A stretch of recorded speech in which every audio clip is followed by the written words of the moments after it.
Well. Hello. Day 79. People, we've made it almost to 100. Yeah, one day closer. 100 minus 79. Quickly, what is that? 21? Am I right? Man, I'm just glad I'm not in school anymore. I'm glad I don't have to take exams or anything. But yes, we're 21 days away from hitting our 100th day of streaming. It's a bit premature to be talking about it now because that's some times away. But welcome, guys. Thanks for being here. We're gonna have a fun stream. Let me just quickly read here. Hello, Kristen and Nico. Nico, I've already gone ahead and provided you 300 PPs. Thank you very much for being the first, quite consistently being the first in the chat. It's there's many accolades you can have in life, and none as prestigious as being the first one in the chat in my stream. So congratulations. Thank you for being here. Thank you, Kristen. Appreciate both you guys being here. Oh, nice. People are being pleasant with each other. I appreciate that. A lot of gambling going on. Kristen, you said I just tried to change my nickname and it didn't work. Change it to what? To Heist. So it says my name. Yeah, I don't know. I forget, Kristen, you might have said you did something recently and it just kind of changed out your username. I'm not sure. It is weird though. It just like completely put a bunch of random letters in. But then I remember I don't know if basically it's what I see from my Restream. So I'm using Restream to kind of read the chat. And I remember someone messaged in the chat one time and their username on YouTube, I think was just one letter. It was like the letter P or something. I was like, what? How did someone claim that? But yes, thanks guys for being here. You don't know where this nickname came from. I even cleared it out of the app after fixing it and it's not showing. Yeah, because I keep going like, wait, is your name like CJ? CK? What's going on? Guys, I'm so sore from yesterday's first workout after over a year of not seeing the inside of a gym. So I bought a bunch of massage tools. Things for like, you know, like the wooden things, the rollers. I got some like wooden roller for my leg. I got one for my upper back, which is like... Wait, can you guys see it? I don't know. Hold on. Where's the light? It's like this weird looking thing. But the best part is it's got the little, it's got the two little rods that stick out. So then, I'm trying to figure out how can I show it on stream where you can see the silhouette of it. There you go. So it's got like these rods. So then it sticks out. And so when you put it on your back... Ugh. This is a massage stream, by the way. Jesus, I haven't figured out how to use it yet. Basically, when you put it on your back, and it's got like you turn it on, so then there's like the massage feature, but then it basically pokes your back, and as long as you pull on it, it feels so good. But I've been using it for my lower back, so I figure I'll just kind of lean back and let it do its job, because my God, my body is destroyed. So I did like a back and leg workout yesterday. And we went ham. I probably should have eased my way in.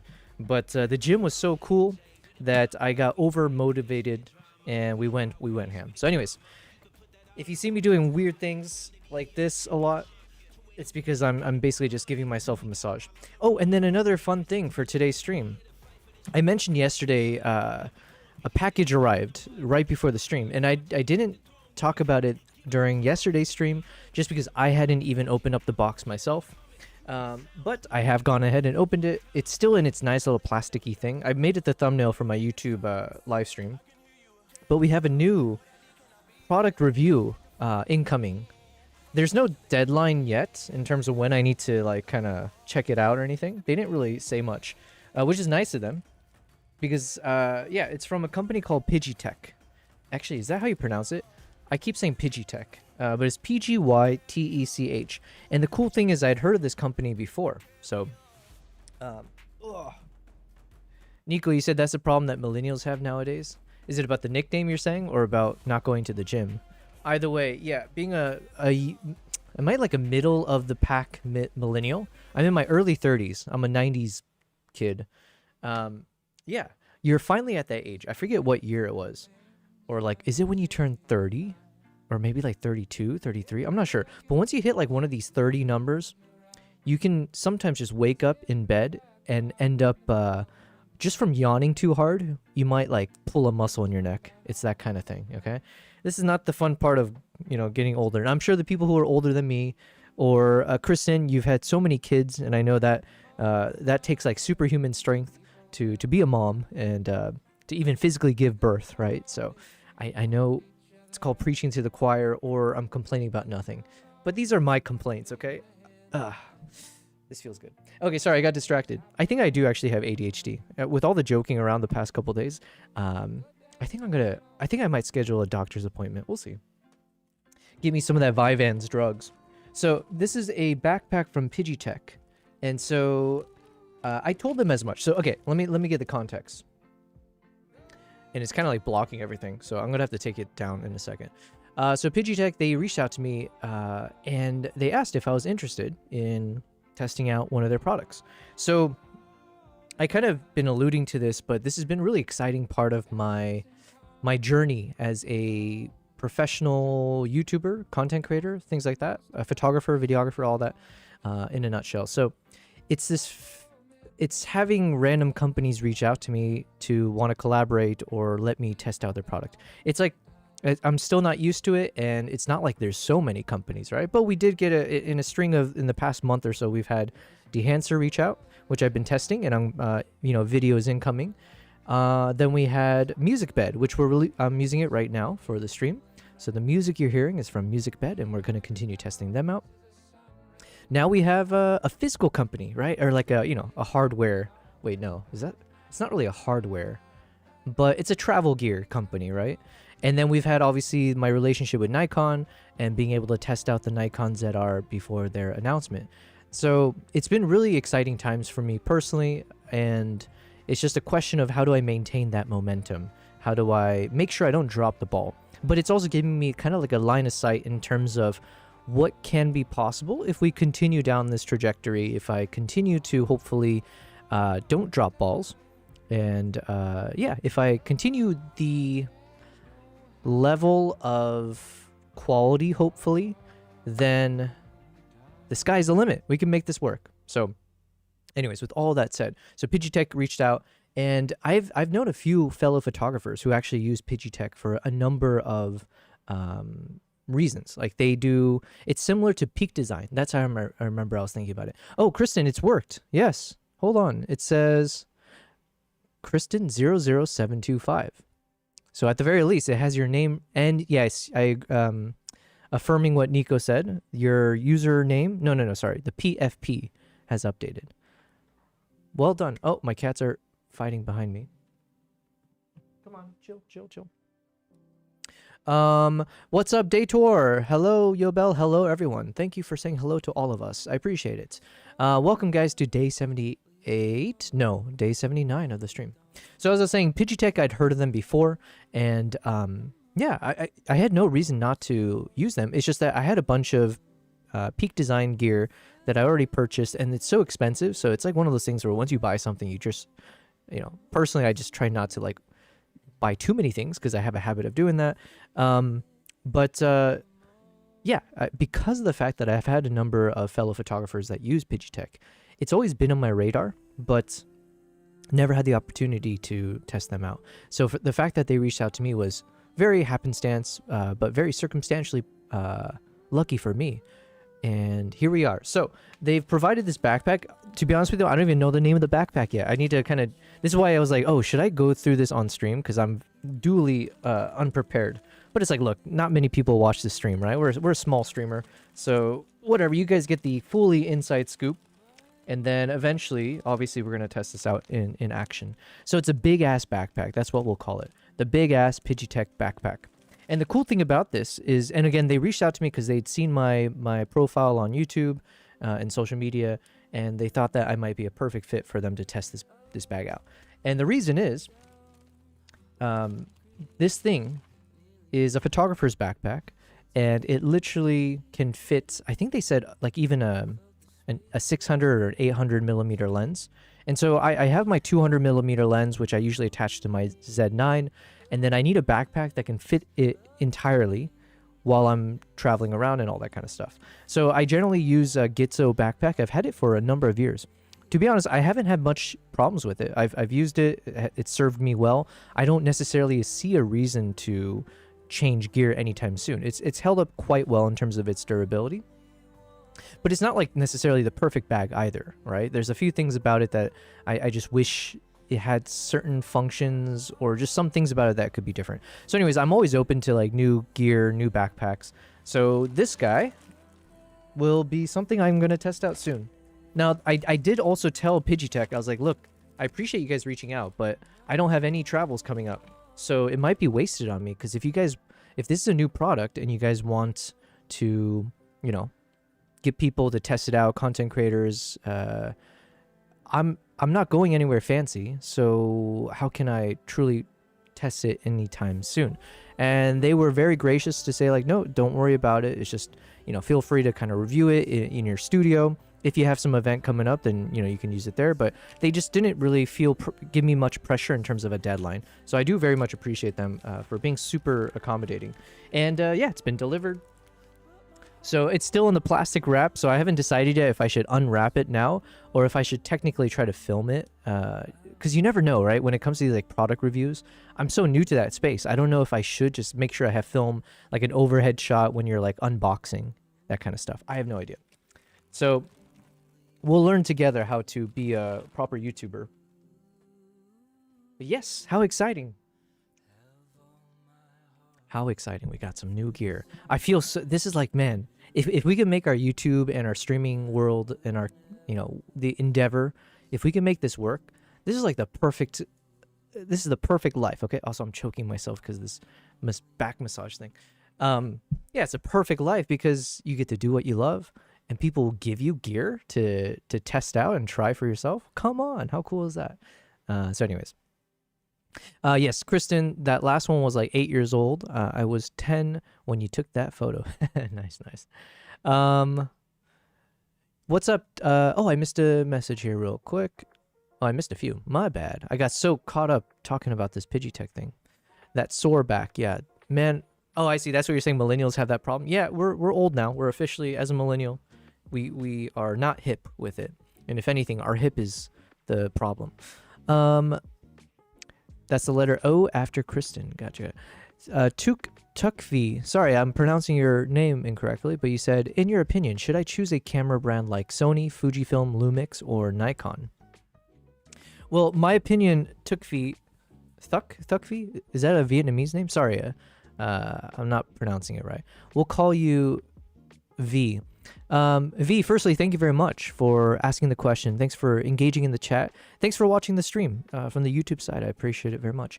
To your question, it is going to be a biased opinion. I am a Nikon shooter.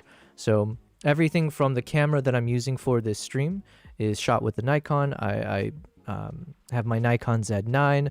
I started with the D810 to a D850 to the Z6, Z9, Z6 III, and now very soon, hopefully, I'll get my hands on the ZR. So I very much am a fan of Nikon. I will also say, though, the other brands that you mentioned, Sony, Fujifilm, Lumix, they're all excellent, right? Like at this point, you can't really go wrong with any of those brands in terms of, but then I guess it depends what you're trying to do, right? If it's like a hobby, if you're trying to learn photography, you can't go wrong with any of them. It's just once you make a decision, it's all about making sure you invest in that camera system. So the lenses, everything else, you know, you got to build up the ecosystem. But if you're starting from scratch, listen, no better time than now to invest in Nikon, right? Because obviously they've started, they were the leaders in many sense from a photography angle. And then as things shifted more towards mirrorless, you have the likes of Sony, Canon, and so on. And then now we're living in a hybrid world where most cameras will not just do photos, it'll do videos as well. And so, because that's just the shifting need in terms of content creation, in terms of interest from people, having, you know, things that used to only be within reach if you were a professional, like a filmmaker. Now you can have an iPhone and technically make some really pro-looking stuff. And so the cameras are also now having really professional level features for videography as well as photography. So I'm one of those examples where I started in photography, but as these cameras got so much more powerful, it allowed me to start testing and exploring videography as an amateur. And now Nikon has shown with the new ZR that they're investing even more into people who want to get into videography at a professional level. So, and it's very cheap comparatively. So it's like $2,200 for the ZR. When people are comparing it to the likes of like a Sony FX3 or camera bodies that are like, you know, $4,000. But yes, just as a caveat, you can't go wrong with any of them. I'm very much a Nikon user here, so I would obviously say go for Nikon. Kristen says it wouldn't let me move my picture into the frame better on my phone, but this will do for the moment. Gotcha, gotcha. Yes, PFP, what does this stand for? It's like profile. Actually, I don't know what PFP stands for. This is the picture I used as my headshot for the newspaper article. Oh, nice, nice. When is the election for your school board? Nico's asking, where can I find the backpack? I could be your mom. I have a 21-year-old. You're technically a millennial. Yes, millennial. Shout out to the best generation. Nico, you can find the backpack on Pidgeotech. I do not have an affiliate link or anything yet. I need to respond to them and let them know I got it. But if I want to continue working with them, there is a possibility, right? Like, I don't want to like jump into partnering with different brands without obviously testing it myself. Now, Pidgeotech does have a decent reputation already. Like I said, it's in my world, I viewed it as like they are trying to be like Peak Design. Let's go ahead and look up Pidgeotech together. So if you guys have been following my stream, I'm a big fan of Peak Design. I think a lot of photographers, everyone knows Peak Design, right? It's a very, very, I would call very polished, very user-friendly, well thought out designs for photographers across different types of gears. And so it's always been my go-to if I wanted the best quality, albeit the most expensive gear that's out there to assist you with your photography needs. However, in the past few years, this Pidgeotech brand, I've kept seeing it online. I've seen other photographers in my region using Pidgeotech stuff, everything from like, you know, bags to also like the, you know, for your camera straps, stuff like that. So anyways, then I started being like, oh, okay, interesting. Maybe this is a company I should look into because I think, I could be wrong, but I think the assumption I made was that it might be like a cheaper version of Peak Design while trying to maintain the high quality and design elements of Peak Design. So that was kind of like my impression, but you know what, to be honest, I've never tested them out. This is the first gear of anything from Pidgeotech that I'm personally ever using. So it's going to be a first for me. I still don't really know how I'm going to, yeah, like I said, I don't have any trips planned, but usually in my world, there's something impromptu that might happen. Also, the weather is getting better, so maybe I'll try to go out into the desert or do some kind of a fun exploration, in which case I can obviously test out this backpack extensively. So anyways, let's check out Pidgeotech. So today's stream, we're going to focus on a little bit of just like, oh, I'm excited personally. So let's see more about this brand. And like the past few days, I'm going to be focusing a lot on Musicbed. So in terms of like what I actually have that I'm testing currently is Musicbed, and they've given me access to their platform. So I can actually see if this music platform, it's like a sound platform as well as a sound effects platform. I want to see if I can use them for my needs, which tend to be around content creation, as well as for my live stream music in the background. And yeah, this is my third day of testing it. And so far I've been thoroughly impressed with the quality of the soundtracks, what they've got to offer. So these are some of the songs that I've already saved as part of like a potential stream playlist. So I'm just going to play this a little bit just to refresh myself on the songs that we've already chosen. And then also let's check this out, Pidgeotech. Kristen, you said I'm technically a millennial. November 4th is the election day. Ooh, it's coming up. Are there like key things you have to do before then? There's still no, you said there's no like debate or anything? Man, the debate would be so cool. Let me put this in the chat. So again, I'm shouting them out without having tested them yet. So, but just keep in mind, there is no, I'm not being paid for this. They have supplied me with the backpack, but it's not like, yeah, there's no bias right now. Besides, like personally, I've heard of them, and we're gonna put it to the test in terms of their backpack.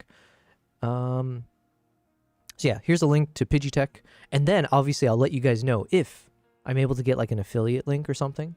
Because then, hells yeah, I will be making sure I update my website. I'll make sure I send it to you guys. And if you guys ever need some camera gear and Pidgeotech delivers to you, well, hopefully you guys will use my affiliate link or whatever comes with it. I have no idea. By the way, I'm speculating. I'm just assuming like if I can get to a world where they're giving me that, that'd be great.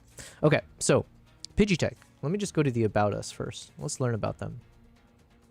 By the way, this has been such a fun process because I assume if you're a brand, generally speaking, when you reach out to a YouTuber, you're like saying, hey, we got this product. We would like you to test it out. And could you make like a YouTube video about your opinion, your feedback, whatever. Whereas right now, and again, it's early days. I'm not like a big time streamer by any stretch, but it's kind of fun that I get to play in two different worlds, right? We've got the standard YouTuber that does reviews for products.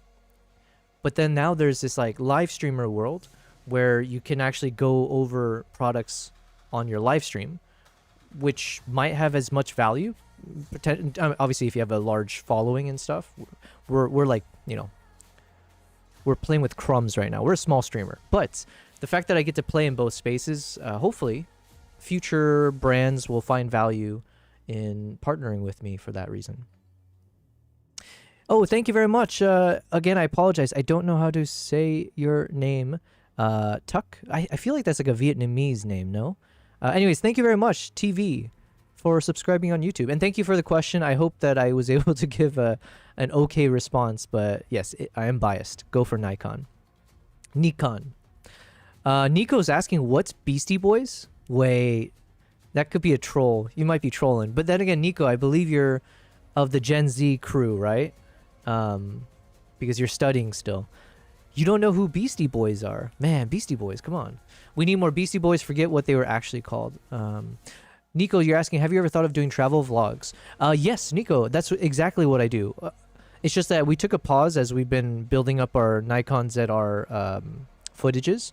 But yes, I do travel vlogs. I have about a year's worth of traveling that I need to publish onto my YouTube channel.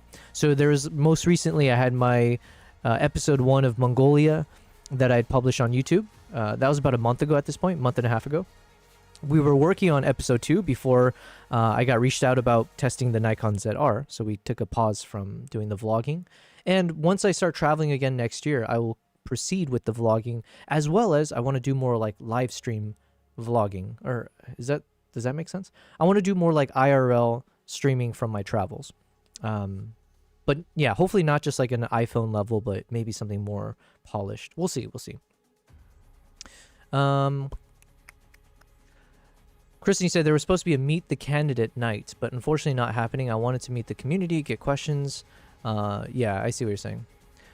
Yeah, Kristen, listen, it's cool that you put yourself out there, and I'm assuming you can run every year, or there must be multiple opportunities. So regardless of like the results, it's all good learnings, right? So putting yourself out there, especially when you're not really from the community in your opinion, or as you say, like you didn't grow up there, it means you're the underdog. It means you got a lot of room that you have to catch up in terms of the existing network where these people can reach out to all their friends and family from the neighborhood. You don't necessarily have that. But yeah, to be honest, like I feel like just putting yourself out there is like something most people don't even ever attempt to do. So it's the attempt itself that I think is worthwhile. Not to sound like you're gonna lose. I don't mean to sound like that, but it's like it's sometimes also good to put things back into perspective of like just taking that first step is such a daunting task that usually will prevent 99% of people ever from even going down the path that you're taking. So the fear of like failure, rejection, losing, or just feeling overwhelmed or it's complicated, all of it. So, and that's kind of why I decided I want to stream, because I was like, look, it's the same thing. There's probably a lot of people who would love to try being a live streamer or a YouTuber, but there's so many steps. The learning curve seems daunting. You don't want to be the streamer that streams to yourself only for a year, right? There's like all kinds of legitimate reasons that might prevent you from doing anything like that. But if you put yourself out there, just putting yourself out there is definitely worth it. So, and it's a town of less than 4,000. That's cool though. That's really cool.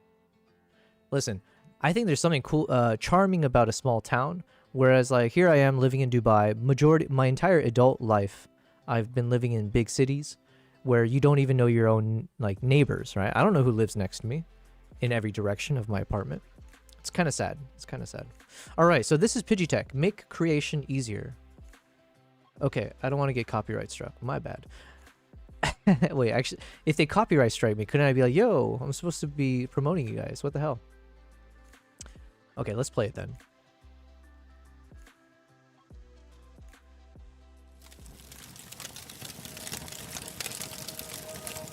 Enjoy the warmth of a campfire surrounded by loved ones.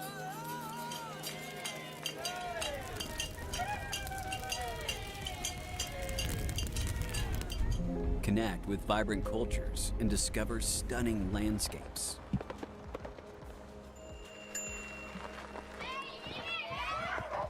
Work on set and create excellent footage that inspires.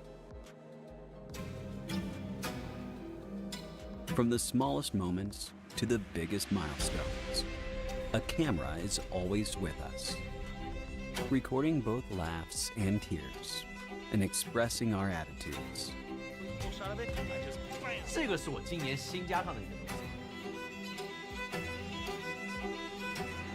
Because through the lens, we capture memories to hold dear and share with the world what we care. We believe the update of gear could spark a burst of creativity, and the pursuit of the next big idea could elevate creative output. Thus, what we stick to are innovation, quality, and smooth interactions. By doing so, we help optimize the creative process and make creation easier.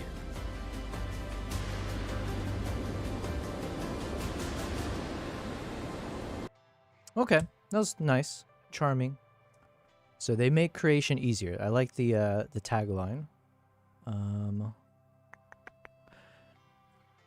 Nico's asking, is it a band? Yes, Beastie Boys is. I feel like they were. I think I was slightly too young even for that. So I'm like in the younger side of the millennial spectrum. But yeah, as a kid, we would hear Beastie Boys, but it wasn't like we were the OG fans. We were just like the young ones who are hearing the songs that the upperclassmen, they like grew up with them, right? That kind of thing. But yeah, Beastie Boys was always one of the top artists that people cared about. Radiohead, I guess. Yeah, but those are like slightly older than my generation. What was my generation? My generation was like, what was that one Owl City song? Or is that the artist? Owl City, Yellow Card. Yeah, I don't know. I feel like the state of music, I did appreciate the music from the yesteryears. Not like old school stuff, but I did appreciate stuff growing up. It just, I don't know. It felt like there was a lot more storytelling in the music, but that's probably one of those things that every generation says that. So, Kristen said, I seem to have pretty decent support. I've been active in my community through church, and I sang in a concert for the 150th celebration of the town last year. Nice, nice. Your youngest is, yeah, I think the church probably makes a big difference. But not to say that you should use your church for competitive advantages, but that is one of the best parts of a church is they're very communal. They should be supportive. But just keep in mind, your competition probably also go to church, and they're probably all going to do the same. Or if it's a small town of 4,000, I guess it depends. It's going to be like a church versus church thing. That'd be funny. Not really, but your youngest is hardcore watching this video. Oh, nice, nice. Wait, you mean which video? Like my live stream? Yo, I would appreciate that. If you get all 8 of your children to watch my live stream, that's 8 viewers on top. I'll accept that.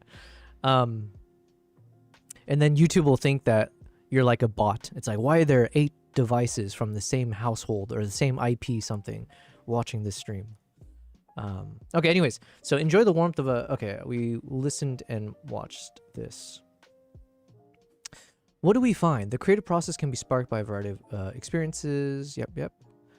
Make creation easier. So my understanding is they do like everything from like backpack gear to like accessories for your cameras, tripods, things like that. So again, I can't really speak to the quality yet, but now that we have our, our hands on one of their gear, this will be a fun time to actually see. We'll put it to the test. And they were totally fine with that. They basically they said you take it, you do what you want with it. You can say what you want as well. So where do we start? Let's go with the bags and cases. I should actually look up. Hold on a second. Let me check out the. Let's get more information.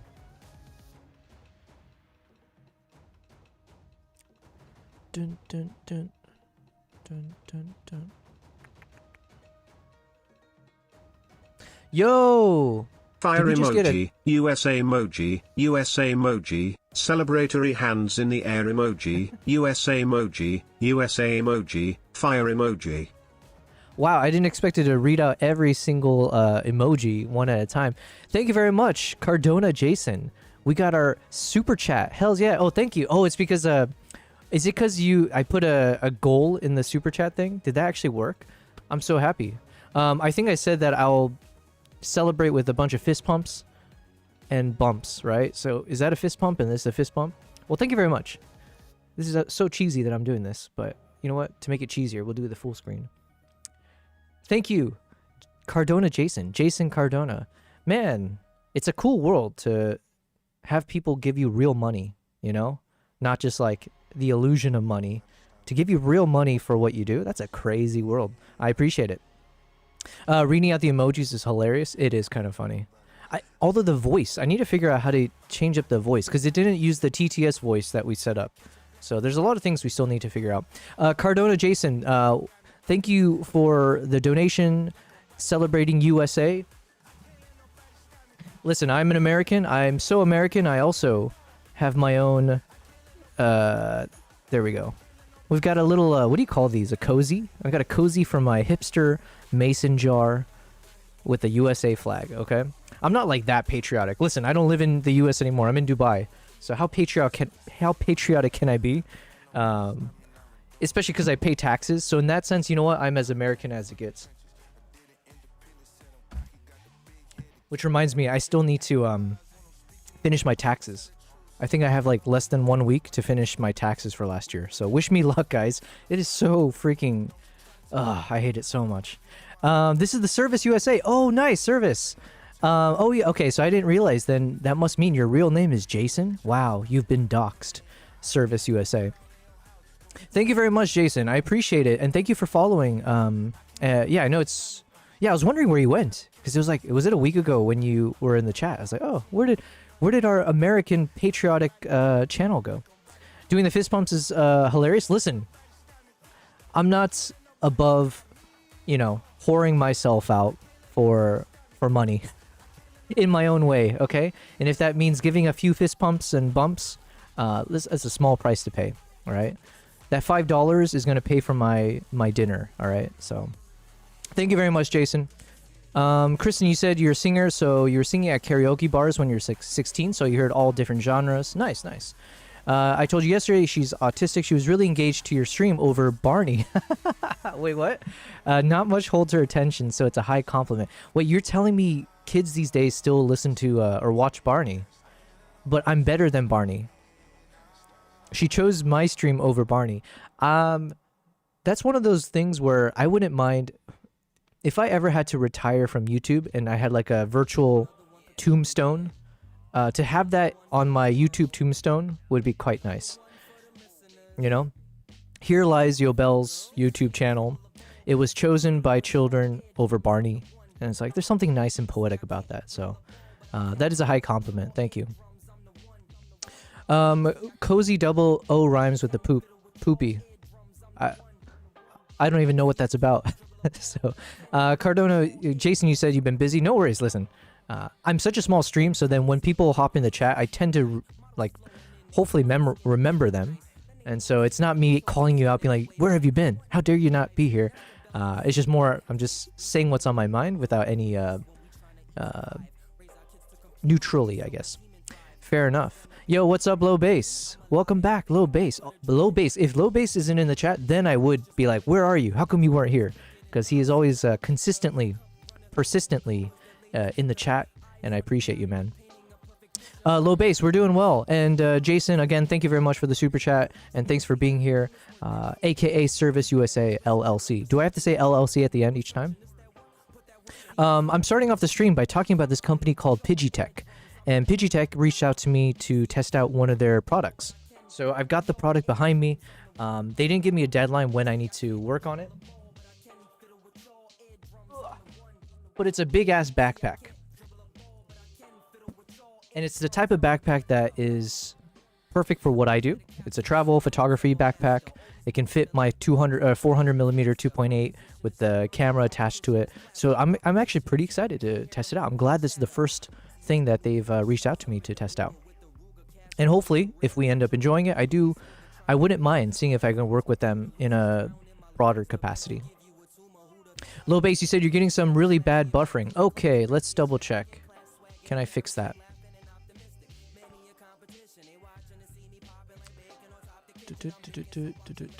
YouTube seems fine. Okay, my bitrate is showing stable right now on Twitch.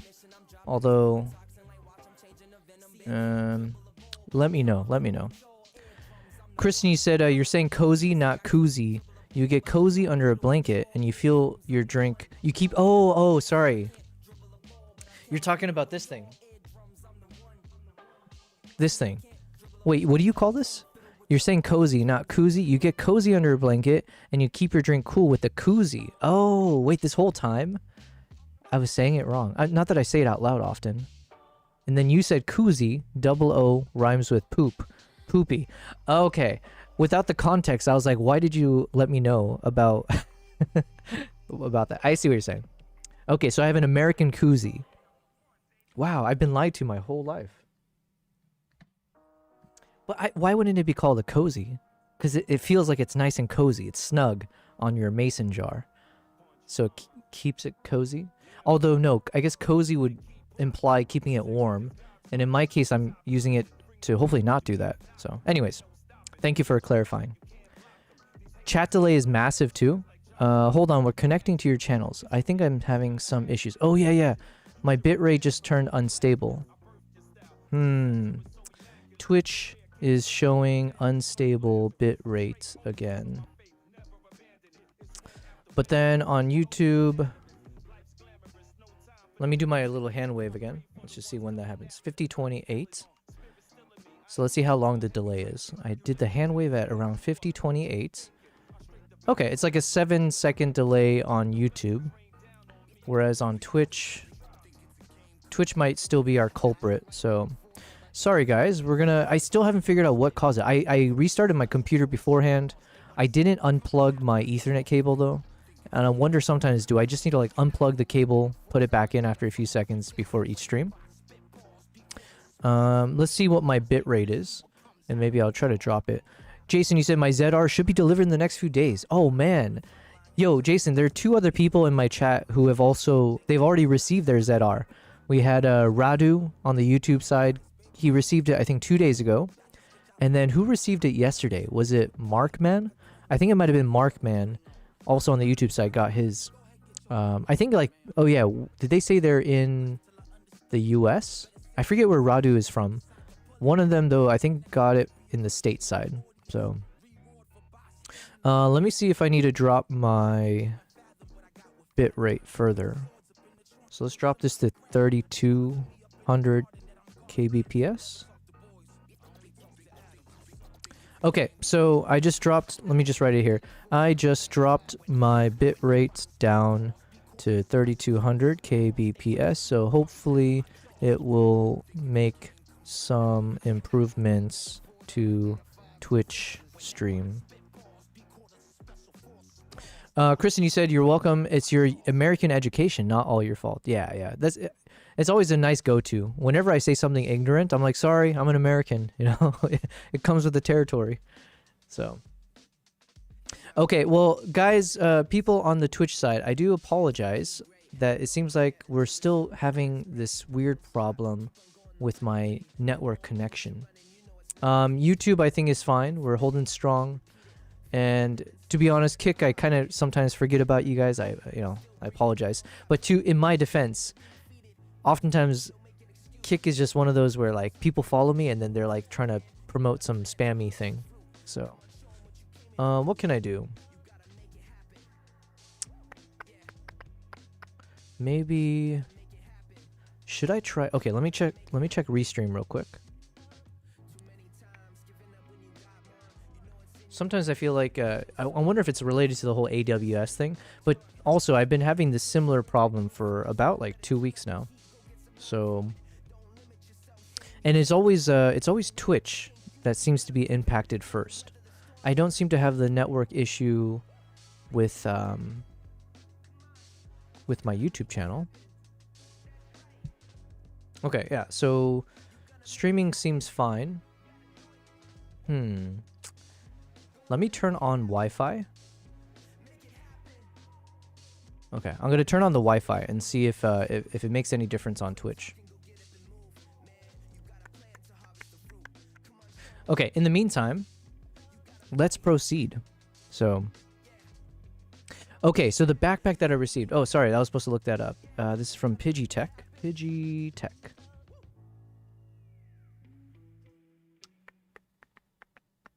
So the backpack, so they just launched a new One Pro backpack. So that's the one I received. So it's part of this One Pro series. Before I click on that, let's just see what they've got overall.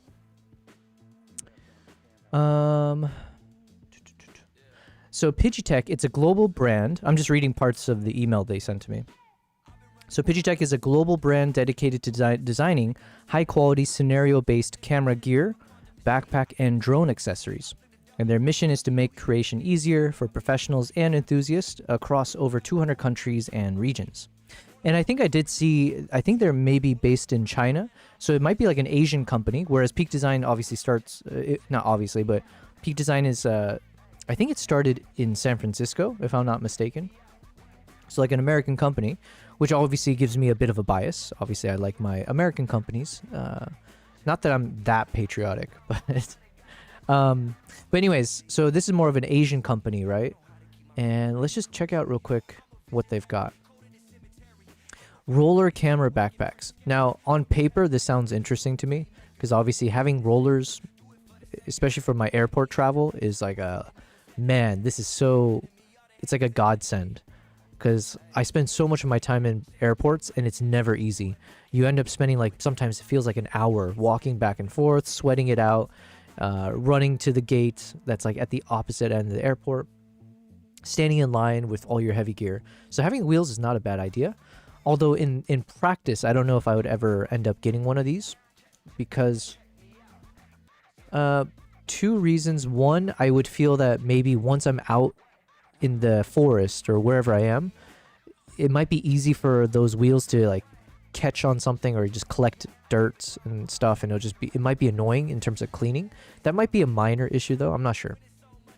But then the other issue, or the other reason, is a bit more illogical, but I really like I like the airport environments where I don't have too many bags on wheels because it forces me to have a workout. And it's like such a workout. You end up like sweating it up. You build up muscle from having to carry like, you know, kgs and kgs worth of stuff. So part of me kind of likes the fact that I end up burning calories and exercising when I'm in the airport. So it's a little bit, it sounds like that's a very weird reason. Not a reason that I would say most people would want or would agree with me on. But yeah. So basically I'm saying like I intentionally treat my airport sessions like a workout. So here I am complaining about how tired I get at the airport, but then here I am saying I like getting tired at the airport. So, you know, I live in two worlds. Duality of man. Nico, you said it would be great if the wheels came off. Oh, actually. Or if you could punch it in somehow, if you can like, but then that would, yeah, if you can somehow hide the wheels or if it kind of flips inwards without breaking the integrity or the durability of the wheels, I guess. Or if there was a design for a wheel that weren't like actual wheels, but like a, you know, just like one of those big balls and part of the ball is like down so you can technically slide the bag. But yeah, like these kind of proper airport wheels, I don't know. I always feel like they're just so cumbersome. Yeah. Okay. Anyways, so they got these backpacks, they got normal bags. And so at a glance, when I look at what they've got, this is why I meant that it felt like a Peak Design concept, because a lot of their gear kind of looks like Peak Design backpacks. And I've seen one of my photographer friends. We traveled together, and he had a Pidgeotech sling bag, which is similar to the one I have. And it looked, in terms of design, it looked like it had a lot of the same functionalities. So I couldn't say which one came first. I always just assumed Peak Design came first because that's all I knew. But to be fair, maybe these guys had stuff before. But it looks like they have bags for all occasions, including the types that I care about. So the types I care about, it would be something like this. Let me click on these guys. And then these big backpacks, right? I generally don't care too much about the smaller everyday bags. I need like the ones that can fit my 400 lens. So that's where apparently this One Pro series might be the answer. So we're going to check that out in a second. A big ball bag. Am I making sense? Nico, you said it would be great. Oh, yeah, sorry. Okay, what am I talking about? I'm talking about those futuristic car wheels, which is like a big ball.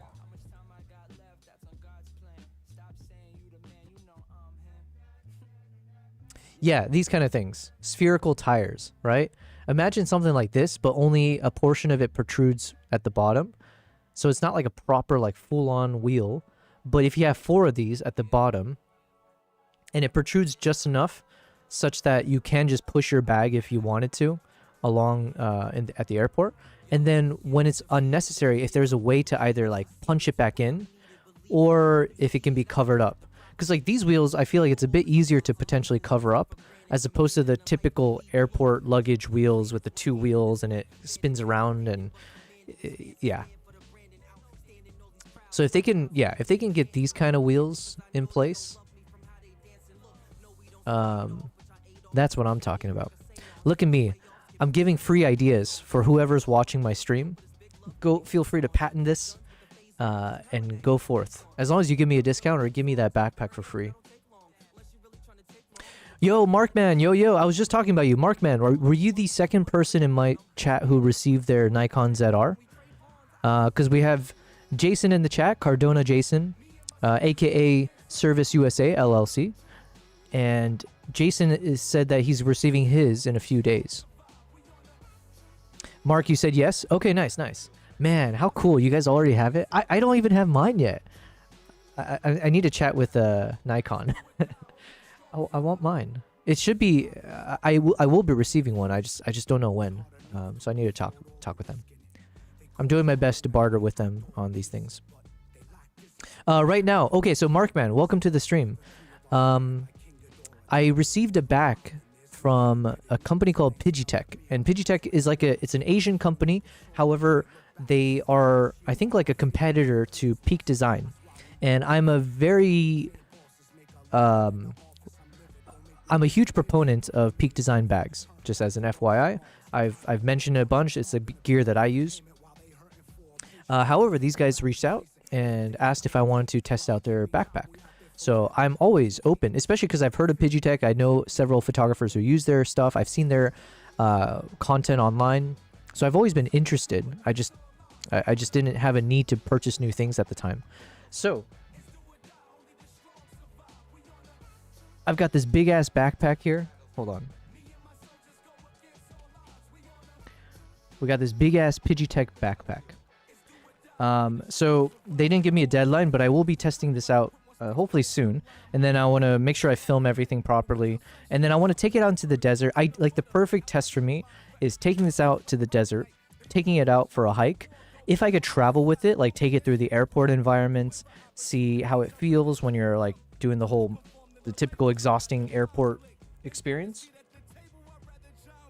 Seeing if I get called out for the size of it, if I'm trying to, put it into the top compartments for carry-on, all that kind of fun stuff, right? And then also testing it in the wild. Obviously, if I can take it through the jungle, if I take it through my backyard in the desert somewhere, through the sand environment, through the rain, I would love to test it through everything, right? Because that's like a proper review for a backpack. It has to be super high quality, very durable.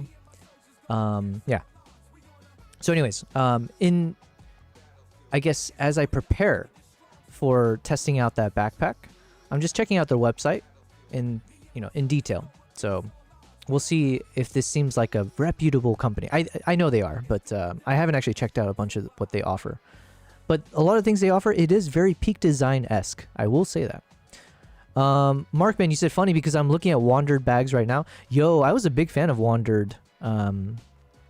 Nico, you said, did you get paid for the Nikon ZR? No, I did not get paid, but it was a collaboration, obviously, or, you know, it's like one of those things. One, I work with Nikon quite a bit. I'm one of their like Nikon creators, so I do workshops for them, stuff like that.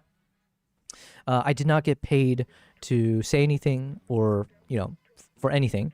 But what I can do is I do barter with them quite a bit in terms of like the kind of workshops and the content and like how I partner with them. So in that sense, I'm hoping I could get my hands on the ZR soon. But yeah, we'll see. We'll see. These are not guaranteed. I'm not big enough streamer just yet or a content creator to just demand things like that. Nor am I big enough for them to pay me to do these things. One day, we're working our way towards that, right? Oh, I forgot to share my screen. Looks like the new R3D NE works in FCP now. Yo, yeah, Mark, I saw there's a new firmware update where the R3D NE will now work on Premiere Pro, I believe, as well as Final Cut Pro. So that's huge news. I know that for a lot of people, because even NRAW, I don't know if NRAW is going to be updated yet, but I would like to hear that. Markman, funny because I'm looking at Wander bags. Yes. So Wandered, I actually used Wandered in the early days. It's been a while since I looked at them. Yeah, I had one of these Wandered Provoke bags. Let's check out all three. So let's look at Wandered. Let's look at Peak Design.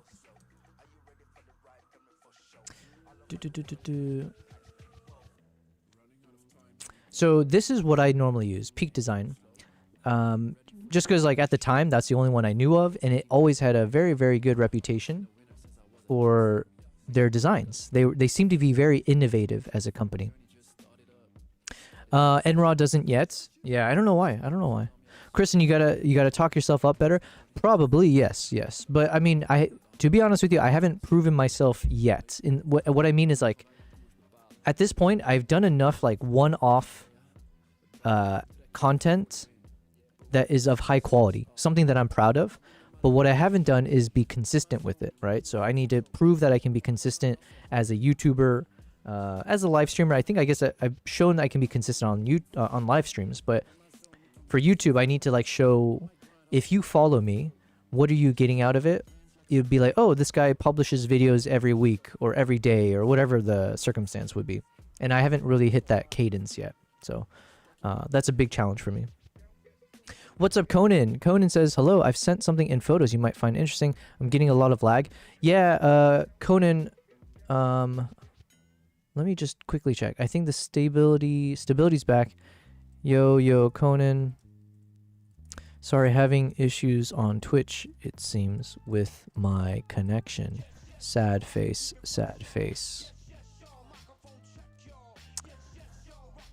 But yeah, Conan, I'll check out your photo in a second. I'm just trying to get through these bag stuff first. You can see here, I get very distracted very quickly and easily, and I take my time with it. So anyways, Peak Design. Oh, they have wheels as well. Okay, it looks like it's a trend. But nobody did the wheels that I talk about. The futuristic ball wheels. What about Wandered?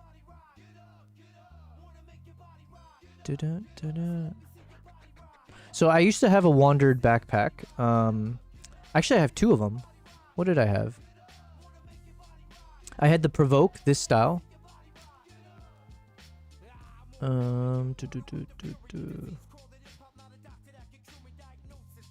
I had one of these types of bags, which is pretty good, but I found that it was a bit too slim for like my needs. So like again, if I'm traveling with like the big ass camera gears, it just at some point these guys all get limited with what you can actually fit inside of it, especially for my kind of travel needs. I don't want to like have a bunch of backpacks with me during my trips. I want like a big ass carry-on that fits all the lenses. I need whatever goes for like a check-in bags, and then I need a smaller bag that I can put under the airport, under the bed, under the chair, right? And that's the thing that I would fit like my laptop, other things as well. That's generally how I travel. And then the problem with this bag is that it's too small for like the all-purpose bag that I usually want to travel with, and it's too large to be something that fits under the chair in flight. Whereas these sling bags, these are things I'm more open to. So the Peak Design, the one I have from Peak Design works really well. I have no complaints with it.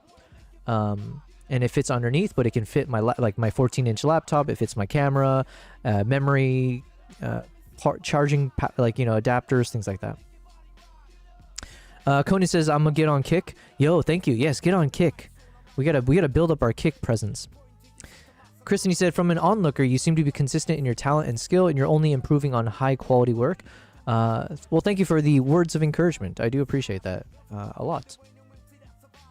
Yeah, and obviously I'm my biggest critic, so there is that.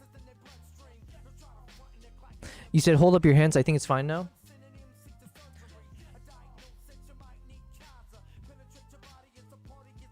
All right, let me know if you saw me raising the roof. What is going on? Why do I always have issues with Twitch's connection? I have no idea. Oh, they have a carrying case. Oh, no, it's for like a drone. I see. Okay, so anyways, guys, this is Pidgeotech. So they've got memory card wallets. I don't mind checking that out. Carrying case for a Tello. I don't know what that is. Extra pull tabs. Okay. Oh, they got a action. Oh, this could be interesting.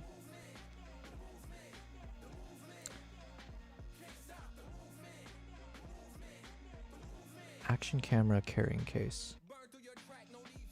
Okay, some of these things might be interesting for me.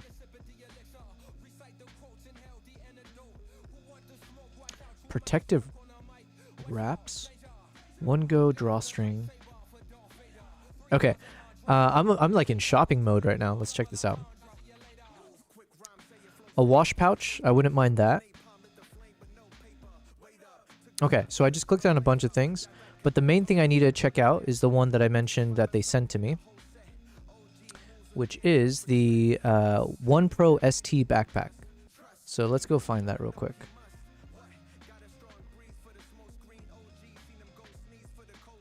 One Pro ST. Here it is. Here it is. So this is the backpack that they sent to me, which is now something I need to test out. Okay, the features of this bag. It's an Aris frame suspension carry system for mountaineering grade support and pressure relief. The thick high expansion DIY dividers provide all-round protection for equipment. Inner Velcro allows flexible repositioning. Okay, and so far I would say not so much. I don't know about number one. That's what I have to test out. How comfortable is it? Do I ever feel like it's, you know, hurting my shoulders, my back, all that kind of stuff. So that's we have to put this to the test. Number two, it sounds like these are fairly similar. Like, this is kind of standard, right? So a lot of these backpacks, they do have these DIY dividers that you can just kind of compartmentalize or make your own pouches and stuff within your inside of your bag. So it's good that they do that. It's not like a revolutionary though, but it sounds like they have the standard stuff. Made with lightweight materials, it only weighs 2.2 kgs. Okay, that's something that's worth looking into. 2.2 kgs, which is about 5 pounds. How does that compare? And this is a bigger bag than what I use, but let's see. Gitzo Adventure 30-liter backpack. Oh, wait, no. It's not 30-liter. 45 liters. 45-liter backpack. So this is the backpack that I've been using for the past maybe 3 years, I would say. It was a backpack from this like wildlife photographer. I joined his photo tour, and so it's the one he used. So then I got influenced by what, you know, if it works for him, I assumed it should work for me. And I've thoroughly enjoyed using this bag. No big complaints, really. It's definitely been very durable. I just want to see how heavy it weighs. 3.1 kgs. What did we say? Okay, wow. Okay, so this is like almost 2 pounds lighter. This is 2.2 kgs. And the backpack that I use on my travels is about 3.1 kgs. So it's about a 1 kg heavier. And all of this obviously does make a difference, especially when you're trying to, just in case you get caught out by airport security. But yeah, so this is how I use my backpack. Let me just see if I can get a good example. One of the complaints I have is they just don't have a lot of extra zippers. Like you have your inner compartment. Yeah, you've got an inner compartment. You've got little top roll. And then you've got this like very tiny zipper in the front. So you can fit a few things here, but it's like, it's not much space to fit much of anything outside of like, you know, the inner compartment, which is for all your camera stuff. So like, you know, I'll fit like my 400 2.8 with my camera attached, similar to this. And then I have space for maybe like my 70 to 200 or an 85 millimeter lens and like, you know, extra batteries, blah, blah, blah. Like, yeah, it fills up fairly quickly once you're in the inside. So then having space on the outside that's a bit bigger would be nice. And then you can put your laptop here. So at least you have space there. But it's just like a very thin profile. Like, yeah, I can't... Like, for example, if I have clothes and stuff, it's like hard to figure out how to put some clothes inside of this or other type of pouch stuff. But it is very durable, and I've enjoyed using this. And it always feels fairly ergonomic. So... yeah, so anyways, used this for 3 years or so. Very, very nice. I like this a lot. But in terms of comparison, I guess here, what I've been using is about 1 kg heavier than what we're about to test with this guy. Supports multiple carrying methods, such as shoulder carry, hand carry, blah, blah, blah. Mounting on a small trolley. Ooh, okay. Rain cover is in a leaf camouflage. And a ground mat. Okay, cool, cool.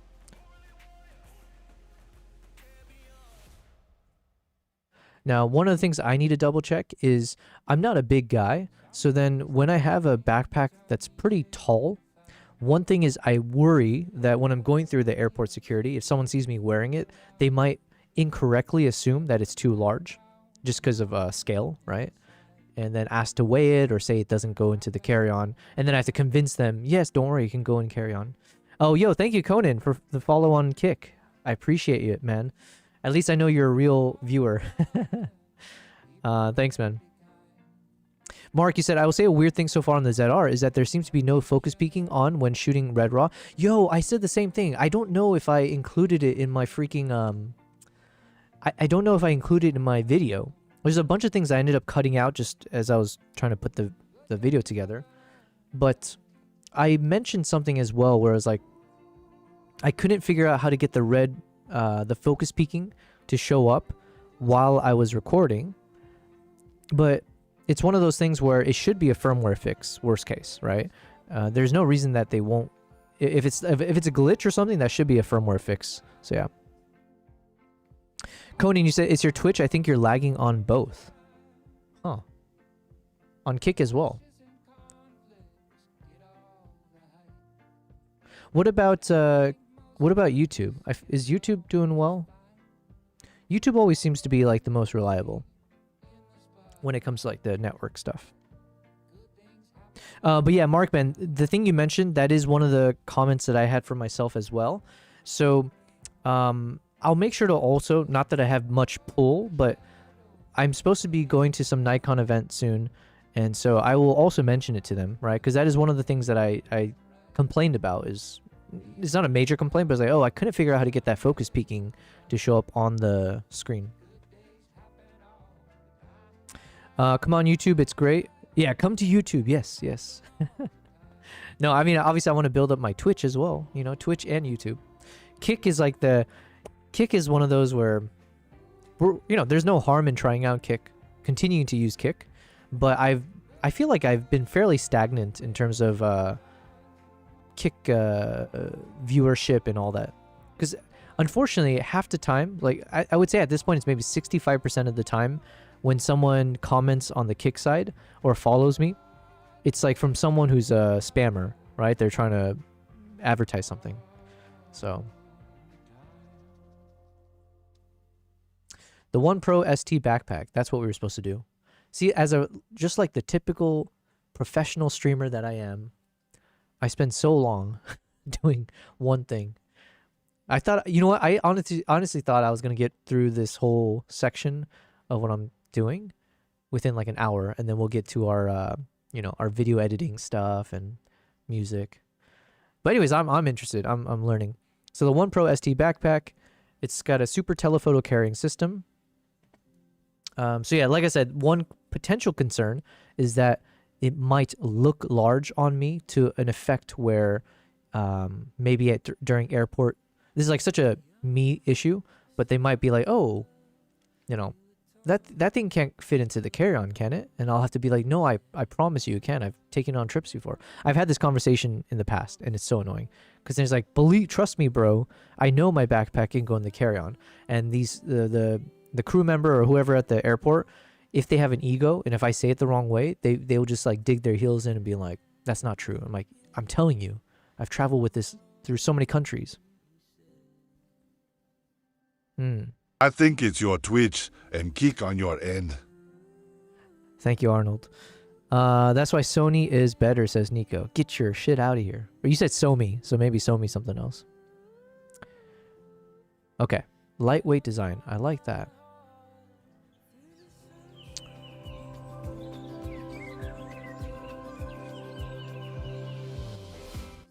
I'm going to turn off the music from that. Aris frame. Okay, suspension carry system.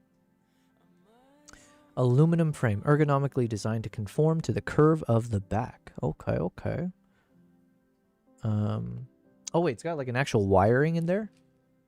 Yo, how does it have this? How does it have this aluminum frame, and it's 1 kg lighter than the backpack that I use? What the hell? And the backpack I use is pretty light.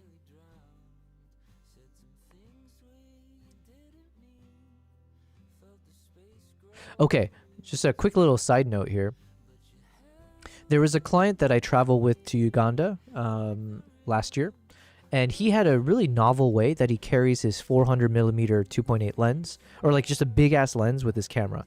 So I think someone in the chat yesterday was talking about how they use Peak Design, and then you can like attach it to the actual shoulder strap, or like the backpack straps. What this guy did is he used the chest. Jesus, it's like too cropped in. Is there a way to... There's like one shot somewhere here. Okay, here. So he would use this, what do you call this? The chest strap. So he would chest strap the thing in, and then he would hook his camera to this center chest strap. So when we were hiking with the big ass cameras, basically it would just be in front of him, but like in the center. And so it won't like bounce on his legs. It won't, you know, cause any hindrance. And someone else, one of the other clients that I was with, he tried it out later on and he actually enjoyed it as well. So that's a tactic I need to try out on a future trip, is can you use this center strap to attach your camera? Because sometimes the issues is when you use one of those like shoulder straps, you're putting way too much weight on one side of your body, and then that can cause issues if you're like hiking for an hour or if you're outside for too long. So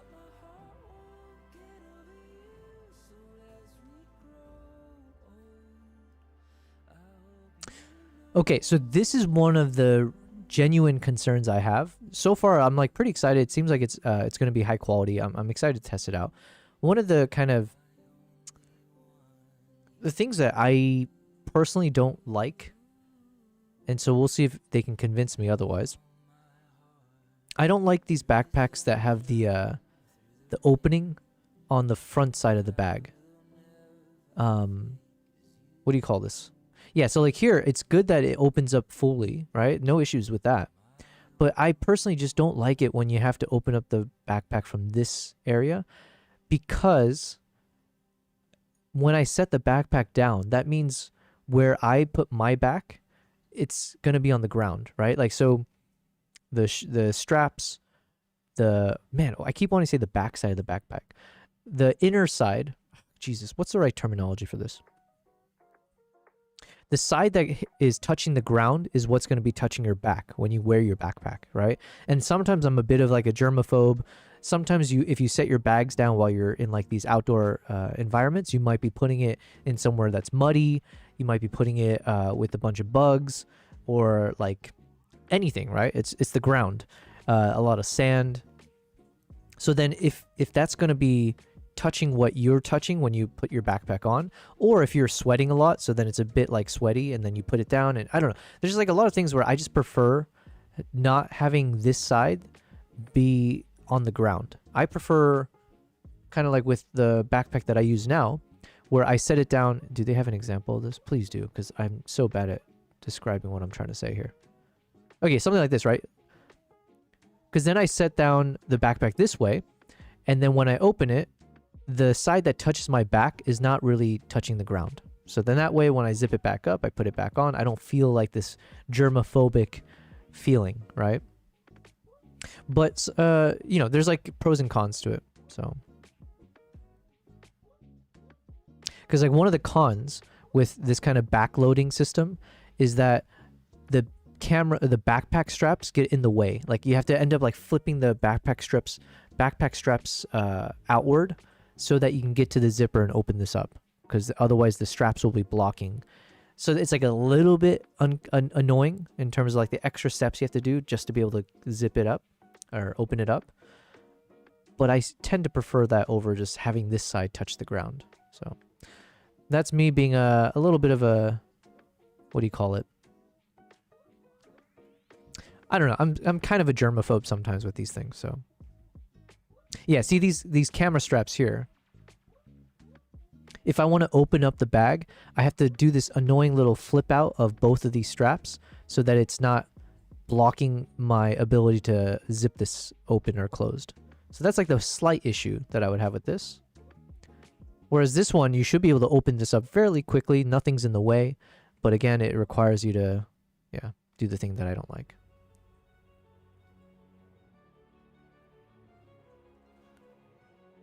Okay, so interesting. Oh, I guess it's up to you how you want to do it. In this case, he does it where the camera is center loaded. I never thought to do that. That could be an interesting setup. Then you got 2 zipper bags. Okay, I like that.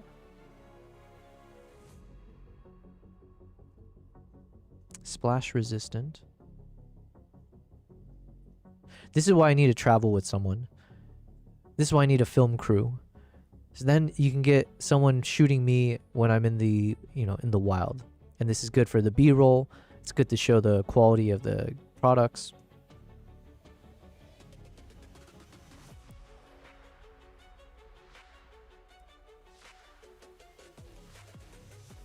Expandable. Okay, interesting.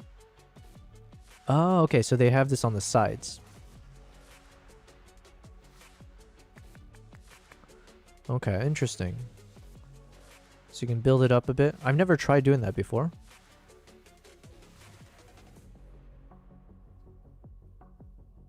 Okay, so you can load the tripod on the bottom. Oh, they got a side bag, or a side pouch. Oh, no, sorry, it's the front pouch. Okay, in the front pouch, so one thing I think I might end up liking about this is that this is much larger than with my existing Gitzo bag. Like I said, with the Gitzo bag that I use now, it's just unfortunately too, one second, let me... I have too many windows open.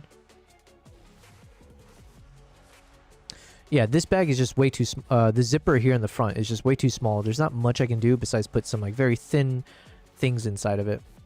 So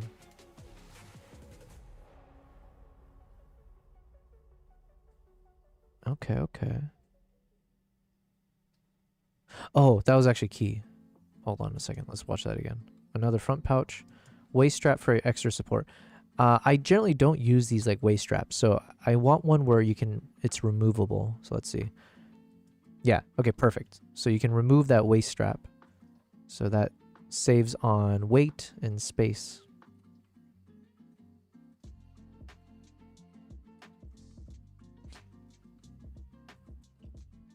Okay.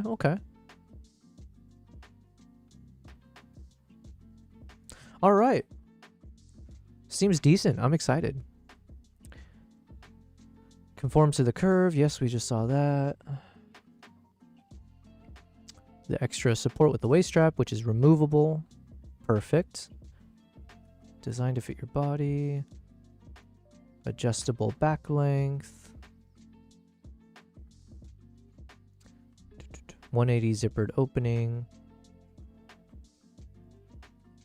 Okay, okay.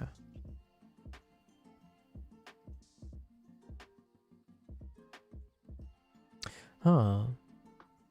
Also, one thing maybe about this bag, I could be wrong, but even just the way I have it set down here on the ground, it does feel like it's a bit more rigid in terms of the structure and like the framing of it. So it may actually more easily, I might easily be able to set it on the ground, like on the bottom, like as the base being here.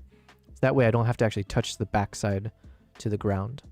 So I can just set it down and then pick, you know, lift it, unzip it from the top side and then lift up the camera only from the opening in the top.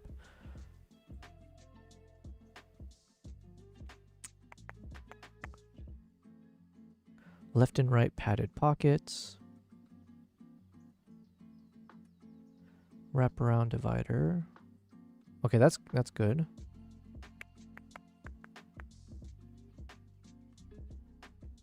All right, here we go. Supports a fixed focal length up to 1200 millimeters plus camera body. Now that's going to be the interesting test. Because okay, so with my Gitzo bag right now, I can fit the 400 2.8 with my Z9 attached, and it fits inside the length of the bag. However, I can't actually have the lens hood opened up. So the lens hood is like inverted, and it's like, you know, squished in. But if I were to, let's say, if I was shooting where I need the lens hood attached properly, and then if I have to go on the go again and I want to put in my bag, the problem is with my Gitzo bag, it's not tall enough, or it's not able to accommodate that extra size of the lens hood, because the lens hood is like this big, so it's just not possible. That'll be one interesting test. I don't know, with this backpack size, could I actually fit the 400 2.8 with my Z9 with the lens hood actively in use, and can it fit inside? If it can, that's excellent, because then it means when I'm on my shoot, I don't always have to have the camera on my body strapped up or whatever. I can just have it in my backpack and then be able to zip it up quickly, or unzip it, take it, shoot, put it back in, and proceed. Nico, you said YouTube started lagging now too. What the heck? What's going on? Here, let me turn off Wi-Fi again.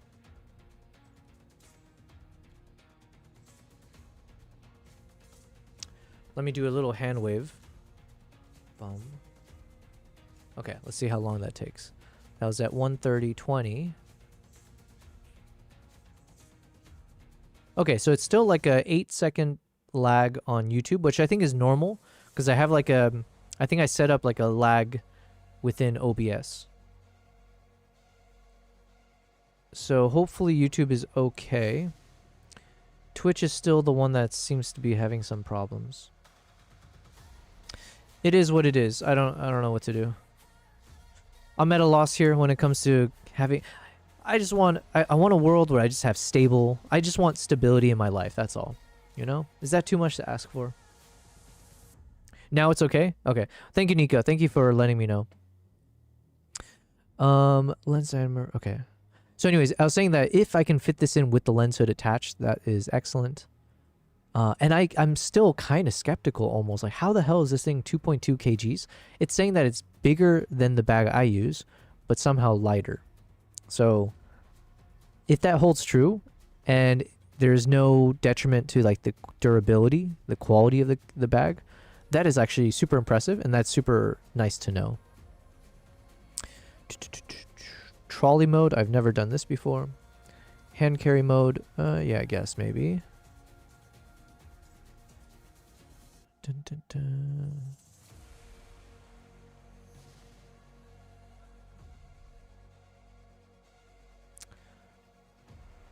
Crafted with splash resistant dark night camo fabric. Okay, okay.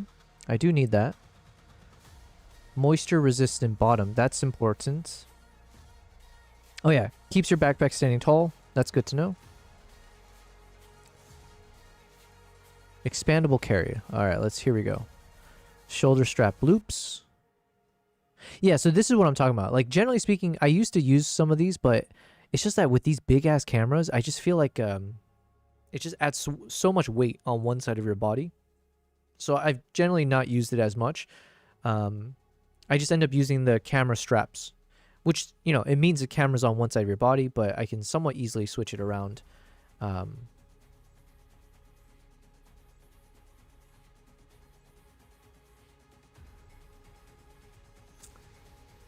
Okay, accessory straps, front stretch mesh. Cool, cool. That could be interesting. And I'm interested how I could use the side accessory stuff. We'll see.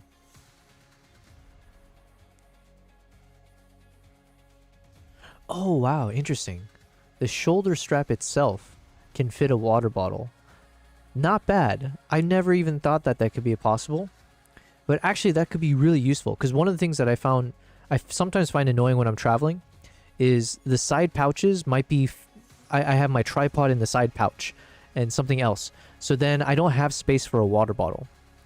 And so if I could actually use the front, like the shoulder strap to have like a small bottle, that could be nice. Because obviously it's like too tough to put a tripod on the backpack straps. But a bottle is lighter, it's, yeah, doesn't get in the way. Not bad, that's an interesting feature. Battery pockets could be nice. Ooh, they had a hidden AirTag pocket. Don't mind if I do. That is also one of the annoying things with my Gitzo bag is they don't have these like hidden compartments. Because that's what I liked about Wandered. I think Wandered was the first bag I used where they had like a secret compartment to put your passport, but it's like easy to access for you. Like they put the passport on the inside of your backpack. So if you're wearing your backpack, it's not like if some pickpocket were to like unzip your you know, a zipper on the backside of your backpack. This one was like literally inside where it's touching your back. So I thought that was a nice design, as long as you don't sweat too much. So I can get an AirTag there. The big test is always going to be around how durable are the zippers. So Peak Design, pretty durable, although the sling bag I had originally, ultimately it did break down on me after like several years of, you know, international travels and stuff. So I think it held up pretty nicely. Front pocket stores power banks and other frequently used items. Good to know. Okay, okay. Not bad. Yeah, I need stuff like this. Cool, cool. All right. So anyways, this is the backpack that I'll be testing out. Price-wise, I think it's actually fairly competitive. I think this is roughly how much... Let's see. How much was the Gitzo? I don't even know if they sell this backpack anymore, to be honest. Gitzo 45 liter. Okay, so this backpack is about 1,500 dirhams. What is that? 1,500 dirhams. Okay, so the backpack I'm using is currently priced at $400, $410. So this one is definitely competitive pricing-wise. And then how does it compare to the likes of Peak Design? So which bag would I be comparing this to from Peak Design?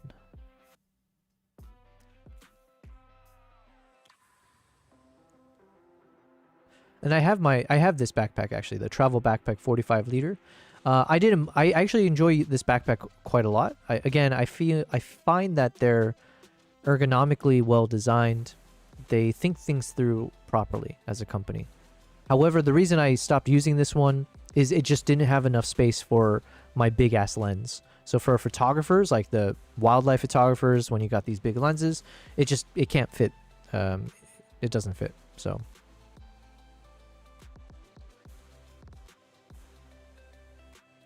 But yeah, how much does this cost?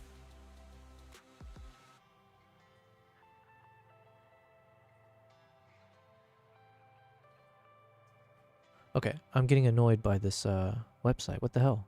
Here I am talking about how good their design is. I just want to freaking... How do I don't want a quiz. Just get me to the backpack. What can I click on? Travel bags. Find the right bag. I'm trying to find the freaking bag. It's this one. Why can't I see the price or... I can't click on this? Oh my god, I'm getting so annoyed by them.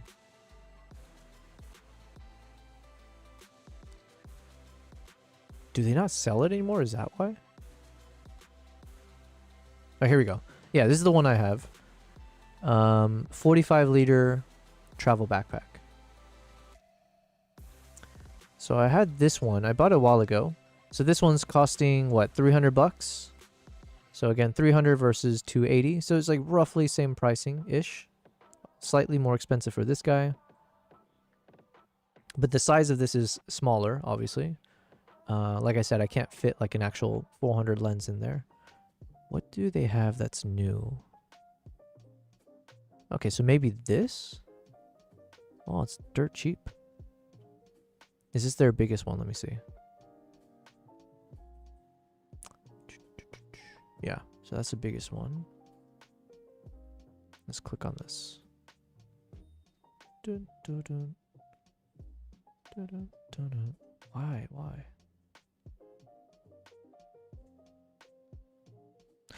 Strange Paper, yo, welcome back, Strange Paper. You said mine is out for delivery. Man, lucky you. There are 2 people in the chat who have also already received their Nikon ZR, and Jason said did he say he's receiving it today? Oh shoot, I forgot. Anyways, we have another person who I think is going to be receiving it in the next few days. Man, we're gonna have a bunch of Nikon ZR shooters out here.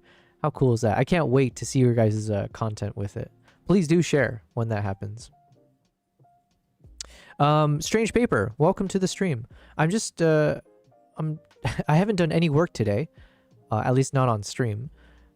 But I'm using this time to kind of go through some backpack stuff. I've been reached out to by a company called Pidgitech, and they're kind of like a Peak Design competitor. And I've heard of them quite a bit. I know of some photographers in my region who uses them. And so it was perfect timing that they reached out to me.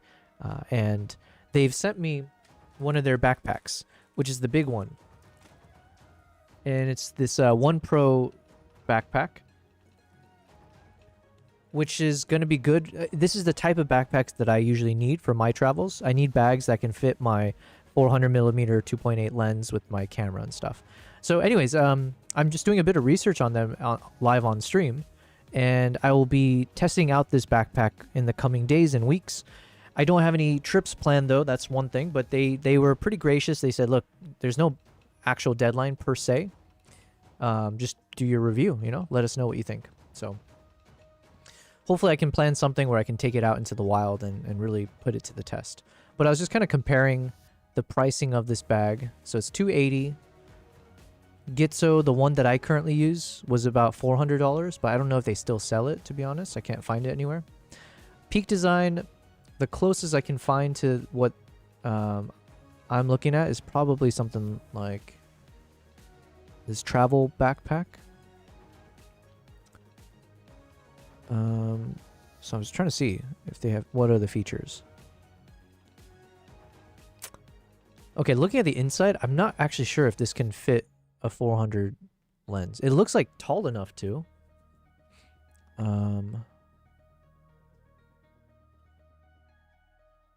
don't have good. There's not good photos of. So potentially you should be able to fit 400 in here, maybe.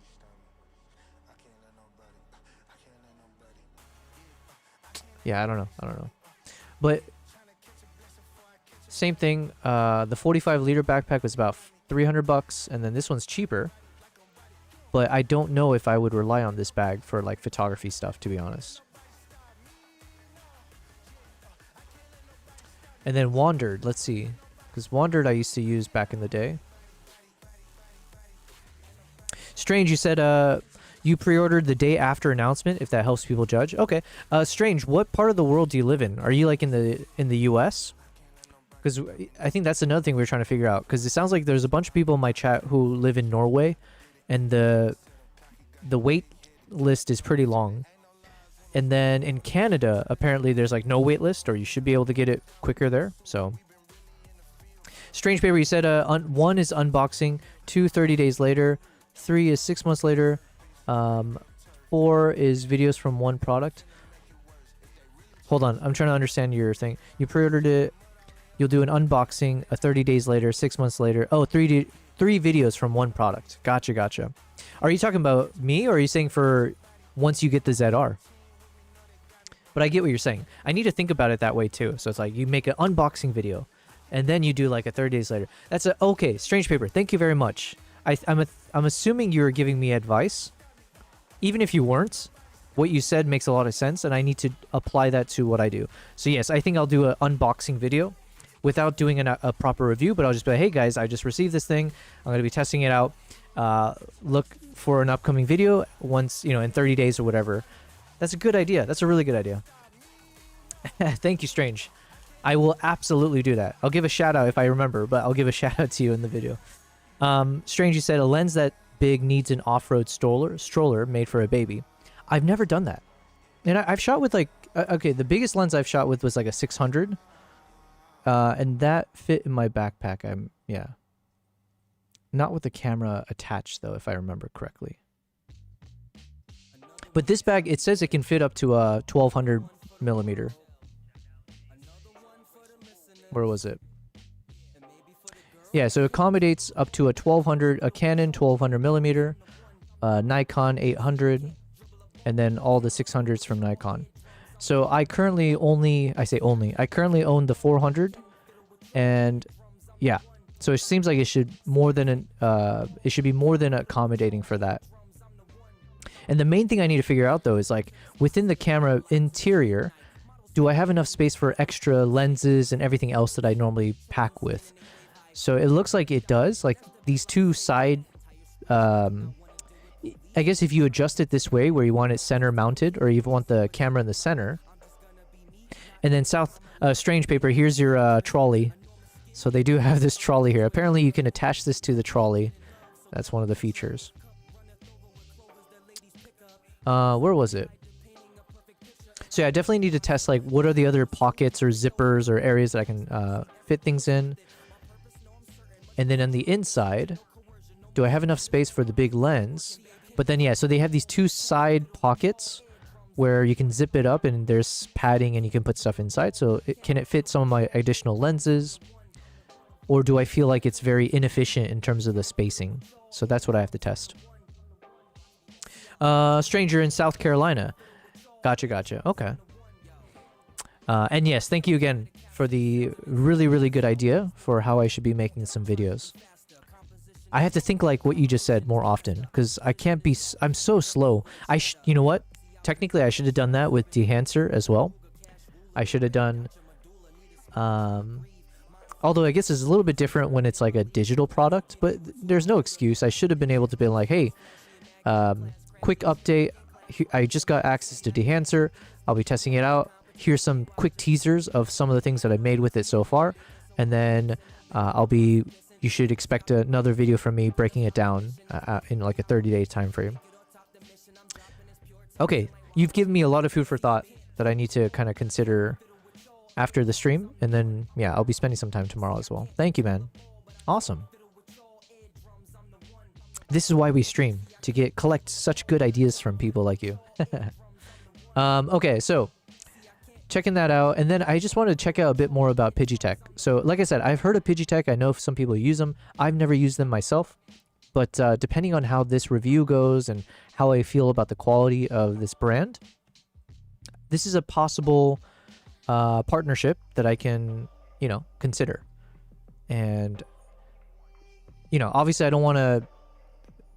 I want to make sure if there's a company that I can work with, it's like a reputable company that I can feel proudly. I don't have to feel like I'm lying or anything, or like, ever breaking from, let's say, my principles almost. But yeah, I want to see if, like, hopefully this is actually a company that their products are something that I would stand behind. And if so, boom, I can like start to hopefully test out more of their gear, and then I need to still figure out how do I get sponsors on my YouTube channel. I don't even know what the process is for that, but. And the pricing for their stuff, it seems fairly competitive. That's one thing. So my assumption was that they were like a Peak Design, like they're like a cheaper Peak Design. And so then it was like, okay, if they do a lot of things that Peak Design does, but if it's cheaper, I'm assuming the quality might not be as good. And that's always been kind of like the thought in the back of my mind. So I would be happy to be proven wrong, right? And it could be that Peak Design puts a premium on their products. So I'm just looking at a few of the items that they have on their website to see if I have some thoughts. Because I wouldn't mind, because I do have like my Insta360, I have my Osmo Pocket 3. And so I'm just looking at what are these other things that they have that could be useful. The problem with these things are always that I don't have space to put in my bag once you put it in one of these kind of cases. So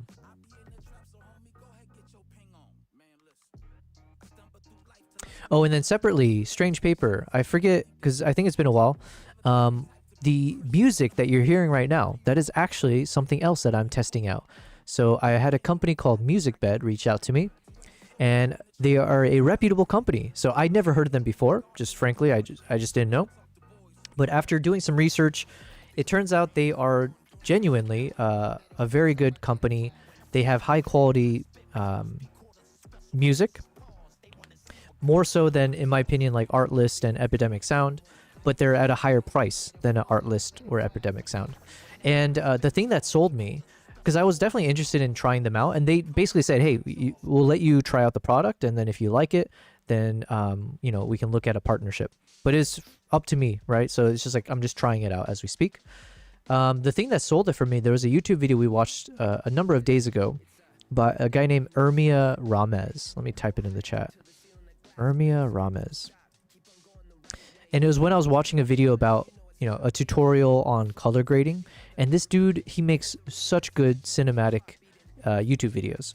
And as I was looking at how he made the video, he had a link to Musicbed. And so then I was like, sold. Because Musicbed, or the music from that YouTube video, I really liked it, right? He made this video feel very, very cinematic in every sense. I use that word too much. But anyways, it felt very cinematic. So then that kind of sold it for me that if this guy relies on Musicbed for his videos, then it absolutely should work for my needs. So I'm testing out Musicbed every day on the stream. One of the things I'm doing is I'm testing it out to see, can I actually find quality music from quality artists for like my live stream playlist? And then 2, can I actually see if there's music that I would use for my cinematic YouTube videos and, you know, the typical like talking head, you know, background music, stuff like that. And it's been doing really well. So far, I've been able to find some good songs. So I'm just playing from the ones that we've already favorited. But I think maybe this is a good time. Let's go ahead and start searching and finding new songs.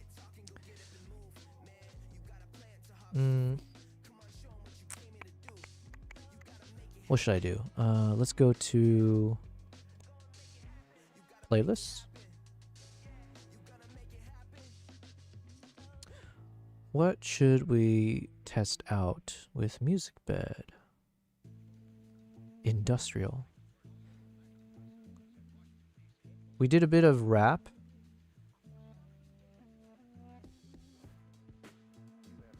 Road trip. Huh, road trip.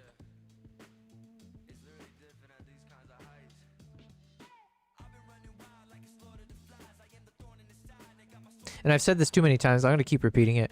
The challenge I found with like Artlist and Epidemic Sound, and to a certain extent Lens Distortions as well, when it comes to like just trying to find casual music that I could play on like a live stream, it just always felt like you're getting a lot of stock music, but you're not getting actual Spotify artists or like, you know, proper musicians. Yeah, you wouldn't necessarily find that kind of caliber of artists on them. Whereas with Musicbed, there are like legitimate artists that they work with. And so you actually can get quality stuff. And the biggest test for me was with rap, right? It's like the kind of rap music you would hear on Artlist or Epidemic Sounds, it always felt too, like these are like you're getting like the C list, right? You're not getting the A list rappers. You're definitely getting like a C or D list amateur style. Whereas here, I actually feel like so far we've actually had a bunch of hits with it's been a lot of like that kind of old school rap song style because I was listening to a certain genre at the time. but I like it. You know, we favorited a bunch of them. So, do I want road trip feel? I'm not sure. Actually, maybe not. I'm not in that mood. I want that. Okay, I want electronic stuff. Let's see that cyberpunk style or EDM. Okay, let's look for it. Something about electronica, neoclassical.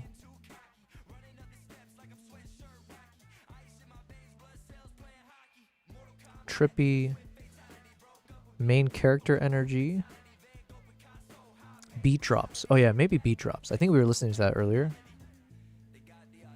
Nico, you said you got to go. I have a lesson in 30 minutes. Have a great stream. Good night, everyone. See you tomorrow. Thank you very much, Nico. Thanks for being here. Thanks for helping me with the troubleshooting.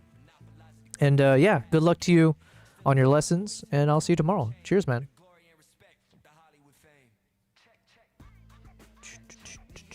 Blockbuster scores.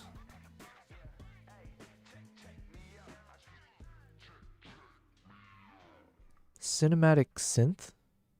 Okay, maybe that one. I'm not seeing the naming of what I want though. What is synth pop? Sci-fi maybe? Okay, sci-fi could work.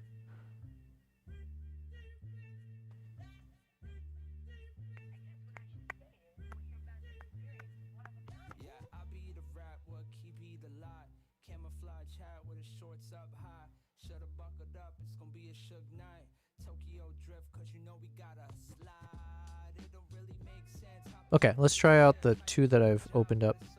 Oh, it looks like Potato Jet uses Musicbed as well. Nice.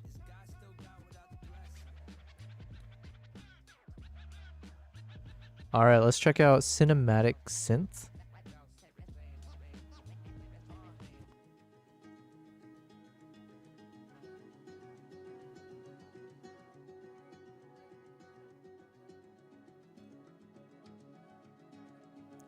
Alright, in the meantime, let's also quickly just look at the rest of this. So they got some protective wrap. Huh. What? Oh, okay. Actually, that's not a bad idea. So I can just wrap my lenses when I put in my bag. So that's like a pretty simple idea, but could be kind of useful. Especially because I sometimes stack my lenses next to each other. So if I had a little bit of separation, and usually I just have to end up using like some lens cloth and stuff. So then the question is it worth spending 20 bucks for a glorified lens cloth? And if I say it that way, then the answer is no. But it could be useful. Let's see.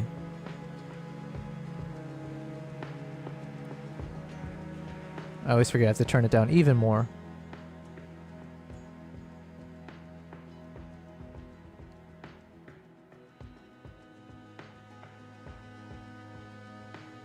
The One Go drawstring bag. Okay.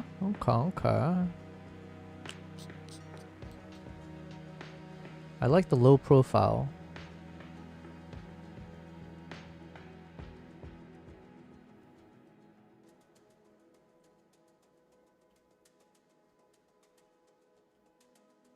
Okay, this is not bad. I can potentially see myself using something like this, but generally speaking, I usually get like a bigger bag. So we'll see.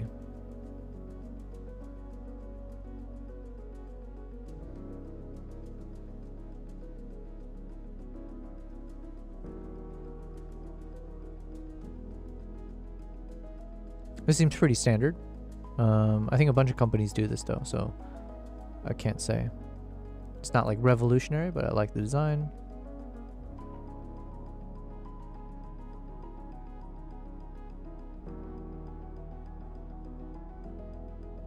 Okay.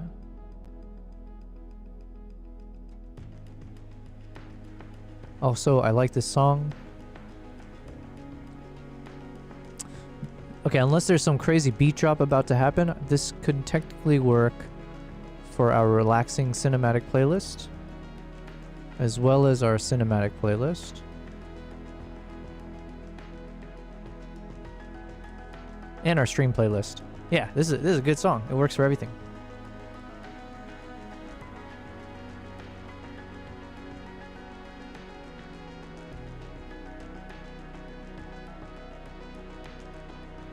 So this feels like a competitor to the bag that I currently use, which is the Peak Design.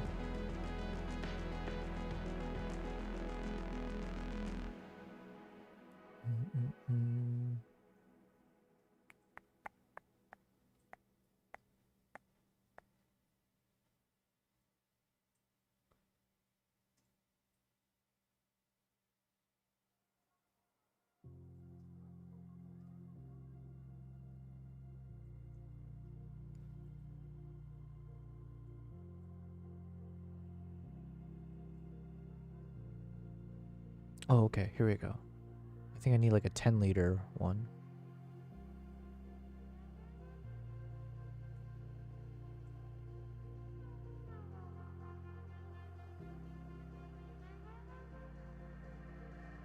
Oh, wait, that's clutch. Because this is one of the problems I have with my Peak Design sling bag, is I can't fit a water bottle anywhere.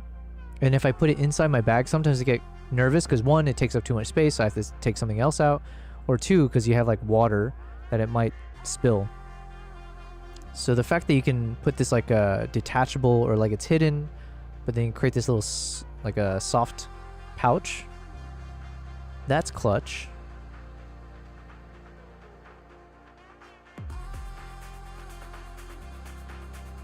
Okay. That's not bad. That's not bad. Alright, I think we've come to the end of checking out some random gear here, I think.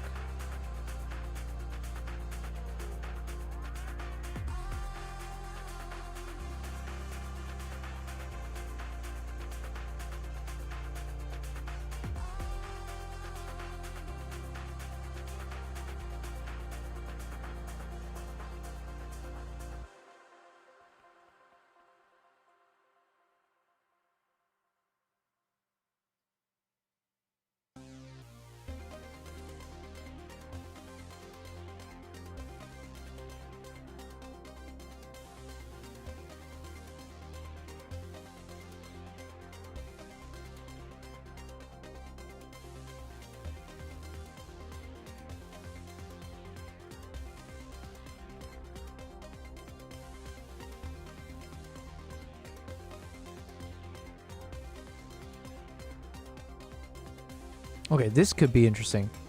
CF Express Create Make Card Reader Case. I have one already though. It's like a...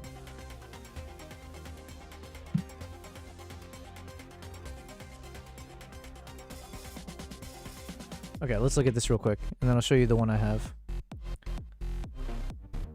I like the song. This is definitely a hype song, so we'll put this in the stream playlist.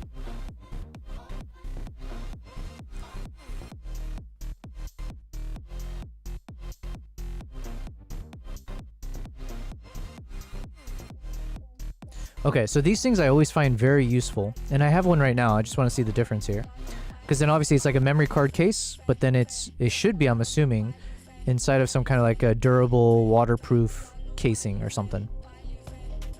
So let me see how many can you fit in this.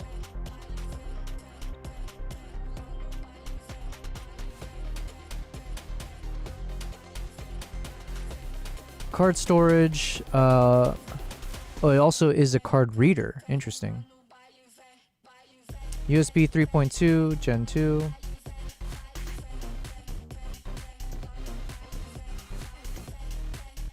So generally I don't I have my own cables for that, so I wouldn't necessarily use it for this, but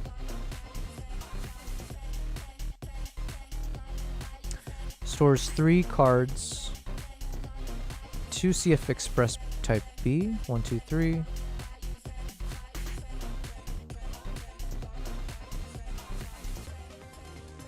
Okay, that's not bad.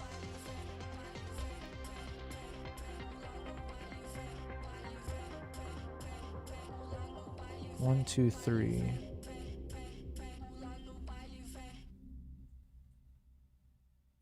Okay. Yeah, it's not bad. But the one I use, I like it pretty decently. But there's one thing I need to...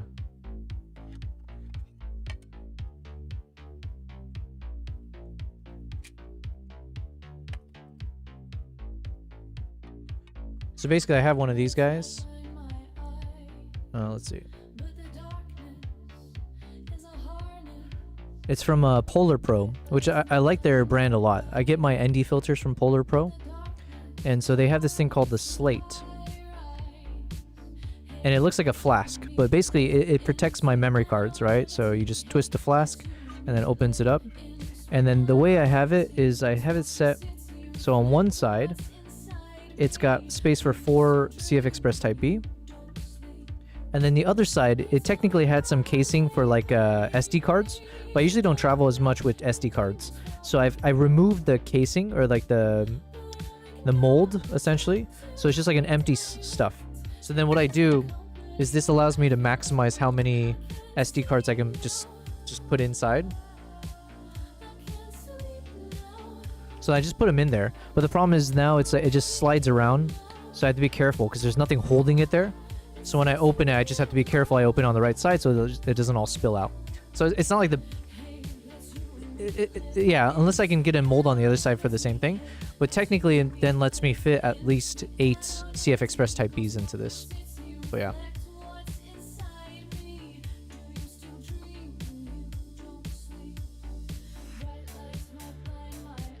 Anyways. Okay, so that's like the last thing here that I think I wanted to check out. So again, this is the One Pro ST backpack. So this is what I'll be testing out. Shout out, thank you again, Strange Paper. I will absolutely do that. So I'm gonna put on my list of like, okay, let's make a quick video showing the video, unboxing it, and then saying, hey, I'll make a deeper dive as we take it out into the wild. So, all right. So now we can start the real work.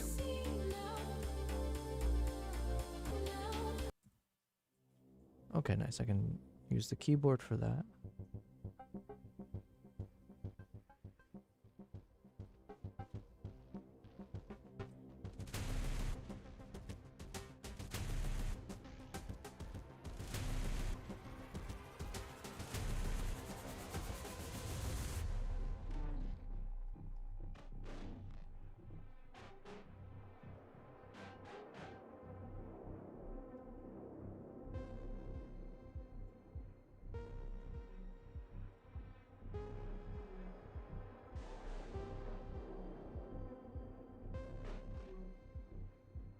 So there's a bit of clipping on this one for sure.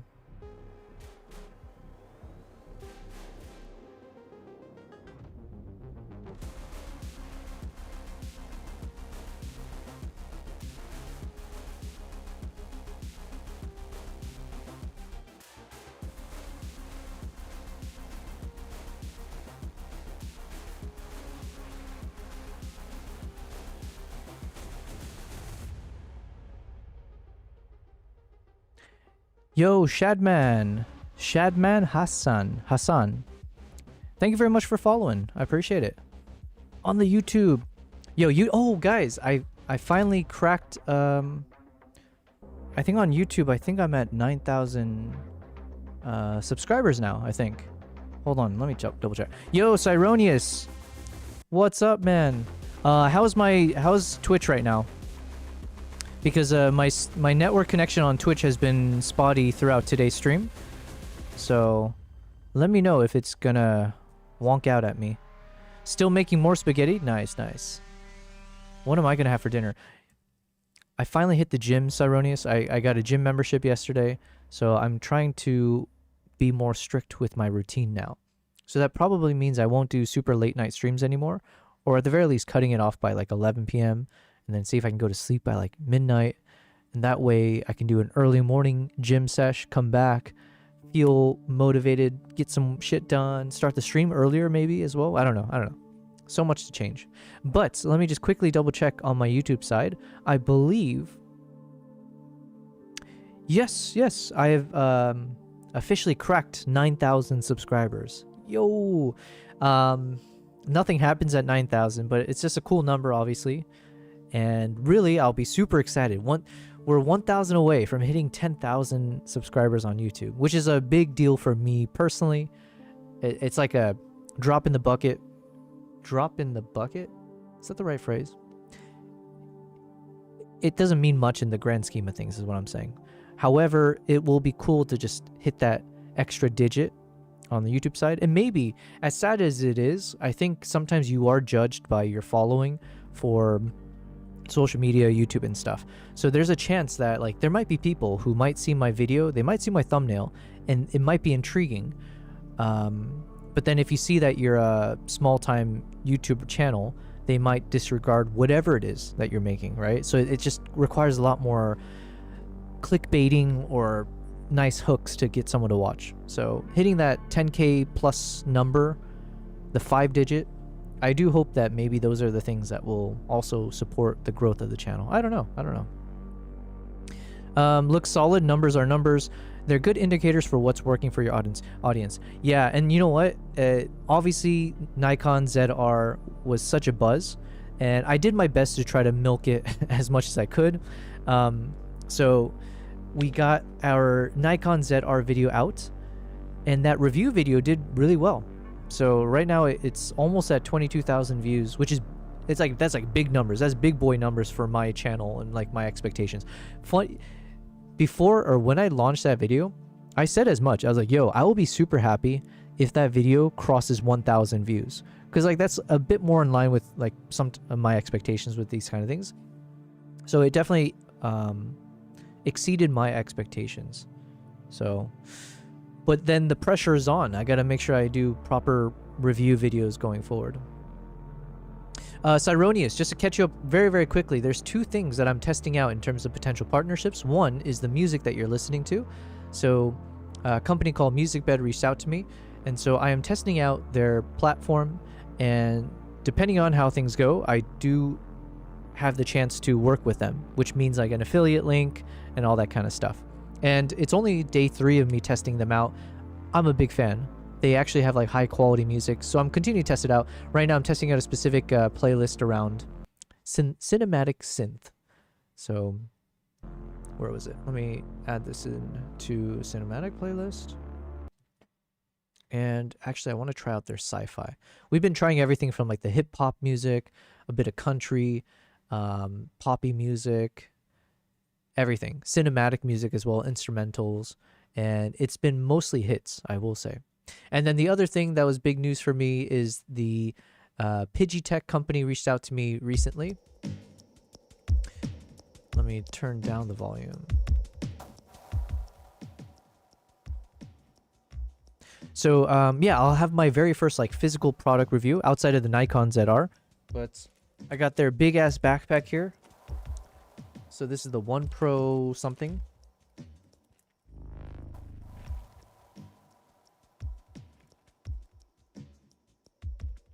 But yeah, it's a big ass backpack.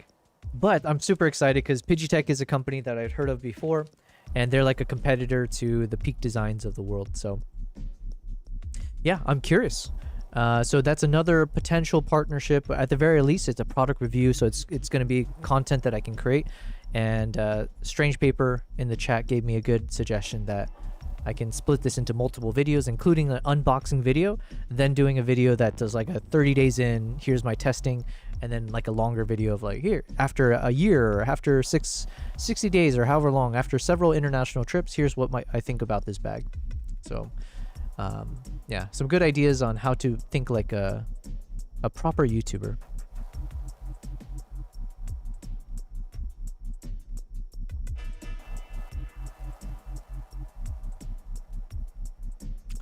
Okay, so I'm still working on my footages, and I'm like, you know what? I was trying to just copy and paste some color grading across everything, but the problem is like, I'm not sure if I actually like this color grading style. It's very rich on the greens, which in and of itself is not necessarily a problem, but it's slightly different from maybe how I would have edited this. And I might be too sucked in now where I'm just kind of keeping it for consistency.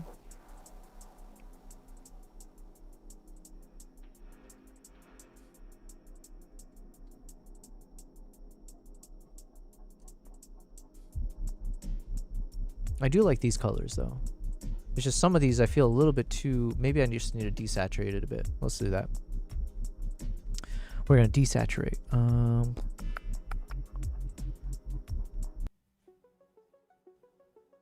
Desat.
King Crook, what's up? On the early tip.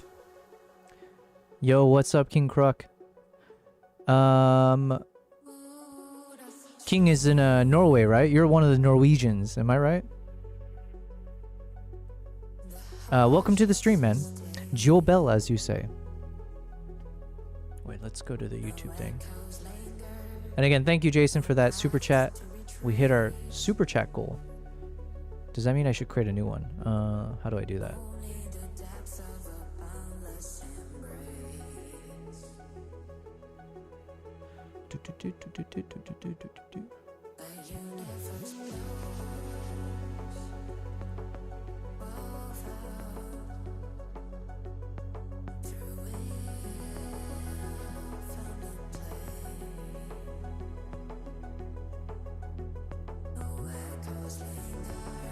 Okay, there we go. King Crook, welcome to the stream. So, sorry, I was just taking a quick update on the YouTube side. Let me turn down the music here a little bit. It gets so crazy loud. Hold on.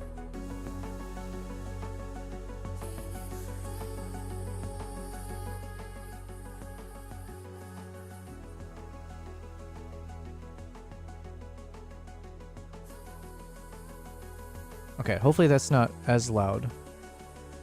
Can I check? Testing, testing. Okay, so that's my voice volume. And then this guy should max out. Okay.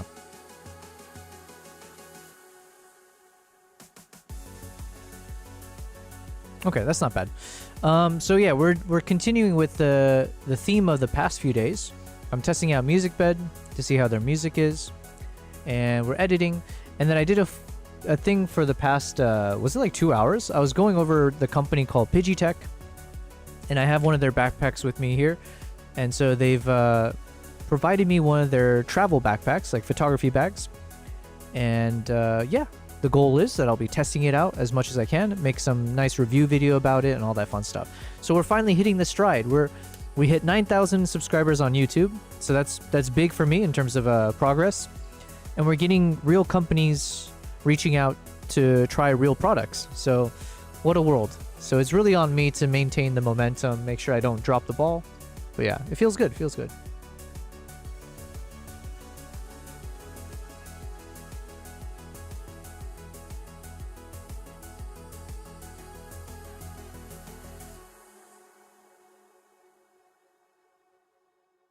Okay, I'm just reworking a bit of my color grading. I didn't like it too much all the way through.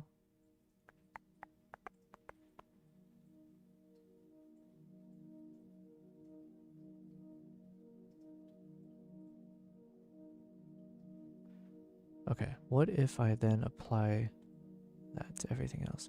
I just want to desaturate the greens a little bit from where it currently is.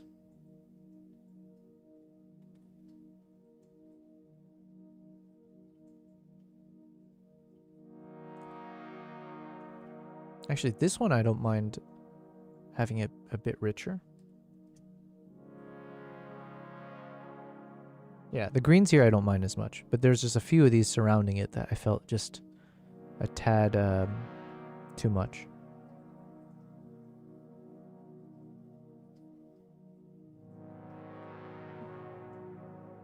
And this one, I think we just need to adjust the lighting.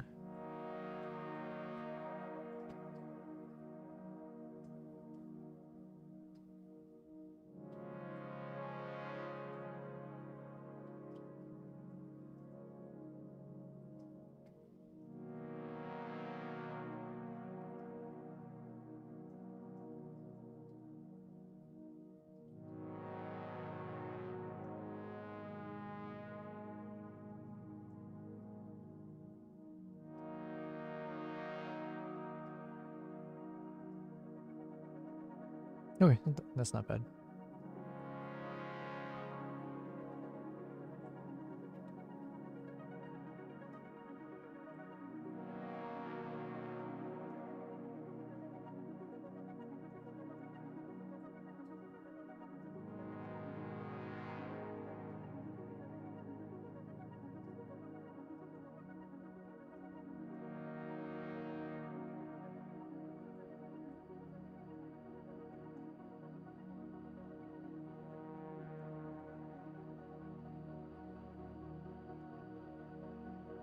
Good morning, beautiful and amazing people.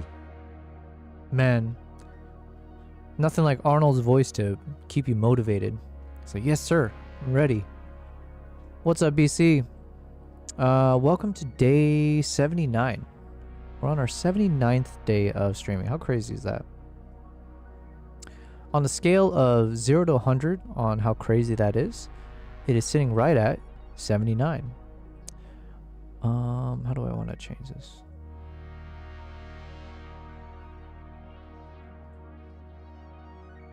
BC, if you're just hopping in, well, firstly, welcome to the stream. What was the big thing? Oh, yeah. So we're doing the same thing, right? Musicbed, listening to some of the music here, seeing how I think about it. This is like a sci-fi playlist. And then I spent the past 2 hours or since the start of the stream reviewing a company called Pidgitech. And not like a proper review, it's just checking out their website, seeing what kind of products they got. Because Pidgitech is the company that I was alluding to for the past number of streams. It's like a travel gear company, and they reached out to me seeing if I would be interested in testing out one of their new products, which is a big ass backpack is what I'll call it for now. And it's sitting behind me. But yeah, we got our first little let's go full cam again. Yeah. This is the, what is it, the One Pro something backpack from Pidgitech. So Pidgitech, I've heard of them before, so it was really cool that they reached out. And there's no stipulations. It was literally just, hey, you know, at your leisure, test it out, let us know what you think, make a review, and then that's it. No, so far I haven't actually gotten any companies reaching out. Not that I have many, but there hasn't been one where it's like that kind of like, hey, we would like you to make a video and you need to say X, Y, Z, you know, like talking points and stuff. So that's cool that they're all very just like, look, we just want your honest feedback. So you saw, BC said you thought your low pro 450 was big. Yo, here's the crazy thing about this bag, right? And I literally haven't unboxed it yet, so there's so much to still kind of consider. But one thing that I was looking into as we were going on the website. One second, I just want to update this a bit.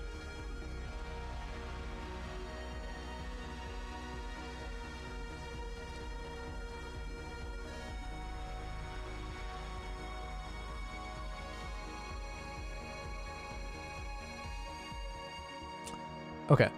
Sorry, I was saying something and then I got distracted.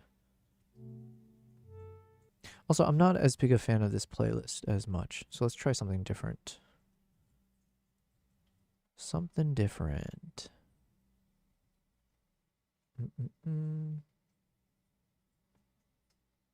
Mark Bone. I keep seeing this guy's name everywhere. So it looks like Mark Bone also uses Musicbed. So we saw Mark Bone, we saw what's his name? Potato Jet. Oh, actually, let's look up the, what's his name? Ermia? Is he on here? Oh, he's not on here. Ramez? Maybe I'm spelling it wrong. Because that's, he uses Musicbed as well. So I was like, oh. Okay, I don't see it.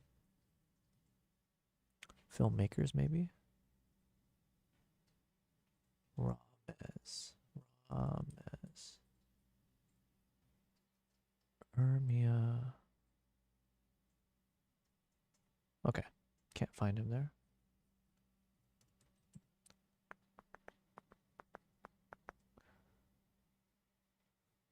All right, hold on, BC. I was about to say something to you about the backpack, but then let me just rock a playlist first. Dark classical. Dark classical. Hold on. Let's go to all playlists.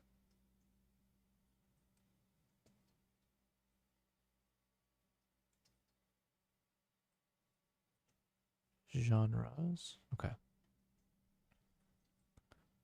Dark pop. Bedroom pop. Sacred sounds. Lo-fi hip hop.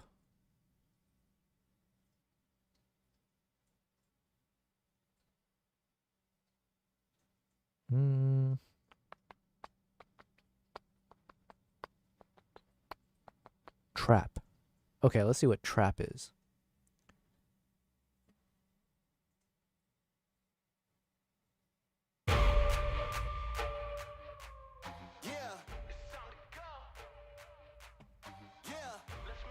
Okay, so BC, what I was saying earlier is Pidgey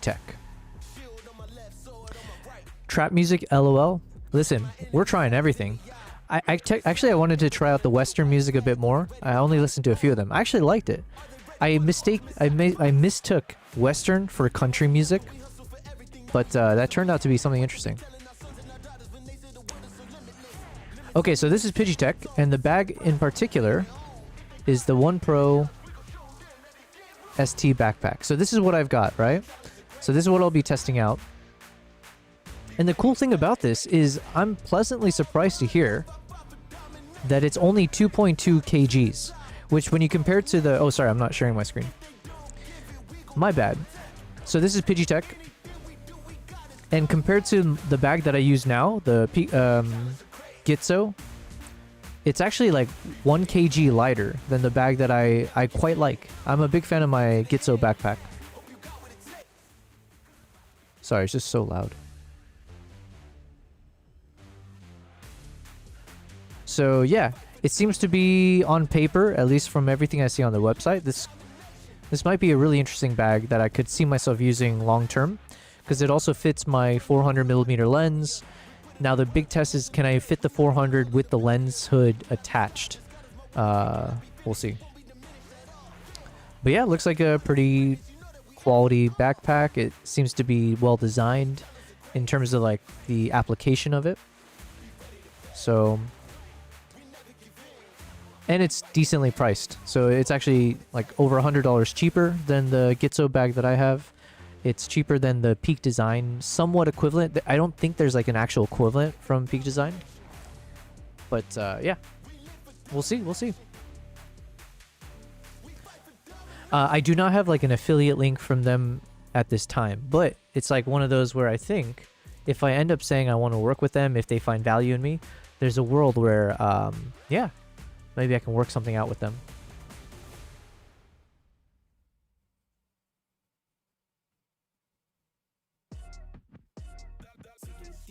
Oh, wait, 1 second. Yeah, so there's a chance that I can do like some kind of affiliate link stuff. So we'll see, we'll see.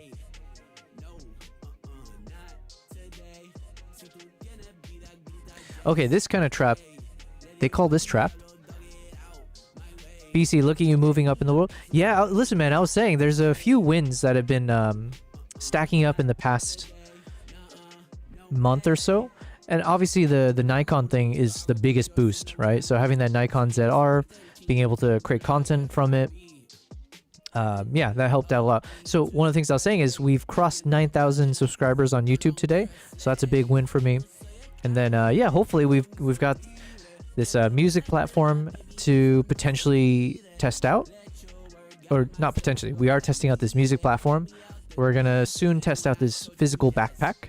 We tested out the camera from Nikon ZR, the Nikon ZR, and then Dehancer. So having that software editing.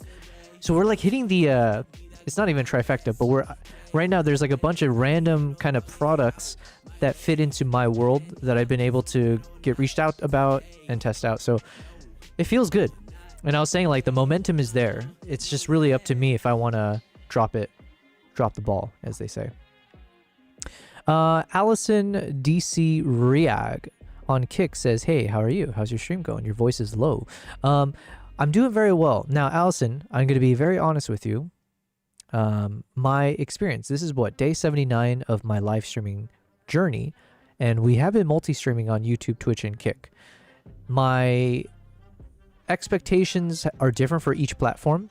Right now, my biggest concern is on Twitch. I seem to be constantly lagging, or like the network keeps dropping, so that's been frustrating. Kick has been one where, Allison, I don't trust you yet. That's what I'm saying.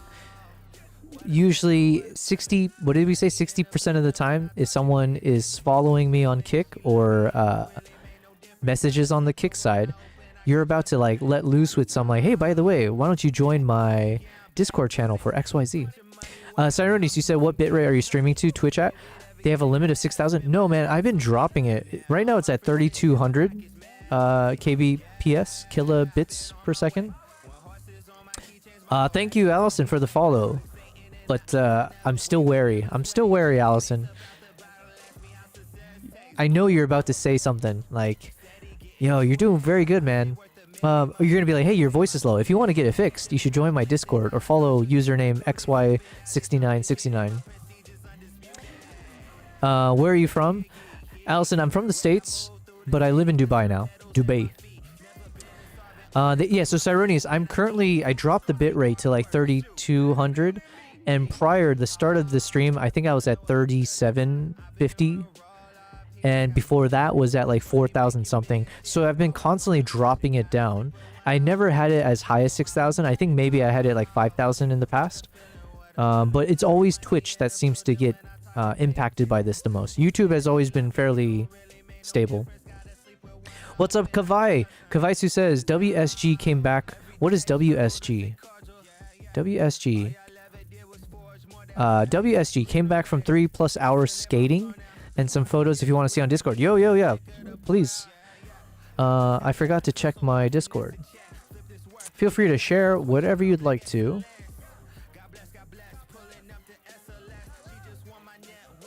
And then I saw Elle had sent something as well. I just don't have a... I need to add a reaction for haha. There we go.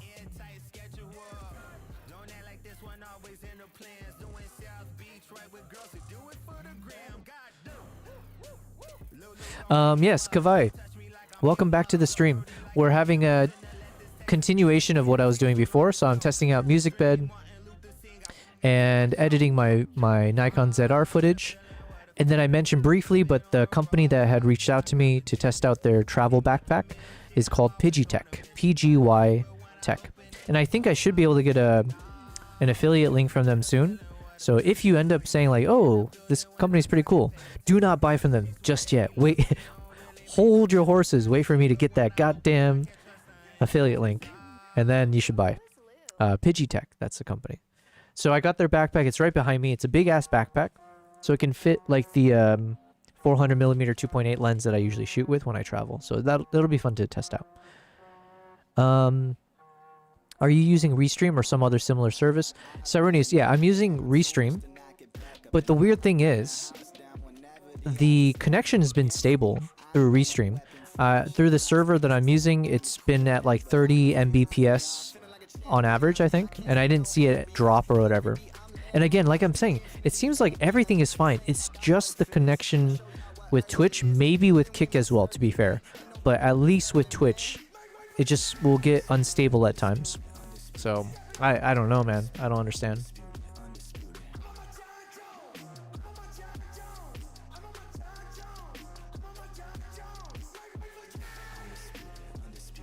Undisputed. Wow, they have a song for John Jones. Man, that dude, talk about a world-class athlete, but seems like a world-class douchebag in real life. Oh, it's like I met Conor McGregor once. He went to my UFC gym. The gym I used to go to in my old apartment. It's like a chain of these like UFC. They're called UFC gyms in Dubai. And Conor McGregor was training there for maybe like a month or something. I forget, when was it? It was several years back. So I actually said hi to him in the locker room once. And he seemed like very pleasant. Like, you know, he seemed very reserved, I would say. Very different from the personality you oftentimes see on TV or wherever else. WSG stands for what's good. I did not know that. Yo, I'm learning lingo. WSG, what's good, fam? I know how to say fam. I did consider buying from Pidgey Tech, but ended up buying into the Ulanzi quick release. Oh, okay.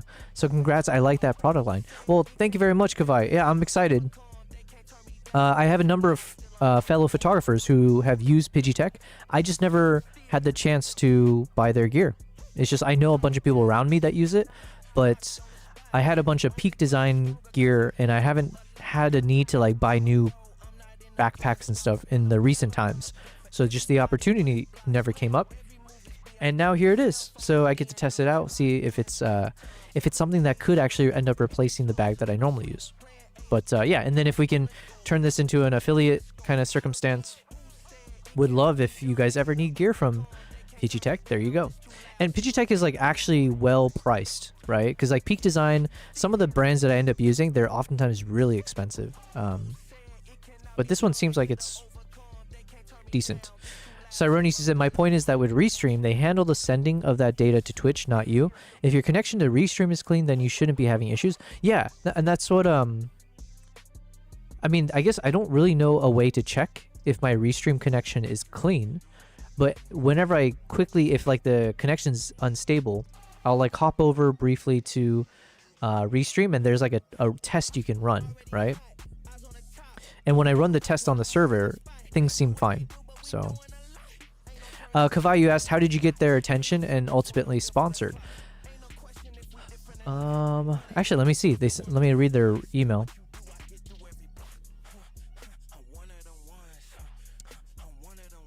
Okay, so far, maybe trap is not my style. Let's just say that.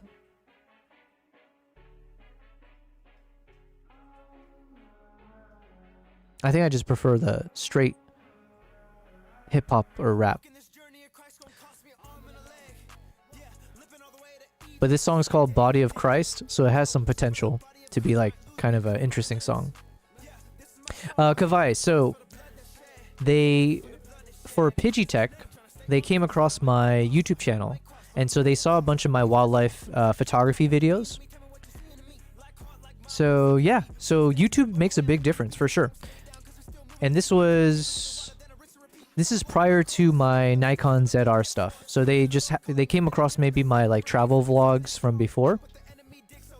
So one thing I'm realizing is like having a big following on YouTube or your socials, it can make a difference. But when it comes to like partnerships and stuff, it doesn't necessarily mean you get disregarded. And maybe, I don't know, maybe if it's a trend, but if you're like a medium-sized influencer or small-time influencer, like a micro kind of influencer, I have heard sometimes that companies want to reach out to those people. So, but yeah, like the other companies also that have reached out. So Dehancer, Pidgeotech, not Nikon, but those two. And oh yeah, and the Musicbed, the one that we're testing now, I think it's all come from the YouTube side. So that's been really exciting to see that YouTube actually can make a difference. And that's another quick like learnings. I've been on Instagram for years, right? And in the past few years, I did, get to like, right now I'm hovering at around mid 40,000, I think, 40,000 followers. But the thing is like, it doesn't usually turn into opportunities. I don't like, or like you have to always chase for opportunities from Instagram. Maybe the same things for TikTok. I don't know. But YouTube, it feels like it's an actual ecosystem with real companies that understand the value of YouTube, to the point where, like I'm saying, the fact that I've had a number of companies email me, like from reputable companies, right? It seems like the proof is in the pudding in that sense, where YouTube is a much better platform to be on if you're trying to do this long term as a content creator and all that kind of stuff. So, but I could be wrong. I could be wrong. Please don't call this a comeback. Okay, I'm not liking... I mean, the songs seem decent. Like, they seem high quality, but I don't think trap is my style.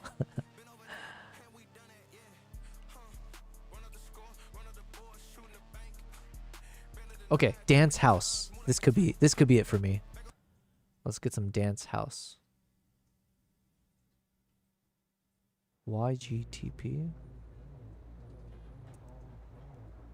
Because I do want some hype songs, you know? Like that cyberpunk music I found before.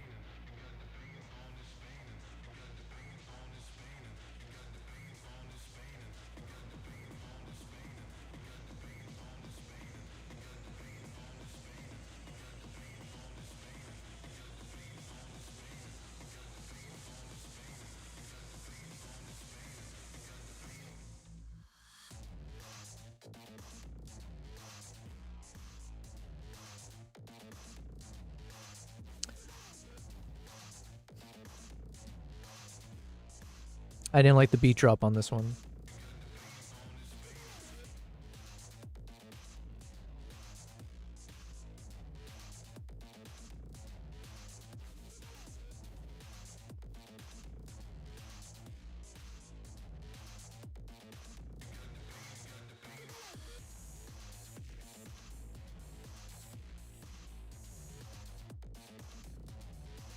This song is kind of confusing to me.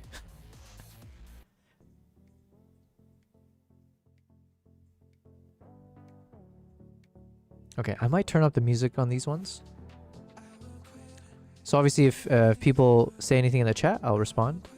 Otherwise, I'll just I'll let me be silent and listen to the beautiful music.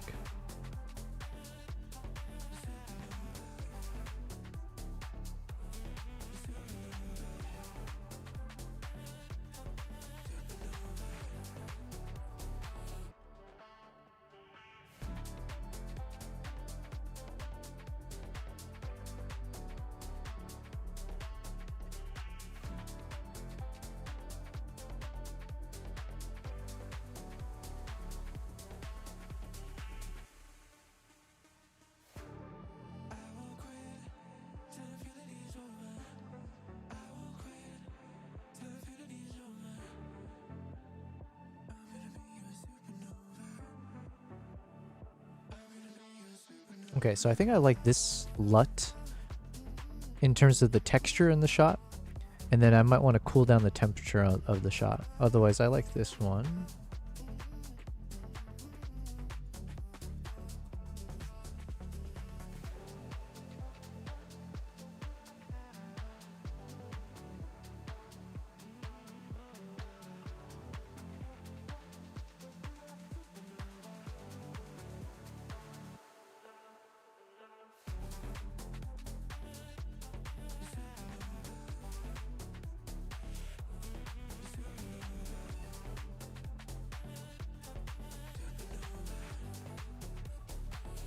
Okay, I like this.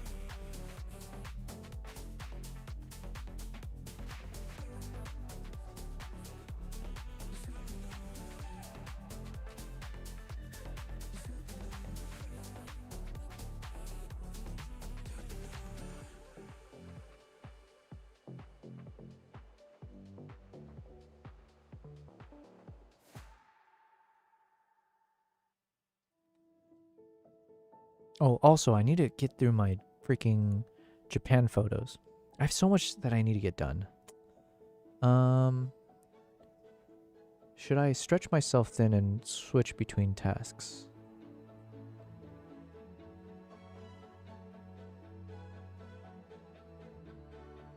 Yes, we will.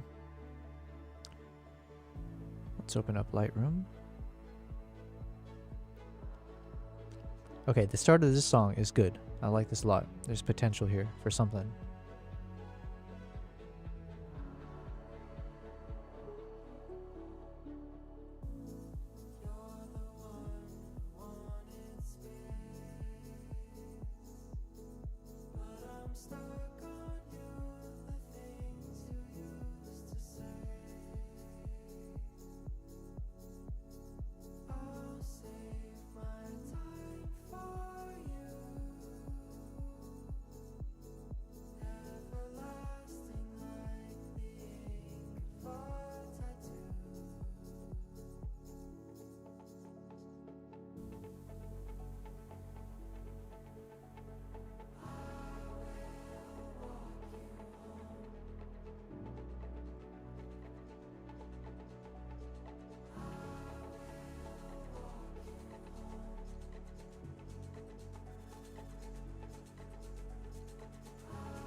I like the song.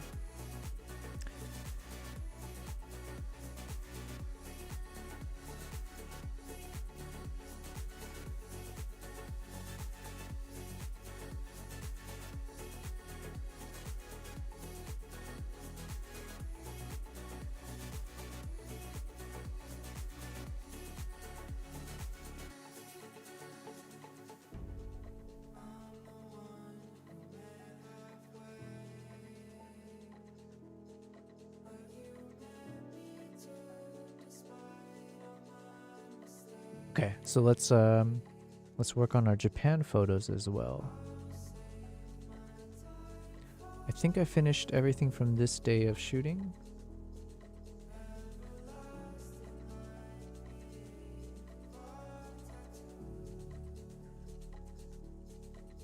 Yeah, we did. Okay. So then the next day...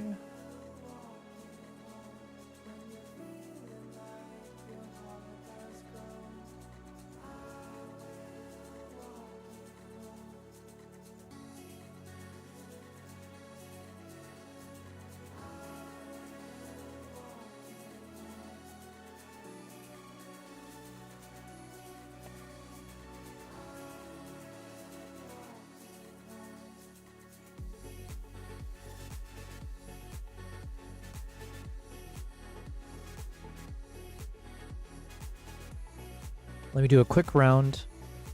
Kavai said, sent image in Discord. I'm still wondering how you got those cloud photos you showed from Norway using the ND filter. Clouds had so much movement. Oh yeah, let me see if I can find those photos again. Let's go through it.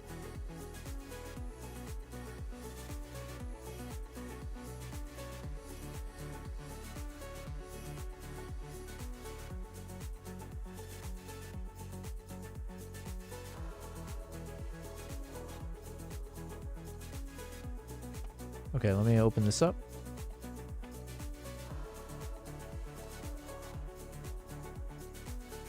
Yo, that's clean. Oh wait, I've been here, right? Or hold on.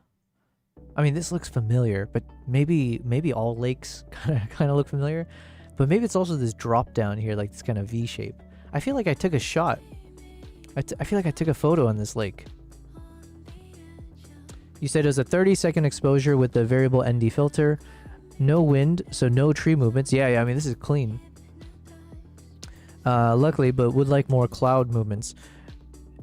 Yeah, yeah, so obviously, I mean, I haven't had much experience, but the times that I shot, it's always like around sunset, sunrise with those variables, because obviously then you get the color change. Because then if you set like a imagine you set like a 5-minute exposure, and you set it during like sunrise or sunset, the colors change so much in those minutes that's how you get those crazy rainbowish kind of thing, you know? You said this is on top of Skistuen in Trondheim. Okay, no, I haven't been here then. What was I thinking? What did I think about with this one? But yeah, I love the nice reflection here. Super soft.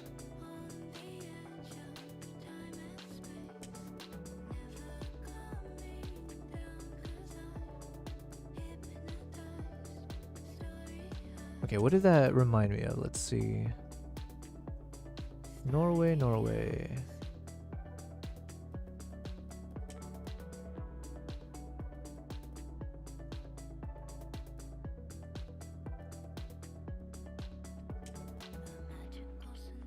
Ah, Norway. Okay. The shot that it was reminding me of...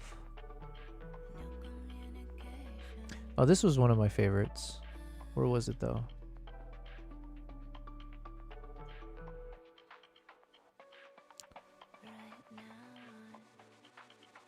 Near Bergen. It was near where like you can go camping and then you just drive around, if I remember.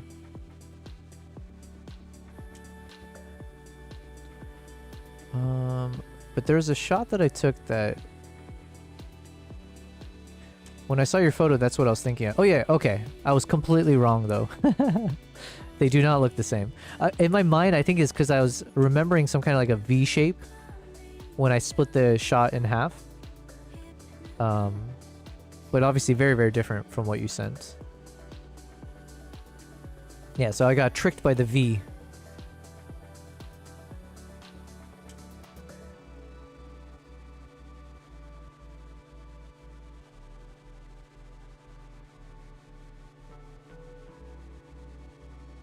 So then maybe one thing, Kavai, Blomsterjana. I like the foreground in yours. What was the foreground? Yeah, it was okay. I don't know. I took a few of these, but I don't think I ended up enjoying these shots too much. I'm not sure why. Yeah, I couldn't figure out what I didn't like about these shots. It could be the framing, to be honest. Maybe this kind of vertical framing. The fact that it's not exactly symmetrical, so it is a bit of like, you know. But at least here, what was nice, yeah, in the foreground, you can see through the lake into the pebbles, which is nice. The clouds didn't do much though, so it was just kind of like normal-esque clouds. So this could end up being a nicer shot if I popped in like this and make it more like a landscape.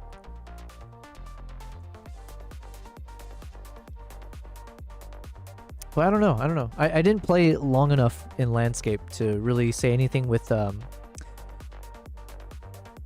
authority, let's say. Yeah, landscape photography is so tough. Like, when it comes to framing, because like with wildlife photography, framing... Oh, shit. Oh my god, I just panicked. My massage thing just turned on, so I must have pressed the button accidentally. Holy Christ, that was terrifying. Okay, I accidentally turned on this massage thing that I bought recently, which is meant for like your... It's like meant for your upper back, right? Because it's got these little massage... Oh yeah, you can see it moving. I don't know if you guys can see. It's kind of dark. So it's like a little massager, right? And I was using it for my lower back, and I completely forgot it was there. And all of a sudden, these started moving because I accidentally turned on, and it felt like... Literally, it felt like someone's hand just grabbed my waist and just literally just massaged me like that. So I just... Yeah. I don't know if you guys could see the terror in my eyes on stream, but internally, absolutely. I was like, what the But since it's on, I might as well use it. Basically, Kavai, I went to the gym for the first time in over a year, and I got a membership and everything. And I went a little bit hard at the gym, so I should have eased myself in, but ended up working out a bit too intensely, so my whole body feels beyond sore. But this massage thing feels so good. Okay, what was I saying? Oh yeah, like with wildlife, I feel like with wildlife photography, once you understand a bit of the concept of framing and stuff, it's pretty simple, right? Because like oftentimes with wildlife, you're not capturing too often, like landscape. Majority of times you're like getting portraiture of wildlife, like a single subject, vertical or landscape, you know, getting them in the like the, you know, the rule of thirds, that kind of stuff. Whereas with landscape, I feel like I definitely didn't master it by the time I stopped doing a lot of landscape stuff. But trying to figure out like, okay, how much sky do you have in your shot? How much of the foreground? Yeah, what's the proper angling? Like, do you want a super low angle? Should I have been super, like, even further low angle? Or how, yeah, I don't know. It's just, it's definitely not easy. In a different world, I would have continued doing landscape, and it would be fun to feel more like an authority to say like, this is what you got wrong. I have no idea though. This one, I was, like I said, I was a bit disappointed because I spent the entire afternoon here freezing my ass off. But the shots were just like, okay, I guess, but like not really much to, yeah, just not enough to say this is like, was it worth the effort? I don't know. But also it could have been like my color grading style at the time. Is the whole body sore? Basically from my middle back downwards, everything just, you know, you feel it. So I'm using this massage thing for the lower back, and it feels really good. Well, holy Christ. Like I said, I think I said it on stream. Maybe this is a good example. You know, am I full of shit or not? Because I was saying, like, generally speaking, physically, you won't see much of a reaction from me. I don't, like, panic outwardly too much. Like, you'll never hear me crying out loud. I don't know. I do a good job of having a game face on. But internally, I could not have been more frightened out of my ass. Because just, like, can you imagine someone grabbing your lower waist, or, you know, like grabbing your waist and just squeezing you? That's what it felt like right now. Anyways. The Atlanter Havsbra shot right here is the pic I was thinking of. The cloud movement is so nice. Okay, wait. This one? I might have moved from the one you were talking about. Oh, this one. Okay, yeah. Atlanter Hasvine. Well, thank you, man. I appreciate that. Yeah, the cloud movement was decent. I can't zoom in on this because the file is not on my computer right now. But yeah, of the long exposure shots that I took, probably the one that I enjoyed the most was maybe this one, because there's a lot of interesting colors in the sky because it was right during sunrise. I wish I could tell you how long the exposure was, but again, I don't have the photo loaded up in my computer, so that's a bit missing. Oh wait, maybe it says here. Oh no, sorry, I can say 322 seconds. So what is that? Like 5 minutes or something? A little over 5 minutes. And I shot this at aperture 22, which I don't remember why I put it on the highest aperture. Because I know most people, they just like say stick to like f8 or f11 or something like that. But it could have been just because I needed to increase the ability of having a super long exposure. I could be wrong. 24 millimeters, yeah. This was 247 seconds. 322 again. 242.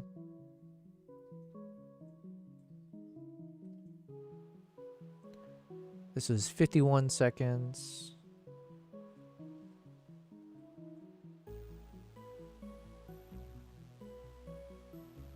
And then when I was in Trondheim, was this Trondheim? I forget. That's like 200-second exposure. And then this one I liked a lot as well. Although I think something's wrong. Or it's saying it was a 0.4 seconds. Which doesn't feel right. Because you can see a lot of softness in the sky. So maybe...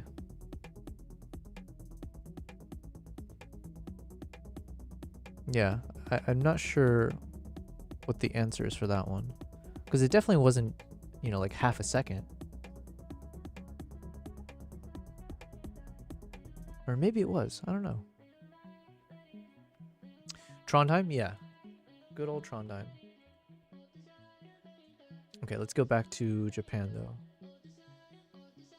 Thank you for sharing that. This is epic. What you said you used a variable ND, right? ND filter system, wine country. This is the one that I had used a long time ago. I'm sure there are better ones, or like actually the quality with this was really nice, but holy Christ was it expensive. So, but it looked super. It's like very durable, high quality, but it also takes up so much space in your backpack. And it's a bit heavy, so then carrying this around, you know, just keep that in mind. But as far as like the filter system itself, it was really nice. I liked it. So instead of having like the circular ND filter that you attach to your the front of the lens, here you just have this like filter adapter thing that you attach, and then you can apply a bunch of these ND filters on top. So you can essentially you can stack it. So you had one of these like that's like a linear gradient. So then you let's say if you're taking a sky shot and you want to darken the sky, but you want to keep the foreground brighter, then you can use this like kind of half ND filter concept. But then you can stack like a bunch of them on like, you know, one behind the other.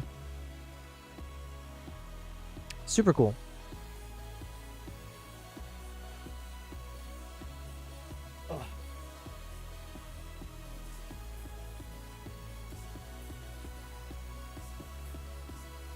But yeah, way too expensive. Yo, what's up, Maple? Maple Glades in the chat. Shout out. Maple, what's going on? Again, thank you, Kavai, for sending this. Maple, there's been some really cool updates to my channel, I guess. One, we've crossed 9,000 subscribers on YouTube. So it's a cool little number. Nothing's changed from it. The big change is going to be once we hit 10,000. So who knows when we'll hit it. However, once we hit 10,000, that'll be actually something worth celebrating. So that's the first thing. Another busy day. Gonna do more farm stuff later, but catching up on exports this morning. That's great. Congrats. Yeah, thank you very much. 10K, here we come. Yes, we're almost there. And then the two other cool things is we got reached out to by a few other companies. So the momentum is here. I've definitely gotten some interesting opportunities. Obviously the Nikon one, and then Dehancer. So now I'm, in the throes of trying to put the Dehancer video together, but a bit of struggling because I don't have enough time. So we got Dehancer.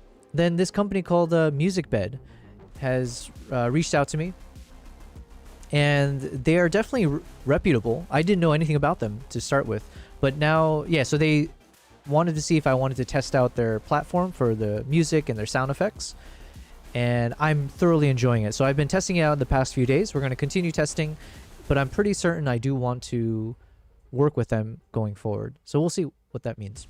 So I'm testing out Musicbed. And then the third thing is we got like a physical product, our very first non-camera related.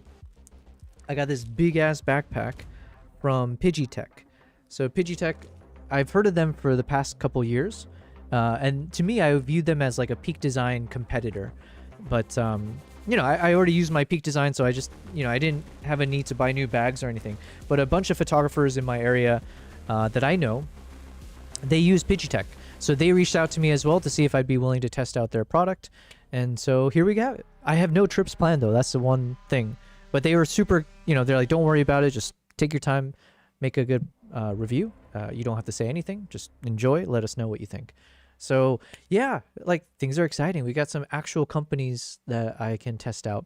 So this is probably a really pivotal moment for me. I'm sure I'll look back at this, but I have to actually be really good about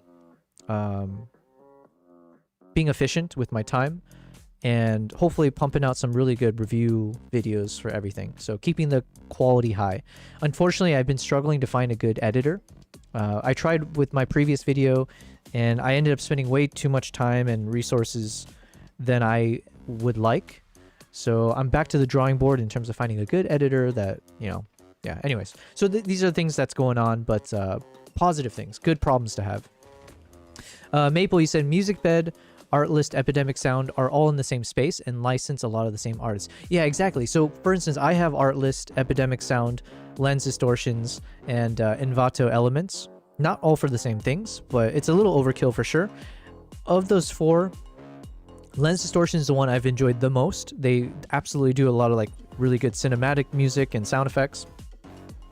Artlist was number 2 because sometimes I would end up using them for my YouTube videos, but mainly they have good sound effects. They had a decent like music that I could play for like casual stream playlists, but not always the best. Epidemic, to be honest, over time I haven't really relied on them much. So if I had to turn off one of the subscriptions, it probably would be Epidemic. And now with Musicbed, they've been so far, I've really enjoyed the quality of the music for both purposes, like the cinematic and YouTube related like kind of soundtracks that I need, and then also for like the live stream playlist. So like the casual music, whether it's like hip hop or poppy music or hypey stuff, whatever. They actually have real artists on Musicbed, which is there's a noticeable difference. So I've been excited building up a playlist on this. You said it's great, especially if you're making YouTube videos. Those subscriptions are expensive, so it's great they're sponsoring. They're not sponsoring me yet, to be fair, but at the very least, I'm able to test out their products. I think with Musicbed, it sounds like I can actually do like a partnership with them, which would mean like affiliate links, giving discounts to anyone who uses my link, and same with this Pidgeytech. It seems like I should be able to build up a partnership with them. Dehancer, yeah, they gave me a promo code as well. So in that sense, yeah, but I do need to figure out how to get sponsored. That's like a whole other challenge, I think. We'll see one of these days. But yes, I see what you're saying. Just in terms of the colloquial term, that I don't have to front the cost. Exactly. Lens Distortions is freaking great, especially for the mobile app. Their free version too is fantastic for flares. Yeah, I've been using, I've used Lens Distortions for the LUTs. I've used them for the sound effects and this cinematic music. The thing that I really enjoy about lens distortions, I didn't realize how important this was until recently, is the ability to extract the stems of each song such that you can remove the melody or just keep the percussions or keep only the the stringed instruments.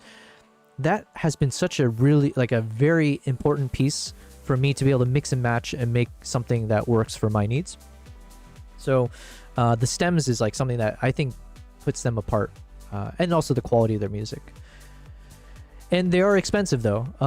Although when I was looking at my subscription, I think I'm paying $400 a year. But I think some other people said it might be like $500 or $600 for them. So maybe I got grandfathered in, or I'm not sure. But yeah. A lot of the music providers are doing that now, which is great. Gotcha. Especially if you want to layer the tracks and cut between them. Yeah. So that's one thing I'll say. Musicbed, it doesn't seem like they do that. They do have a bunch of songs where you can get the instrumental version, so that's at least good. But I wish you can get to that stem level. You said big block of ads and I gotta get work done, so I'll drop a lurk. Thank you very much, Maple. I do appreciate you being here. I'll say it in the chat. Thank you, Maple, for hopping in and for the lurk. Best of luck on your work, matey. But yes, thank you very much, Maple, for hopping through. Maple is one of the OGs in the Twitch sphere for like photography, videography stuff. And he's got an awesome community. You can join his Discord. You can follow him on Twitch, obviously. And yeah, I think in the first month, but definitely in the first weeks of my streaming, Maple's community was definitely one of those that latched onto my stream, you know, and then I was able to meet some other people through that. So super supportive community. Okay, I missed a few songs here that I've been enjoying.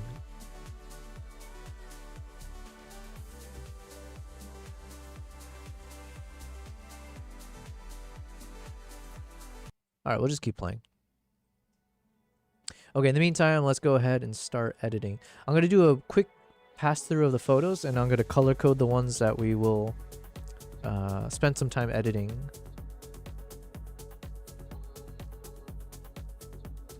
So none of these guys. We got this one already.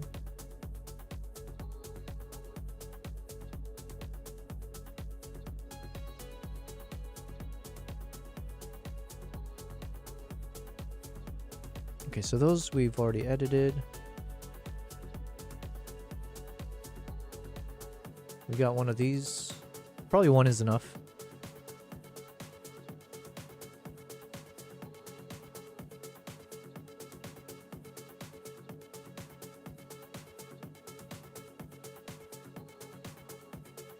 Okay, so we edited this one already. I'm like forgetting where we left off. It's been a while. Okay, so then I should be able to track by the reds. Yeah, so here's where we are.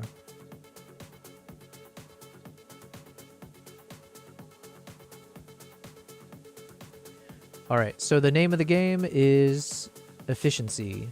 So I'm not going to go for like the best quality image here. I just want good enough because I do need to actually speed through these.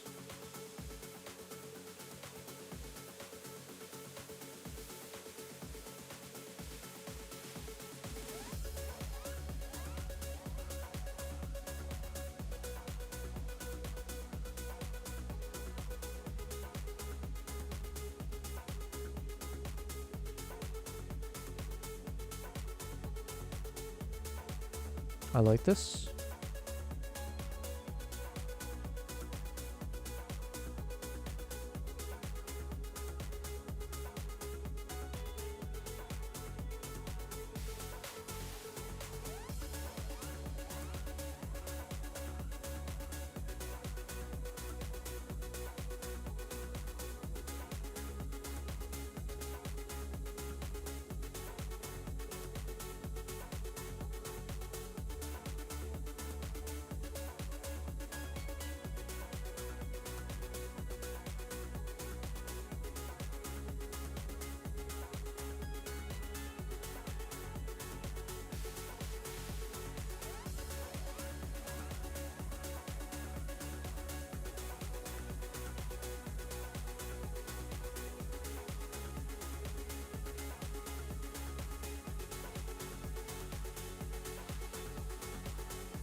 All right, this is good enough.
Man, if I check my email right now, I have a feeling I'm gonna get so many spam emails.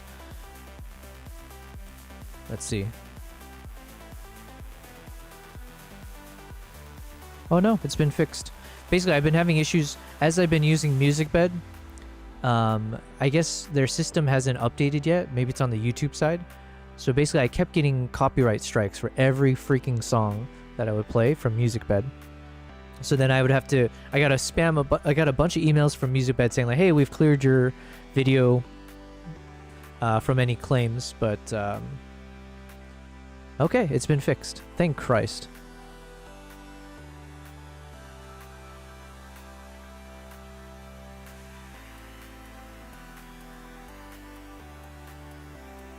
Ooh, Radu sent a photo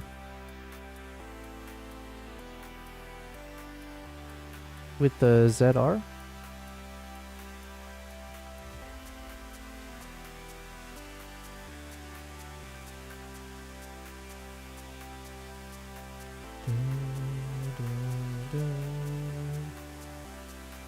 right, here we go.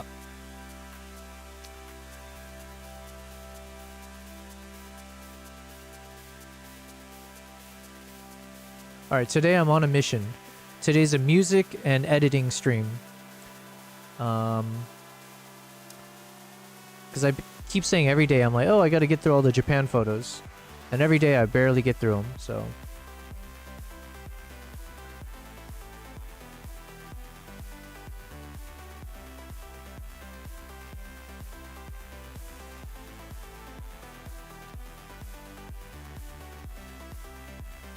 Especially if I have this kind of music, I feel like this is the kind of hype music that just puts you in a trance to work.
All right, this song, I think it had a awkward start to it. I couldn't really get with the groove of it, let's say. But as it's picking up, the payoff is, it's there. We'll see, we'll see.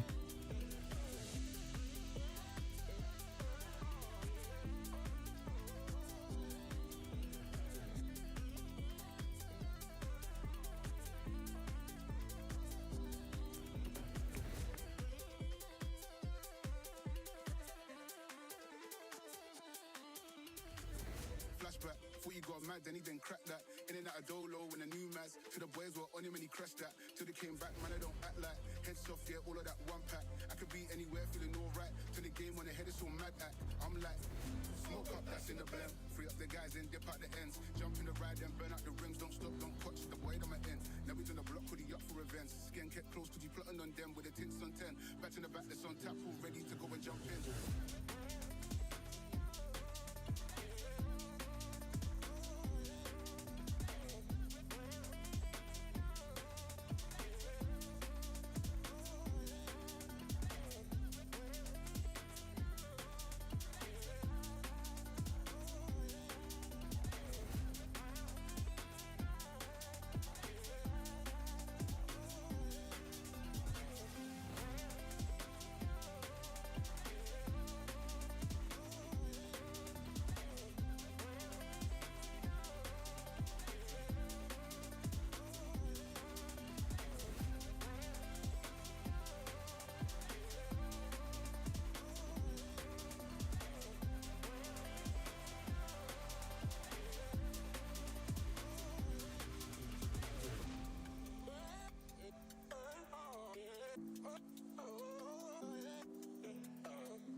Okay, that was good.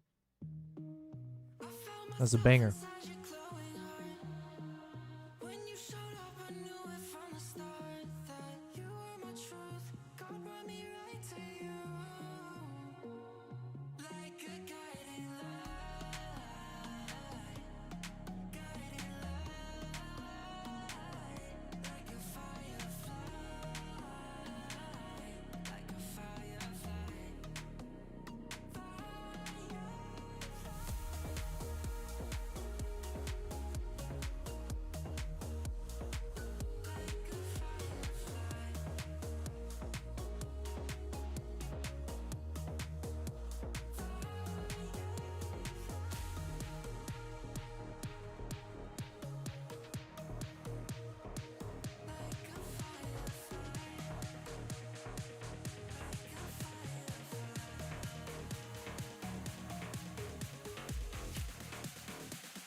This is fire.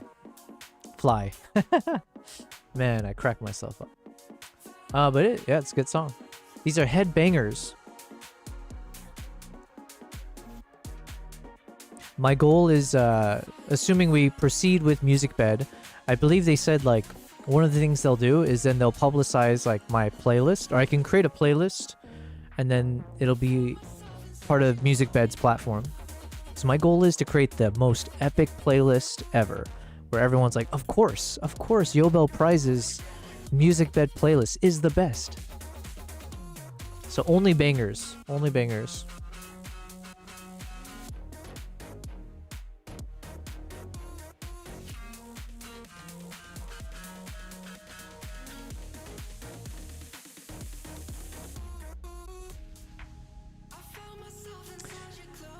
Jorsetti, what's up? Good to see you. Beautiful images to work with Thank you very much. Yes, so I'm taking a break from the video editing of the chimps. I keep staring at these chimps. I need a break from them. So I'm hopping over to do the photos, and I'm hoping to get through all of my Japan photos as soon as possible so I can start advertising for a trip there in February. We'll see. But if I keep going at this pace, I won't have enough time to advertise it. So I really need to hustle. But thank you, Jorsetti. Jorsetti, if you were just hopping in, the two cool things that we're doing today. One, we're continuing with testing out music from Musicbed, as they've reached out to me to see if I'd be interested in being a part of their program. And so we're listening, seeing if it's good music. And I've been loving their soundtracks for the past 3 days. Mix of like kind of fun, casual stream music, as well as for like my YouTube channel, the cinematic footages, stuff like that. Right now I'm more like hype mode, so we're listening to some music that's supposed to be hype. So yeah. And then the second thing, let's see, he said, howdy, good idea, sounds great. It can't be free, yes. The second thing that was exciting, and I kind of showcased it today briefly, I haven't done anything with it, is that a company called Pidgeotech has reached out, and they want me to test out one of their products. So it's a big-ass backpack, but it's the type of backpack that I usually use for my travel purposes, for like putting my, you know, big-ass wildlife photography camera gear, having like a 400mm lens with a camera attached inside, but having something that I can fit, you know, as part of carry-on my flights, and also making sure it's high quality, durable, all the fun stuff, right? Accessible for everything. So anyways, they gave it to me, and yeah, I need to take it out into the real world, test it, and then we'll make some fun video out of it. So yeah, I showed it on stream, but that's TBD, right? I have to probably travel with it. I need to figure out, I want to put it through the test, put it through the ringer. So, but it's exciting because we're finally getting real companies wanting to work with us, and we hit 9,000 subscribers on YouTube. So a nice clean number. So very, very excited. Obviously the goal will now be, can we hit 10,000? And when will that be? I'm not sure. But the big boost came from that Nikon ZR video that I made. I think from that one video, I ended up getting like 700 subscribers or something, which is obviously huge for my channel. We're tiny streamer, and tiny YouTube channel, but yeah. So those are the kind of quick updates since I last saw you, Jim, or not Jim, Jorsetti. Maple says new Colin Kelly video from yesterday. Freaking slaps, by the way. He's so good. I think I was watching that video because he was saying how was it the video that was something about you just do everything in one node, and I was feeling guilty because I'm not. Was that him? Hold on one second. We should watch that video. But yeah, thanks, Maple. Yeah, Colin Kelly. That guy, I was introduced to him recently from a number of chatters, and everyone said the same thing. Like, he's a master at his craft. So, Jorsetti says, my name is Jim. Yeah, I remember your name, like Jim Orsetti.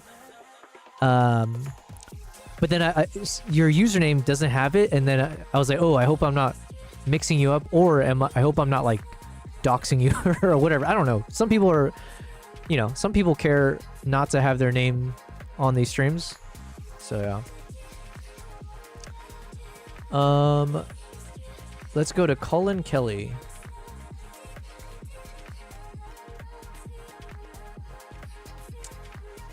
Colin Kelly.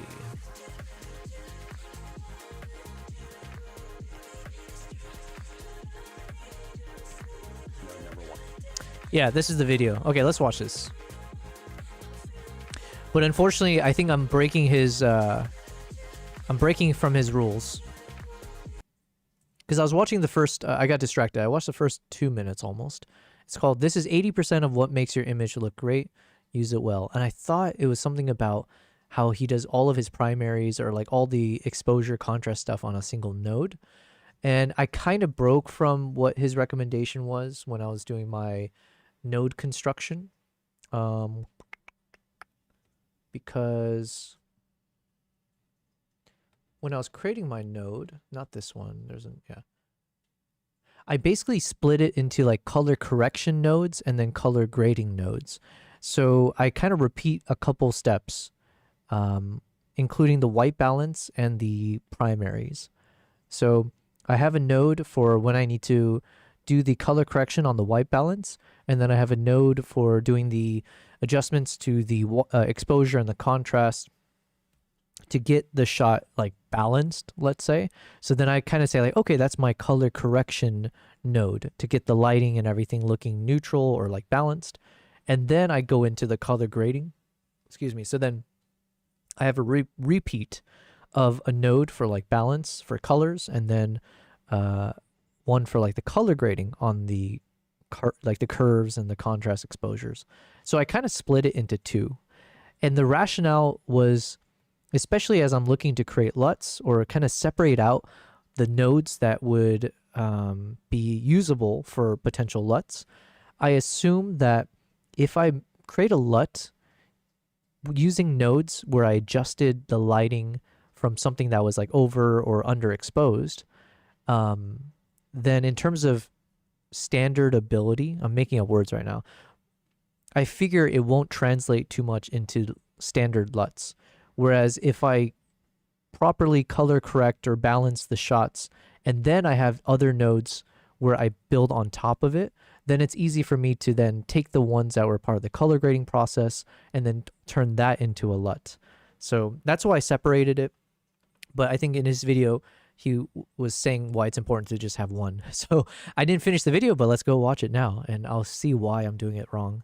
You gotta watch. You kind of gotta watch the whole video. Yeah. Listen, I get distracted. I took an exam. Okay, it was everyone knows online self-assessments are the most reputable. But I took an exam 3 days ago, like an 18-question form, and they were telling me I'm on the 97th percentile of having ADHD. So there you go. It's not my fault. It's my ADHD. Hold on. Let me read what you said. Mabel said, well, I mean, that's not what he's saying, but the DRT conversion and contrast in one node is super impactful. Oh, okay. I did download a DRT that was like his recommendation in someone else's video. So I have the JP_2499 DRT, which was, I think, recommended by him and someone else that I watched. But I don't have the contrast built into that as well. Jim, you say no worries. Nice. This is 80% of what makes your image look great. Yep, I need to watch this. Oh yeah, I'll put a link for this. Hold on, in case people want to check it out. Yo, what's up, Tom Vault? Tom Vault is in the chat. Or is he? Yeah, I see it. Okay. What's up, Tom? It's been a while. It's been a while with both you guys. I appreciate you guys being here. Did you give your ZR back to Nikon? Yeah, I had to give it. I literally only had like about 3 days with the ZR, and then they gave it back to me so that I could make my product review because I needed some overhead shots of it, and then I filmed some of it with the ZR. But yeah, I don't have my ZR yet. I should be receiving one, but I'm trying to chat with them to see when I can get my hands on it, you know? But we have a few people in the chat who've already received their ZRs. So we had 2 people. One received it yesterday, the other 2 days ago, and then someone else was saying that they should be receiving it in a few days. So we're going to have a bunch of ZR users in the chat. It's going to be fun. Because we have too many of you Canon and Sony shooters, okay? We need some balance here. What he's saying in that video is not primarily about grading. It's about the conversion. Also been thinking about it more these days. We'll get there. Okay. You made it to question 14, started watching a video about taking online exams. I have been exhibiting a lot of ADHD symptoms for sure. I'm very self-aware. All right, let's go watch this.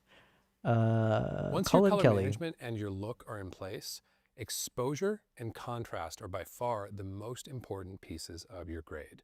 These adjustments should happen in one node. It should be the very first node that you hit, and that node should get you 80% of the way. Hold on, what do you say? Very important pieces of your grade.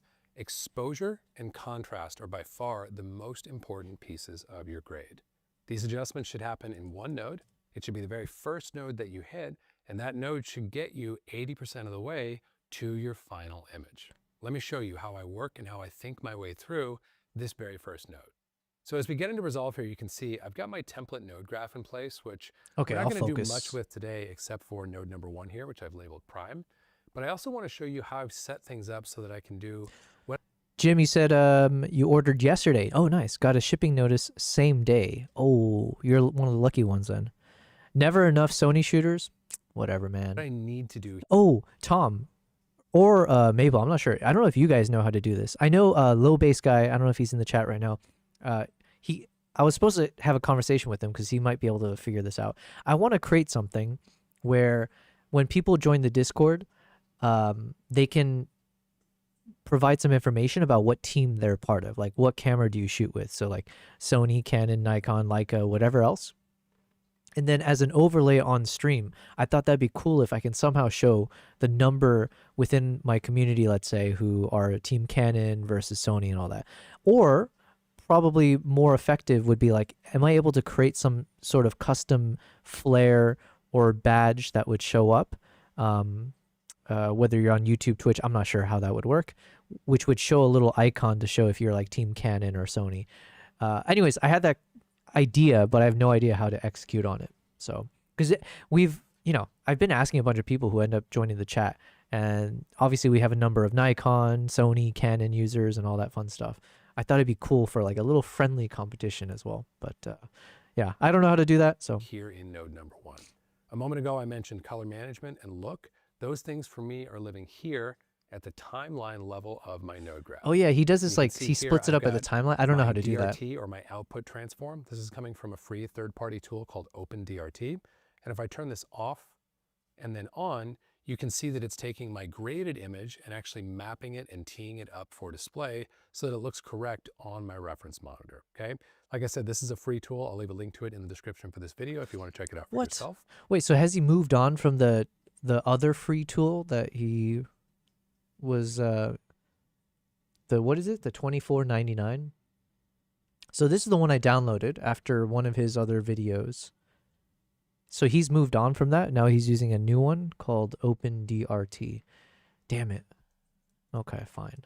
I guess I have to download that. Over here to the left, I have my look development plugin Contour, which is providing me my baseline creative look that is being used or applied to all of the shots in this timeline. So it's giving me my creative contrast curve, it's giving me some extra color separation, it's giving me some extra saturation, and really shaping out my image and giving me the strongest possible creative foundation so that I can dive right into node number 1, make those exposure and contrast adjustments, and get to that 80% point that I mentioned a moment ago really quickly and really easily.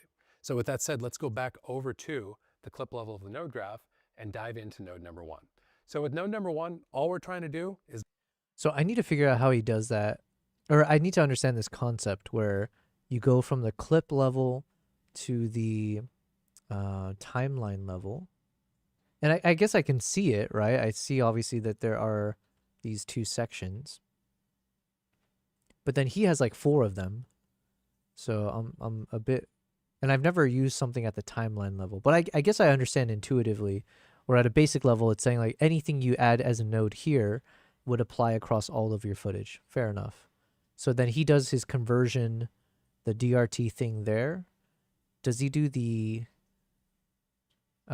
initial color space transform also as part of like this timeline level? Oh, maybe that's why he has extra nodes. So maybe there's like you have to create some way to, yeah, maybe it's somewhere here. I have no idea. He's using the same open source DRT, I believe. I'm sure he has a template available. No, I'm a bit annoyed. Not really, but like, because I just downloaded that thing. I was like, okay, we're going to use that going forward.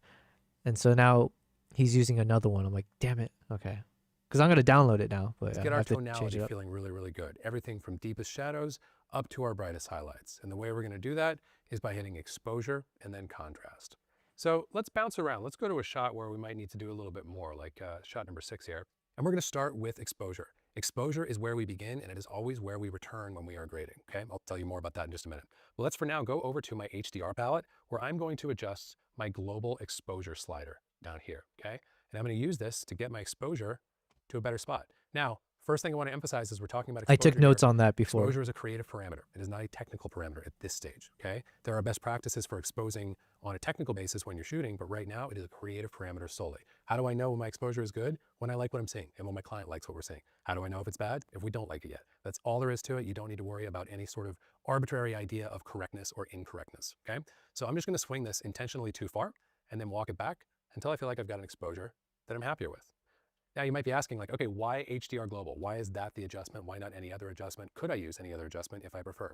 Let me walk you through that. So HDR global is one of two ways within Resolve that allow us to make an adjustment that's what's called photometric.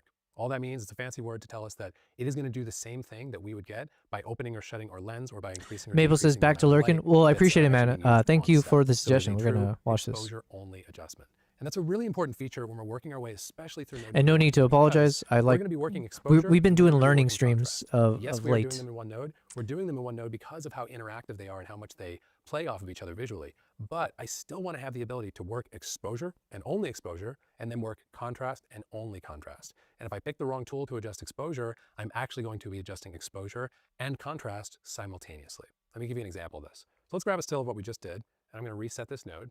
And I'm now going to go back over to my primaries and work the first exposure-like tool that I was ever introduced to when I began grading, offset. So let's do this. I'm going to wipe to the HDR grade that we just did. And I'm Wait, going how do you try do to that? How do you do this wipe? Oh, okay, it's one of these buttons at the top. match it Interesting. with my offset. Maybe something like this. So let's make it a full frame wipe so we can compare, like so. I could go a little bit hotter on the offset, actually. So Man, it'd be something fun. like It would be so cool if I can take like a 6-month course with this dude. So if we look at our offset exposure adjustment versus our HDR exposure adjustment.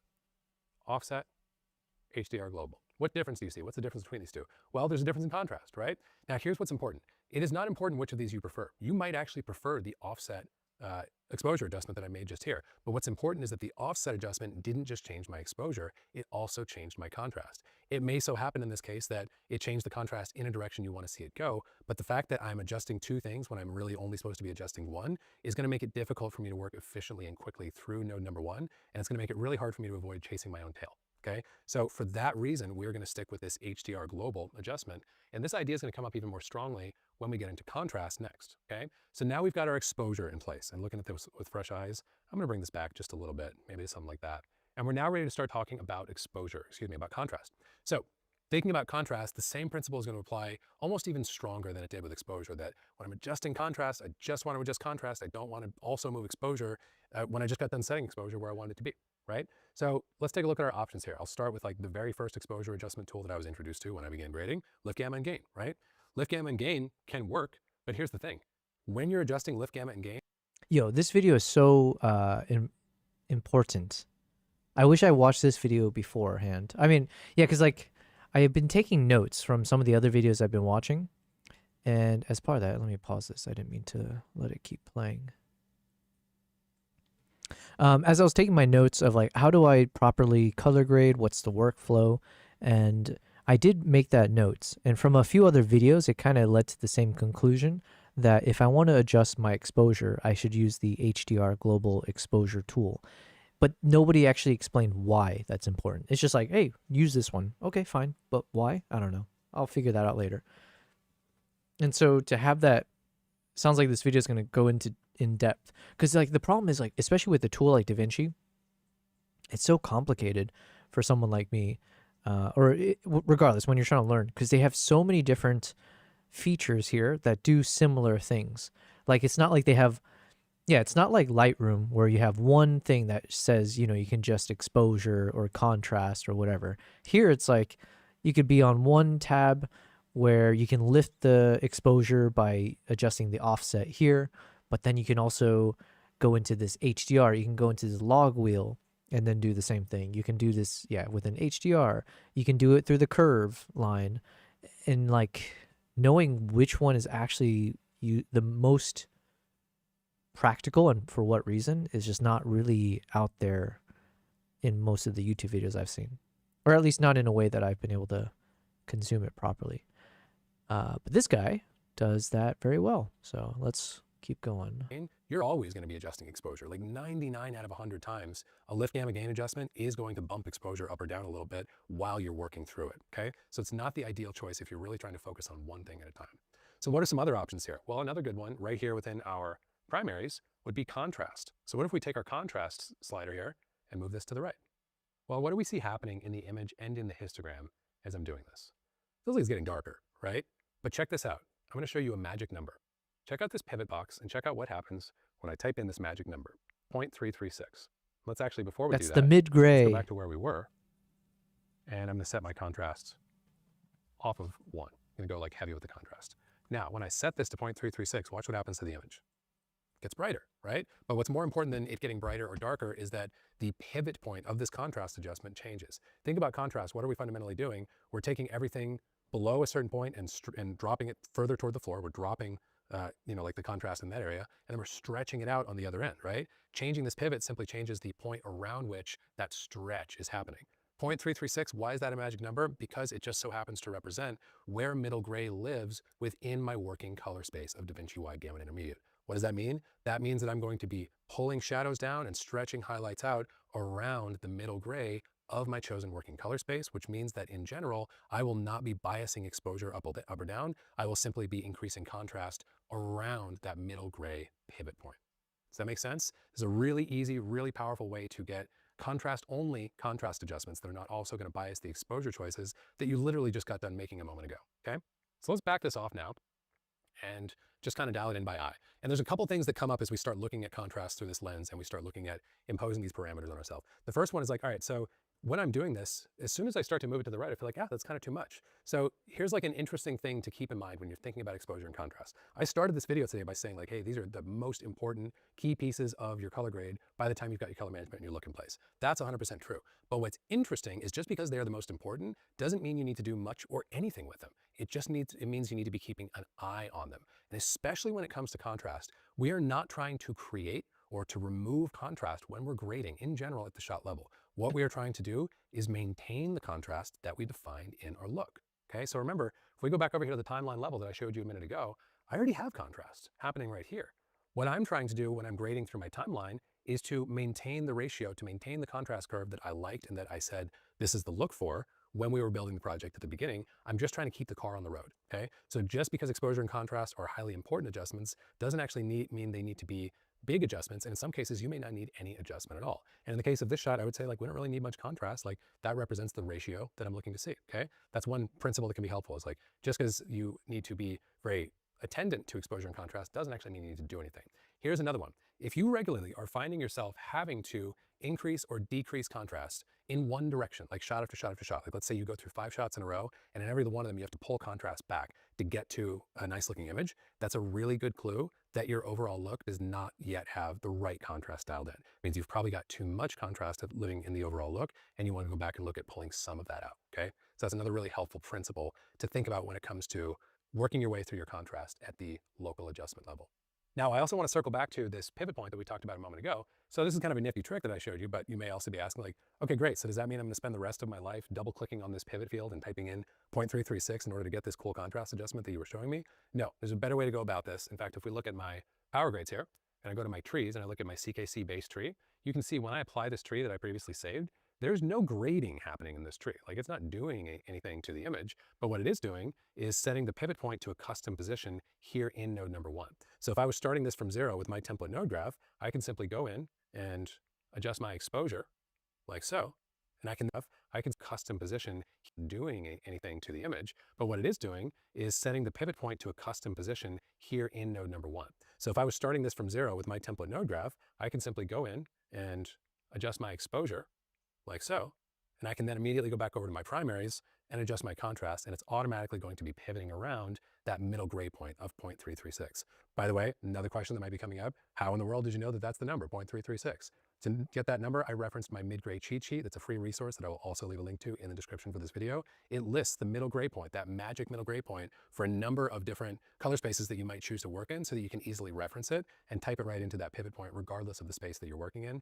I work in DaVinci Intermediate. That's what I recommend here on the channel. If that's what you are working in, it's 0.336. But if you want to have a handy place to keep that available to yourself, go grab the mid-grade cheat sheet and it'll always be right there nearby when you need to grab it, okay? So that's a way that you can accelerate your process here. Really, a lot of what we're doing here in node number 1 is figuring out a repeatable, consistent, efficient way to get the very best results as quickly as possible, okay? So with this pivot set to 0.336, I can get my exposure dialed in, I can set that contrast, and get to a really good spot with it very quickly, okay?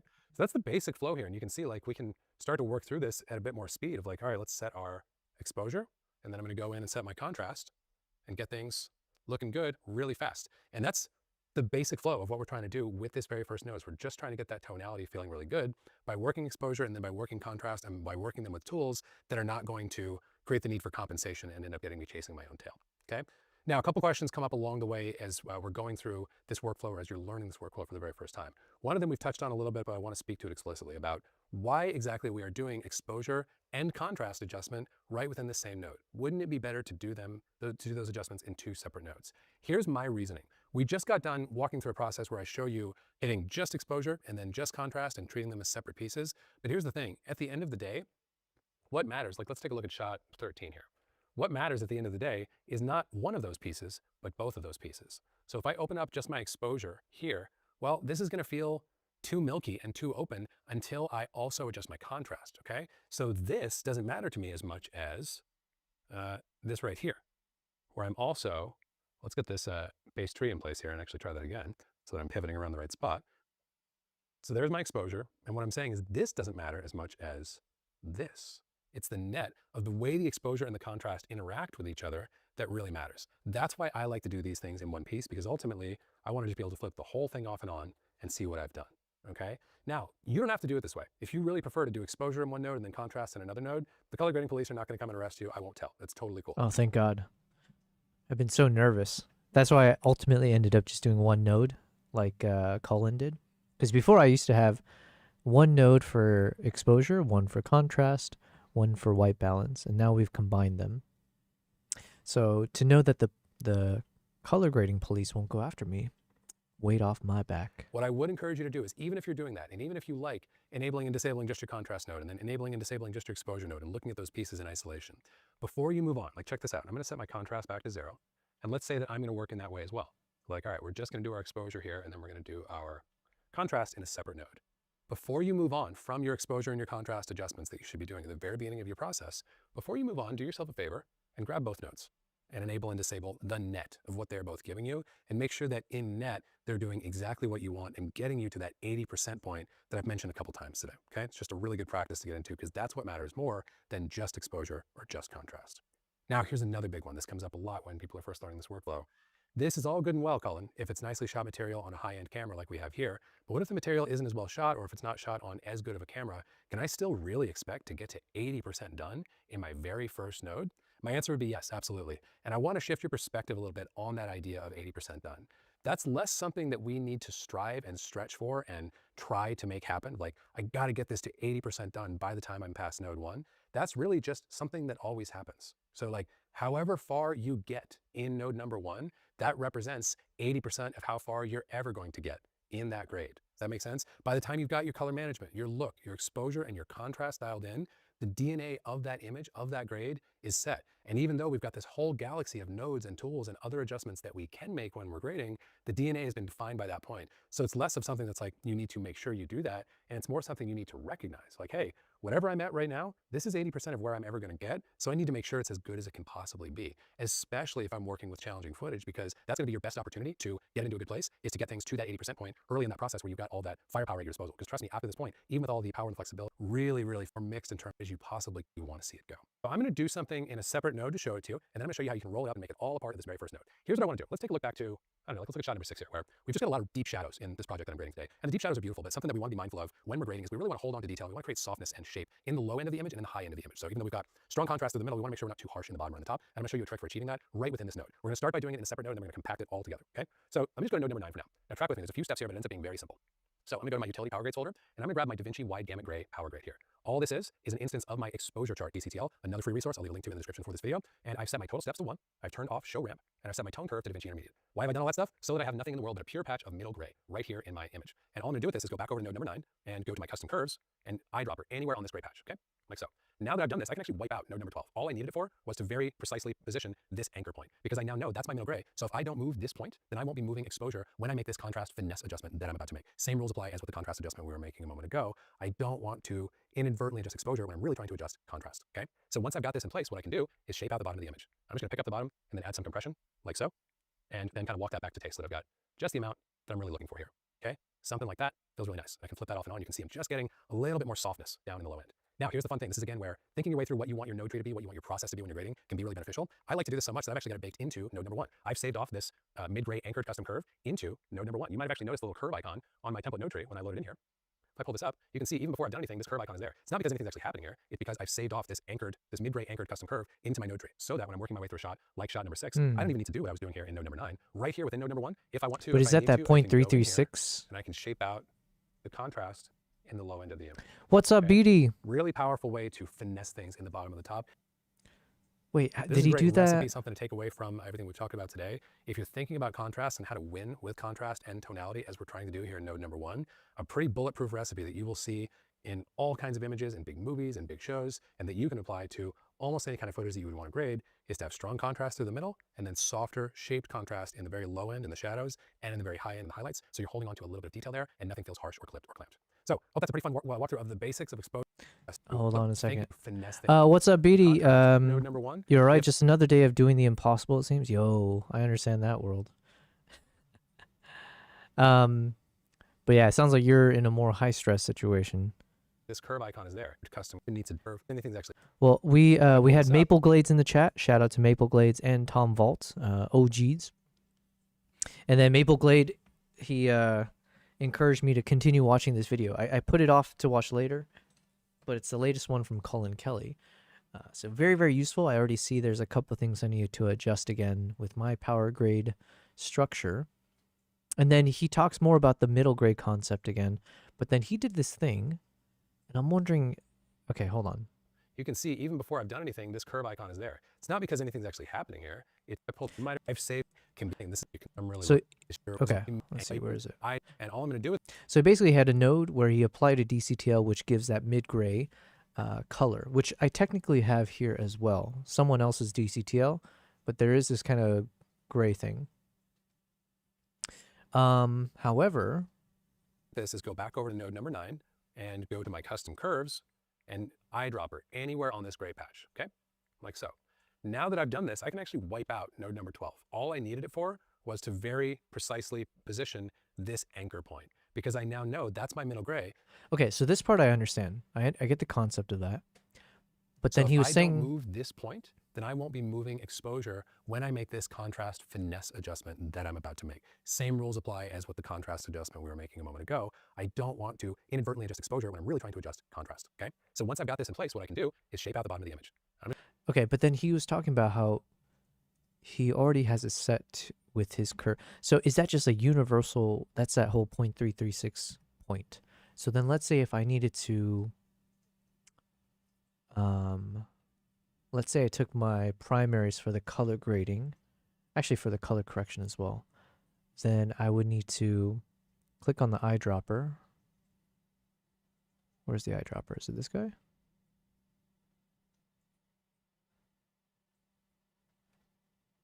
Okay, so then it's given me that guy.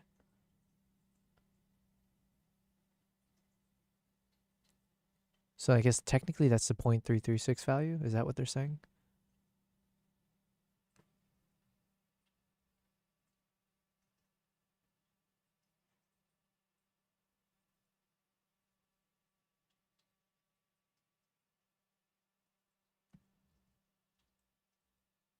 Okay, I hope I'm doing this right. Because then what I can do is I need to save my power grade. And just like he does it, where in my primaries, I'll just keep that point there.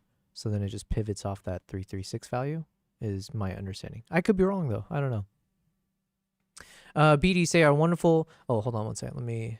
Okay, so we're done with this video. So again, thank you, Colin Kelly. Always learning. So I have to do 2 things to my node.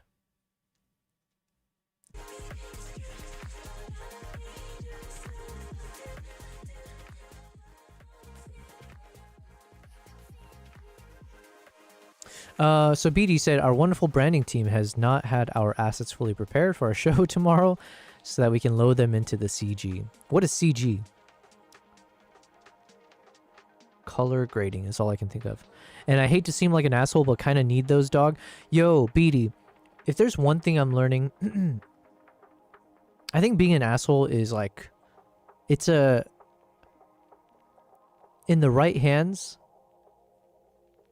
it is a proper tool, you know, a valuable tool to have, a necessary tool, I guess. I think generally speaking, what's the term I'm looking for? My general disposition is one where I'm like very easygoing. I tend to be fairly just chill with everything.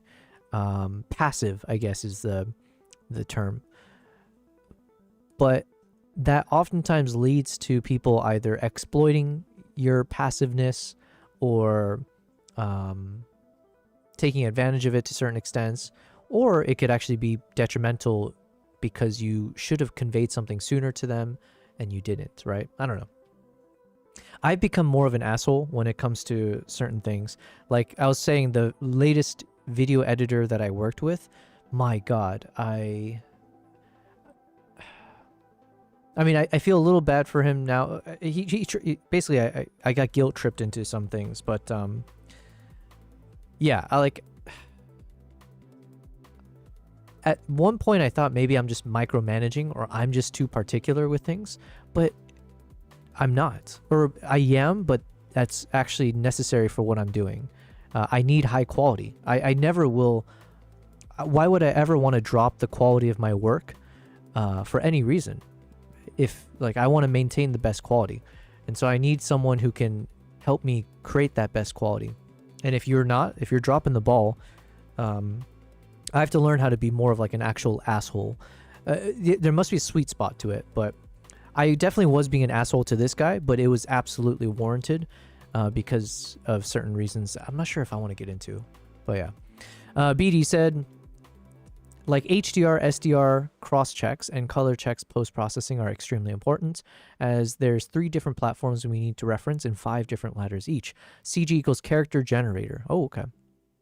The machine that builds and plays out all the graphics for the show. Okay, I see. Yeah, and you know what?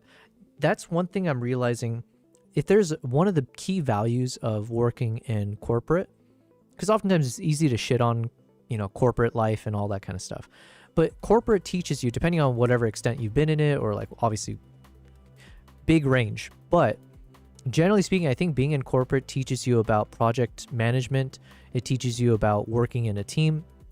It teaches you accountability and like actually having certain milestones in place, status updates, just like general things around like what is expected from your peers at a professional level, where like meeting deadlines is extremely crucial, vital to the, you know, the running of your company and all that fun stuff, right? And it seems like kind of self-evident or obvious to say that or whatever, but sometimes now I've been trying to work with certain editors, or in the past when I work with like freelance kind of people, it becomes really apparent to me that a lot of these people have never worked in a corporate environment in that sense, because it doesn't come natural to them to even consider like a status update. Or, you know, if I'm working on a multi-day project and they know that this is urgent, to not have any check-ins to let me know what's happened that day, and always expect me to reach out to them first, being like, hey, where's the status, or where are we at? Yeah, something as basic as that, of just like feeling like you are one step ahead of your clients, where you're saying like, here is our status today. Here's what I'm working on today. Here's what I've gotten done. And here's any of the red flags or some of the, like things that we need to, that you need to address, versus like, you know, things are pretty green. Don't worry about it. You know, I got you, fam. So I don't know. I thought that was just kind of like a general understanding, but I think I've had too many bad experiences now with like trying to work with some like freelance level people, where not having that corporate background can actually mean that they don't actually, yeah, it's weird. It's weird almost to now feel like saying, hey, having corporate experience is actually a very big requirement. So it's weird. I don't know. BD said, we know entirely what to expect. They know what we need, etc. with our partners. Yeah. Kavai said, interesting. As students, we always have deadlines. But but I'm saying, Kavai, hold on. Maybe most editors haven't been in the education system. No, this is where I disagree. I think like education, schooling does teach you some of those things. But there's a difference when it comes to like a school project or like an individual, whether you're working as a group or by yourself and meeting like a set deadline.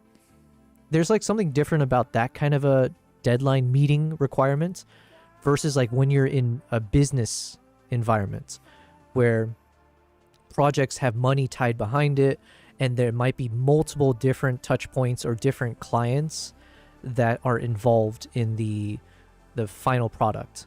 Or it's an ongoing thing, or you're hopping in at one point in the process and other people are relying on you to finish that, and then you'll have the repeating process as well. It's not just like you make one essay and then you're done type thing.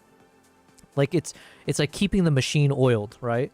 Yeah, I think there's a difference between like a business project versus a school project. And the business project, when people don't have it, I don't know. In my small world now, and as I'm trying to work with people for my needs, it's like, holy Christ, I didn't realize how important having corporate background experience can be. Because we oftentimes glorify or like romanticize the freelance style, right? Like the creative, like, oh, I don't work a 9 to 5, I do this other thing. It's like, oh wait, having a 9 to 5 actually teaches some really structural or like foundational, the fundamental skill sets of being considered professional with other people. Because my God, it's like, not to just pick on the most recent editor, but like I've had moments like this where it's like, how are you dropping the ball on some, what I would consider to be like pretty straightforward and obvious things that you need to be doing.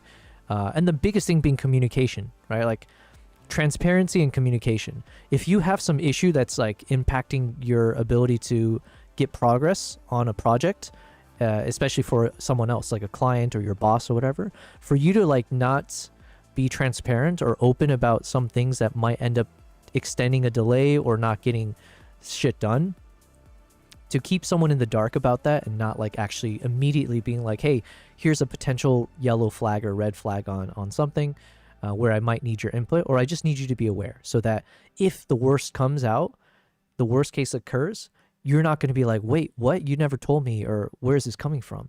I thought everything was fine. Yeah, I don't know. Sorry, I'm like rambling here because I'm a bit, yeah. I just want a good team. I want to work with people that understand. And look, like I said, I'm very perfectionist. I can get very into the weeds.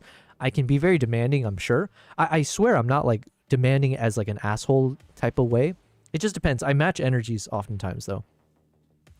But I really respect competency. I respect when people have a strong moral ethics, or is that the same thing? Strong ethics, working ethic, as well as moral ethics.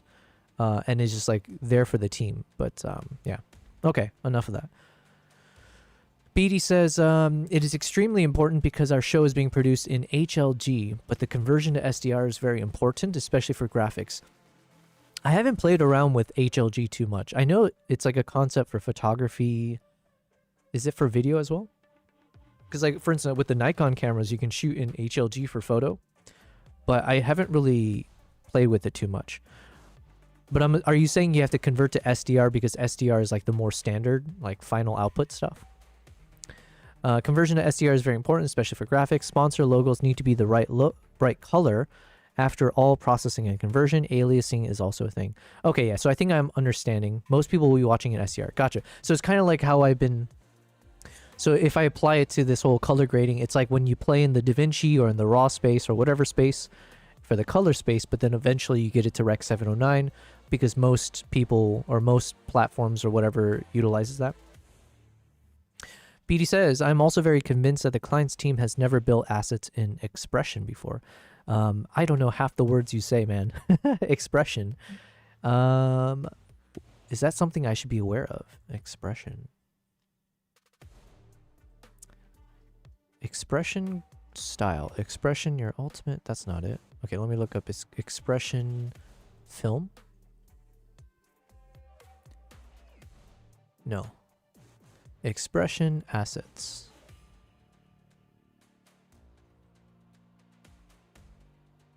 Okay, I'm lost. How do I use expression camera? Studio graphics. It was a sponsor link? Oh, damn it. I usually avoid those. Where was it? Ross Video, this one?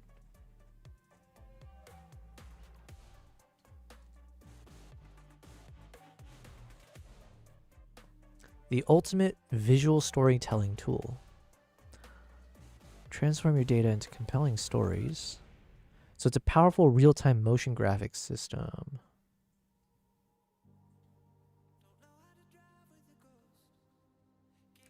So it's for like the heavy-duty motion graphic stuff? Oh, for like live broadcasts as well? In-studio broadcast. The world's most recognizable news and sports broadcasters use expression to create and control their on-air... Oh, it's like for like all the overlays and stuff as well then? On-air graphics and in-studio LED displays. Sports stadiums and live event venues use expression to design and deliver stunning pixel-accurate graphics in real time. Okay, so it's like, it's how they do all those crazy graphics in real time in sporting events and stuff like that.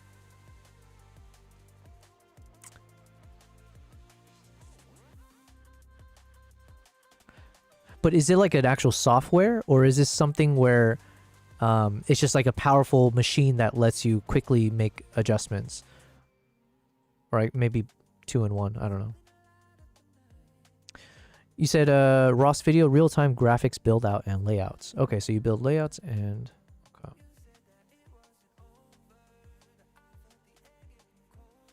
I wonder if I'll ever be in a situation where I'm using tools like this or have to be super aware of it. I have no idea. My ambitions are not that grand.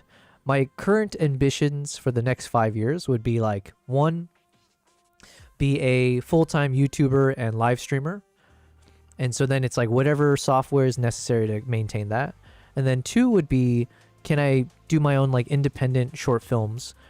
Can I even just have like a separate YouTube channel maybe, or like some other platform where I work on some like short film projects, maybe for like a documentary or travel or wildlife based. That's it. So those are kind of like my only ambitions right now. I don't really have, but yeah, maybe we'll continue to build off of it, because I feel like learning something like this is when I have those grander ambitions where it's like, yo, we're doing like some high production stuff. All right. Beatty, thank you very much. I feel like every time you're in the chat, I'm like learning new things, especially in that kind of space that I am tangentially interested in or aspire to be a part of.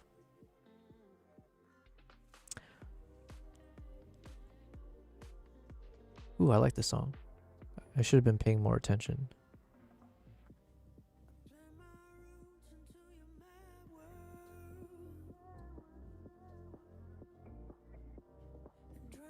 You won't see this outside of the live space? Gotcha. Now, can people use it on a live stream? Like, how much overkill would it be to have this expression software for like a Twitch, YouTube live stream? Because in some ways, I feel like that'd be really fun to like overkill the stream. Because obviously then you're doing stuff that most people aren't. So if I can make my shots, everything on the stream look super cinematic, super pro and sleek, I guess that's one way to captivate or, you know, garner an audience.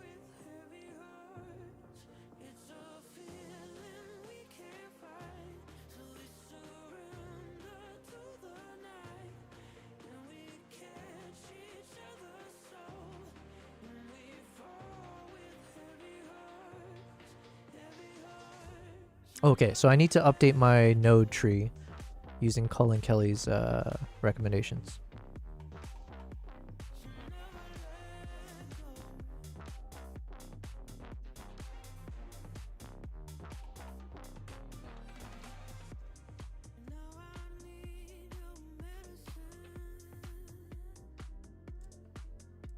So according to Colin Kelly, there's a couple things I need to do.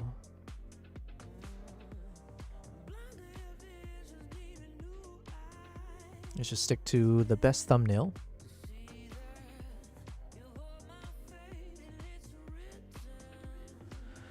Kawai is asking, BD, do you like live view? What is live view?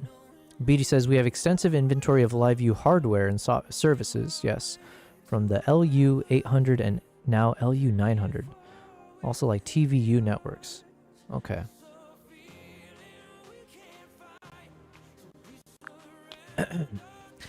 Amber, how are you doing? Hey there, I'm doing great. Thanks for asking. Always happy to chat and help out with whatever you need. Can you tell me about expression with an X for like Ross Video? And yeah, just give me a breakdown of when someone would use that type of software. So, Expression with an X is actually a real-time motion graphics system by Ross Video.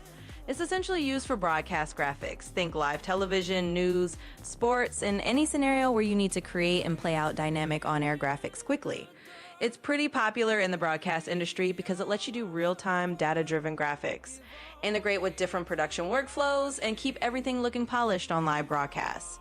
So if you're running a show where you need live graphics or on-air visuals that can update in real time, that's when you use Expression. Now, if it's used for live broadcasts, can you use it for something more consumer-based, like a Twitch, YouTube live stream? Absolutely, you can. While Expression is definitely a professional broadcast tool, there's no rule that says you can't use it for something like a Twitch or YouTube live stream if you want that high quality, polished look.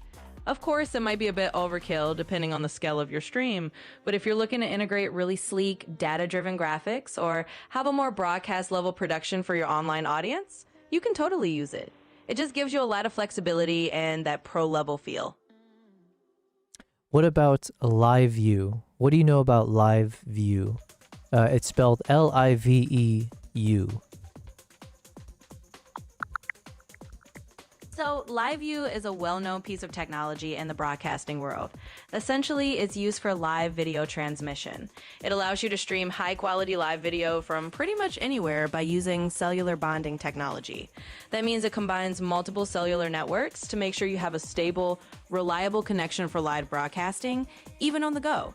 It's super popular for things like live news coverage, sports events, and any remote production where you need to send a live feed back to a studio or directly to a streaming platform.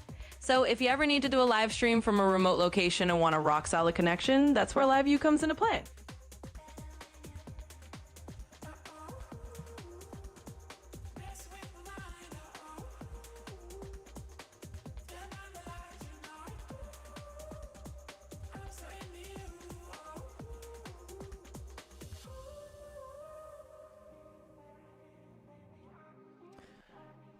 B say you can, however, the price is not favorable. Yeah, I assume it'd be way too much.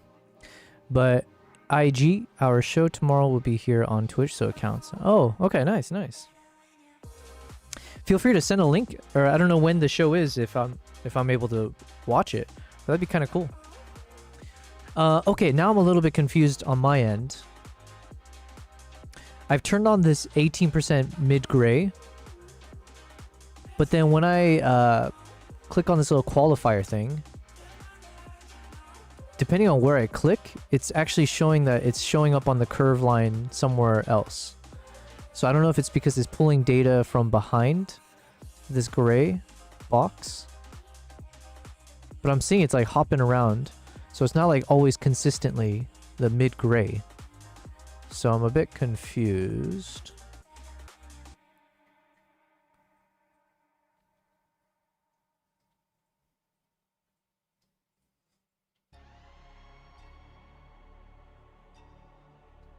Maybe I'm not on the qualifier tool? Or no, I'm on the qualifier tool, but...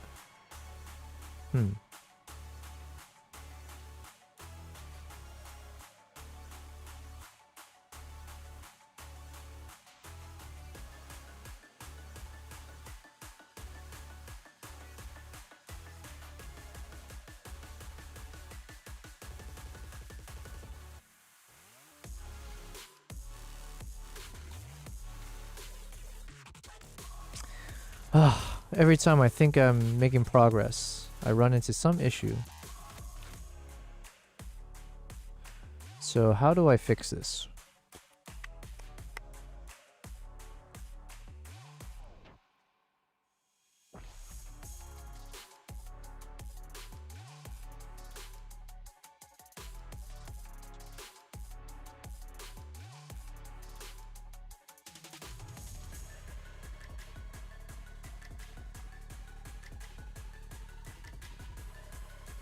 Oh, okay. I think I figured it out.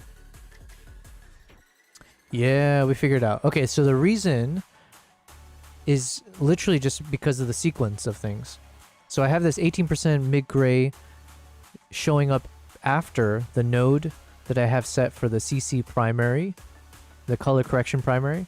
And for whatever reason, then it's taking details beyond just the gray. Whereas when I try to do the same thing with the node that comes after the 18% mid-gray node, no matter where I click on the gray, it's always staying consistently in terms of where it pops up on the curve. So even if I click somewhere here, yeah, it's showing up right there. Okay. So then just to double check, let me create a temporary node here. Let's throw in the DCTL for the middle gray. And then, is there anything special I need to do about it? Let me see. Just switch to DaVinci. Okay. So we'll switch this to DaVinci Wide Gamut. Okay. So now the node is before this one. So if I click on this little qualifier. Yeah, there we go. So let me... And let's just double check. Yep, so it's always on that mid-gray thing. Perfect. Okay. So now let's delete this one. So we are now officially following Colin Kelly's recommendations, where on my primary nodes, I have included a little dot here, which is where the mid-gray is. So assuming I want to preserve that mid-gray value, now going forward, if I adjust the curves, it'll pivot around that point. So hopefully preserving that. I think that's what I did. And I also adjusted for the primary nodes. I set the pivot to that same value of 0.336. So I think we're on the right track. And just in case, let's set it for everything else here.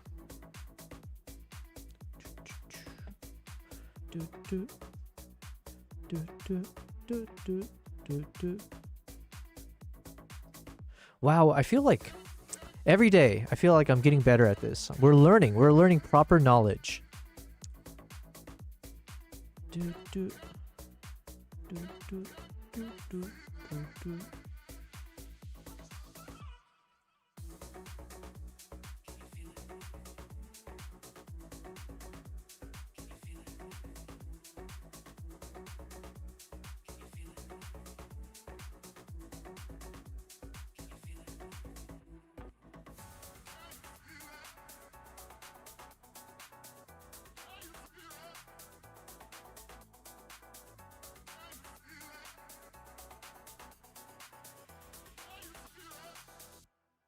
Okay, I think we're ready to save this yet again as the node. I like the song too, by the way. What is the song?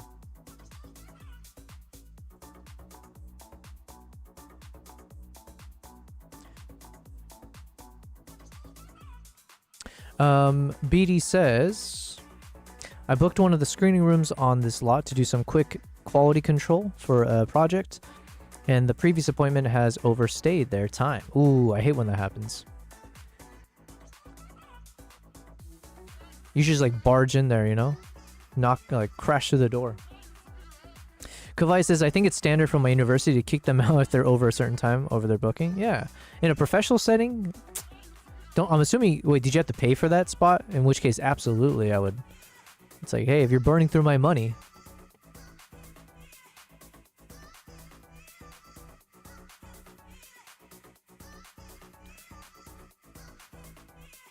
All right, so I need to resave this as a node. Let's grab a still. Let's copy this. then we'll change it to 22. Okay. So let's delete this one. All right, we got our updated node. Factoring in some new comments from Cullen Kelly. Hells yeah.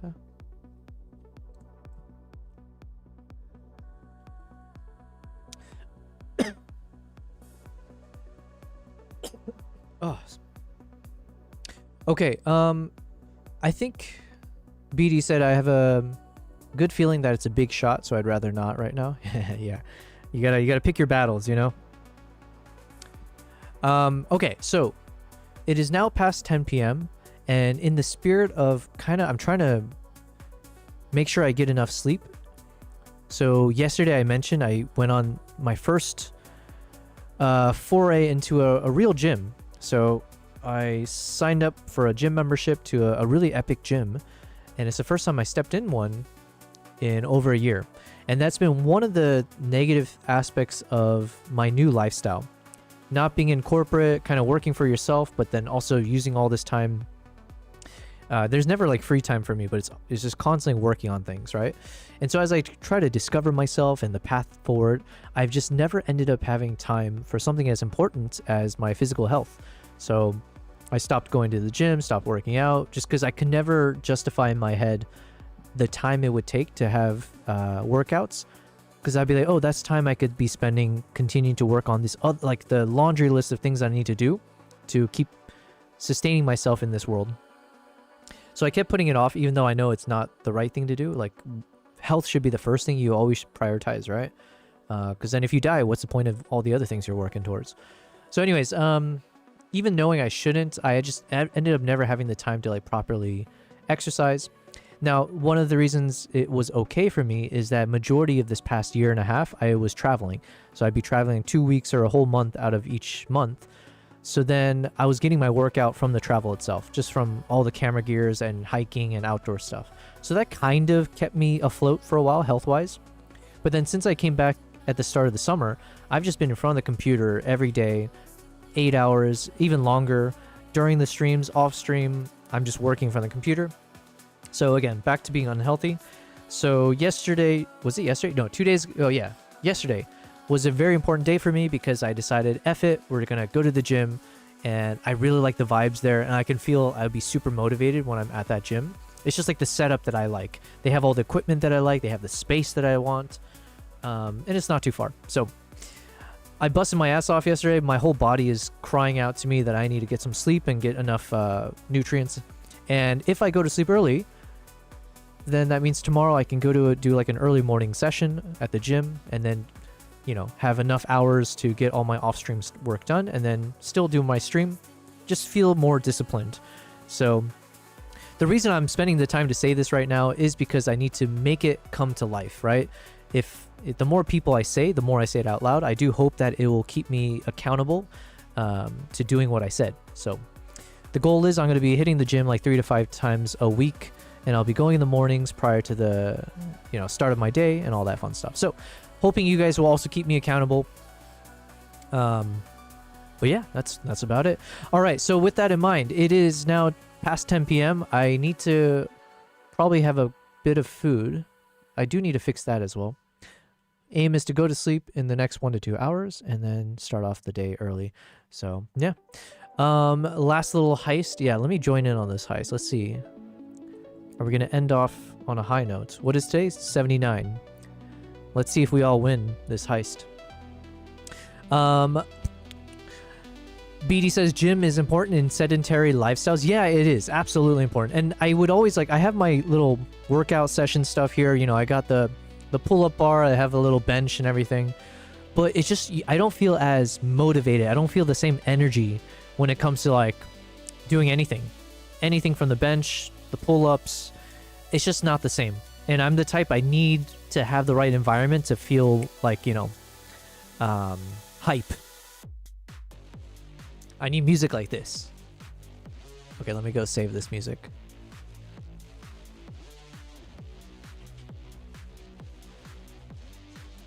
Okay, let's see how this heist turns out for us.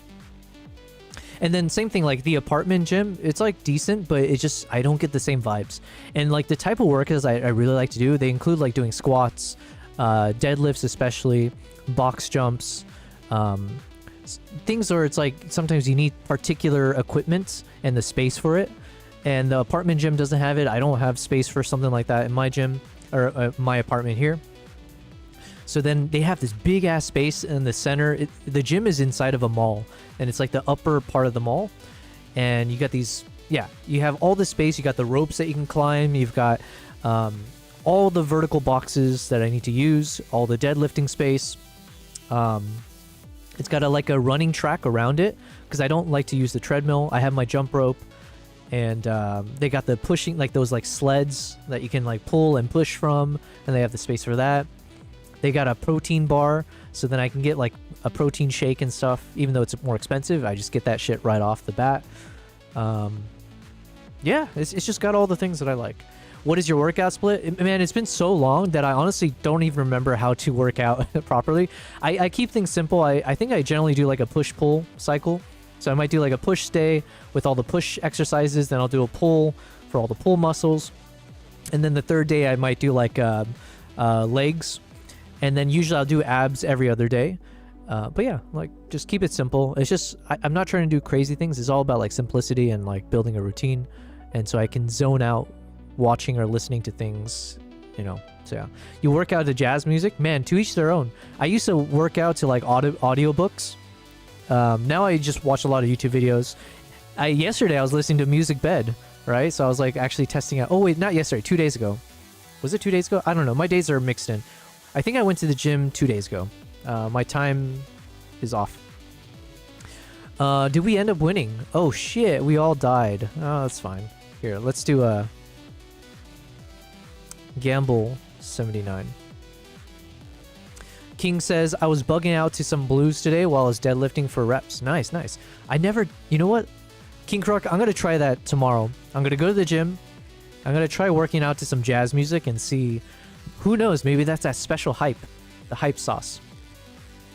Okay, so thank you guys. I appreciate it. Day 79. Some big wins. Like I said, today we hit 9,000 subscribers on YouTube, so I'm feeling the hype. We're just 1,000 away from 10,000. No big deal. I'm sure we'll reach it any day from now, right? So thanks everyone. Thanks people on Twitch for sticking through my network connection issues. I think even now I've been having some weird stuff. So yeah. 07 says Kavai, and sometimes I work out to Jobel crashing out on DaVinci Color Page. Hey, crashing out is just part of the game, okay? What comes after crashing out, I'm not sure. We're gonna figure that out. Keep up the good work.